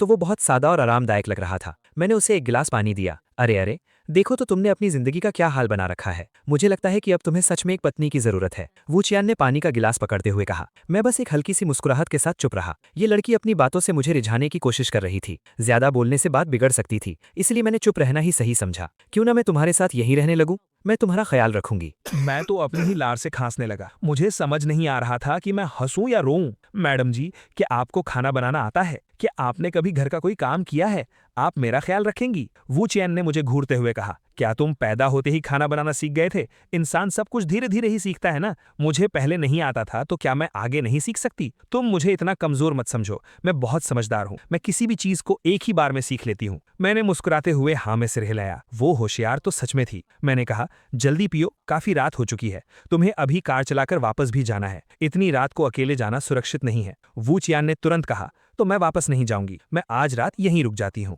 मैं हैरान रह गया, क्या कोई लड़की इस तरह भी किसी लड़के पर डोरे डालती है? मैंने जानबूझकर एक शैतानी मुस्कान के साथ कहा, क्या तुम्हें डर नहीं है कि मैं तुम्हारे साथ कोई जबरदस्ती करूंगा? वू चियान एक पल के लिए चौंकी। उसने पानी का ग्लास रखा और मैंने पास आ गई। क्या तुम में इतनी हिम्मत है? वो सीधा आकर मेरी गोद में बैठ गई। उसने अपने दोनों हाथों से मेरी गर्दन को पकड़ लिया और उसकी मीठी सांसें मेरे चेहरे पर पड़ रही थी। क्या तुम में हिम्मत है? मैं तो बस हैरान था कि कोई लड़की इस तरह भी किसी को परेशान कर सकती है। मेरे शरीर में खून दौड़ने लगा। मैंने उसकी पतली कमर को पकड़ा और उसकी हैरानी भरी नजरों के सामने ही उसके उन लाल और खूबसूरत होठों को जोर से चूम लिया। मैंने पहली बार किसी लड़की को किस किया था। मेरा दिमाग पूरी तरह से खाली हो गया था, लेकिन मेरे अंदर एक अजीब सी गर्मी दौड़ रही थी। वू चियान का पूरा शरीर सुन्न पड़ गया था। उसने कभी नहीं सोचा था कि मैं सच में उसे किस करूंगा। शुरुआत में उसने थोड़ा विरोध किया, लेकिन फिर वो भी मेरा साथ देने लगी। रात के उस सन्नाटे में मेरे कमरे का माहौल पूरी तरह से बदल चुका था। पता नहीं कितना वक्त गुजरा, तभी दरवाजे के बाहर से एक आदमी की आवाज आई। मैडम, बहुत देर हो चुकी है, अब हमें घर चलना चाहिए। वो वू परिवार का बॉडीगार्ड था। वू चियान किसी डरे हुए खरगोश की तरह झटके से मुझे धक्का देकर खड़ी हो गई। उसकी टी शर्ट थोड़ी ऊपर उठ गई थी, जिससे उसकी सफेद और चिकनी कमर दिख रही थी। वो जल्दी जल्दी अपने कपड़े ठीक करने लगी और हकलाते हुए बोली, समझ गई, ज्यादा बोलने की जरूरत नहीं है। वू चियान का चेहरा शर्म से बिल्कुल लाल हो चुका था। वो मेरी आंखों में आंखें नहीं डाल पा रही थी, बस मुझे तिरछी नजरों से देख रही थी। तो मैं अब चलती हूँ, तुम आराम से सो जाना, गुड नाइट। ये कहकर वो वहां से भाग गई। मैंने जोर से अपने चेहरे को रगड़ा। मैं कोई आशिक मिजाज इंसान तो नहीं था, फिर मैंने खुद पर काबू कैसे खो दिया? बाद में जब मैंने उस रात के बारे में सोचा तो मैं बस मुस्कुरा कर रह गया। लेकिन उसी रात के उस एक पल ने मेरे और वू चियान के रिश्ते को हमेशा के लिए बदल कर रख दिया था। वू चियान के साथ मेरी कहानी उस तरह की फेरी टेल बन गई जिसके बारे में लोग सिर्फ सपने देखते हैं। लेकिन चैन यूमो के लिए किस्मत के पास एक बहुत ही कठोर कहानी थी। चैन यूमो से शादी के तुरंत बाद जैंग योंग की असली सच्चाई सामने आ गई। वो बिल्कुल नहीं बदला था, वो बस अपनी पुरानी आदतों पर वापस लौट आया था। कुछ ही समय में उसने चैन यूमो की कंपनी में काम करने वाली जवान औरतों के साथ फ्लर्ट करना शुरू कर दिया। अपनी नई पोजीशन का फायदा उठाते हुए उसने चुपचाप कंपनी की कॉन्फिडेंशियल जानकारी लीक कर दी और बेच दी। धीरे धीरे बिजनेस पर कंट्रोल हासिल कर लिया और आखिरकार चैन यूमो को उसी कंपनी से बाहर निकाल दिया जिसे उसने खुद बनाया था। उसके माता पिता ने कड़वाहट और निराशा में बिना किसी हिचकिचाहट के उसे बेदखल कर दिया। उसके लिए उनके आखिरी शब्द थे, जैंग फान इतना अच्छा इंसान था, फिर भी तुमने उस बेकार वुमनाइजर जैंग योंग के लिए उसे छोड़ने का फैसला किया। अब तुमने कंपनी भी खो दी है, ये मुसीबत तुमने खुद मोल ली है। अब कभी हमें अपनी शक्ल मत दिखाना। उसके पास जाने के लिए कोई जगह नहीं थी। उसका इकलौता ऑप्शन जैंग योंग था, इसलिए वो फिर से जैंग योंग को ढूंढने गई। उसने न केवल उससे मिलने से इनकार कर दिया, बल्कि सिक्योरिटी को ऑर्डर दिया कि उसे कंपनी के गेट के बाहर ही रोक दिया जाए। हार मानने से इनकार करते हुए वो पूरे दिन धूप और बारिश सहते हुए बाहर बैठी रही, जब तक कि वो थकान से बेहोश नहीं हो गई और राहगीरों द्वारा उसे हॉस्पिटल नहीं भेज दिया गया। हॉस्पिटल से डिस्चार्ज होने के बाद भी उसने हार नहीं मानी। उसने जैंग योंग के ठिकाने के बारे में पूछताछ की, यहाँ तक कि उस पर घात लगाने के लिए उसके घर भी पहुंच गई। नतीजा ये हुआ कि जैंग योंग की नई औरत ने लोगों को बाहर बुलाकर उसे बुरी तरह जलील किया और अंत में उसे पुलिस स्टेशन भेज दिया। उस घटना के बाद चेन यूमो ऑफिशियली पूरे सर्कल के लिए एक मजाक बन गई। वो जहां भी जाती लोग उस पर उंगलियां उठाते, उसे बेशर्म कहते और कहते कि वो इसी लायक थी। इससे भी बुरा ये हुआ कि जब कंपनी को उसकी हरकतों के बारे में पता चला तो उन्होंने उसे बिजनेस इंडस्ट्री से ब्लैकलिस्ट कर दिया। बिना किसी जॉब के, बिना किसी सेविंग्स के और जैंग योंग के प्रोटेक्शन के बिना उसकी जिंदगी पूरी तरह से एक मैस बन गई। उसने अपनी हर एक कीमती ज्वेलरी बेच दी और एक छोटा सा टूटा फूटा कमरा रेंट पर ले लिया। वो हर दिन छोटे मोटे काम करके अपना गुजारा करती थी। कभी ग्लैमरस, कॉन्फिडेंट और काबिल रही चेन यूमो अब पूरी तरह से एक लाचार औरत बन चुकी थी, जिससे हर कोई एक बीमारी की तरह दूर भागता था। बाद में मैंने एक दोस्त से सुना कि एक ग्रोसरी स्टोर के पास उसे फीके और पुराने कपड़े पहने देखा गया था। उसकी हालत बहुत खराब थी। वो जमीन पर उकड़ू बैठी थी और फेंके हुए सड़े हुए सब्जियों के पत्ते उठा रही थी। उससे चिपचिपे धुएं की हल्की सी बदबू आ रही थी। मैंने सुना है कि वो पास के एक छोटे से डाइनर में बर्तन धो रही थी। दिन में 10 घंटे से ज्यादा काम करती थी, फिर भी बहुत कम पैसे कमाती थी। मैं क्या ही कह सकता हूँ, बुरे कर्म वाले लोगों की परिस्थितियां अक्सर दयनीय ही होती हैं। उसकी ये दुर्दशा पूरी तरह से उसकी अपनी चॉइस है। मेरी जिंदगी आखिरकार अतीत के साए से बाहर निकल आई थी और अपनी एक नई रोशनी का स्वागत कर रही थी। और चेन यूमो मेरी जिंदगी में फिर कभी वापस नहीं आई। चेन यूमो को जल्द ही एहसास हो गया कि केवल जैंग फान ही वो इंसान था जिसने सच में उसकी परवाह की थी। लेकिन जब तक उसे उसकी कीमत समझ में आई, तब तक बहुत देर हो चुकी थी। पश्चाताप के कारण उसके चेहरे से आंसू बह रहे थे। फिर भी ऐसा कुछ नहीं था जो वो अतीत को बदलने के लिए कर सकती थी। हे दोस्तों, इस वीडियो को देखने के लिए आपका बहुत बहुत शुक्रिया। प्लीज इस वीडियो को लाइक और शेयर जरूर करें। तो प्लीज इस वीडियो को अपना पूरा सपोर्ट दें और ऐसी ही नई नई स्टोरीज के लिए चैनल को अभी सब्सक्राइब कर लें। मिलते हैं अगले वीडियो में।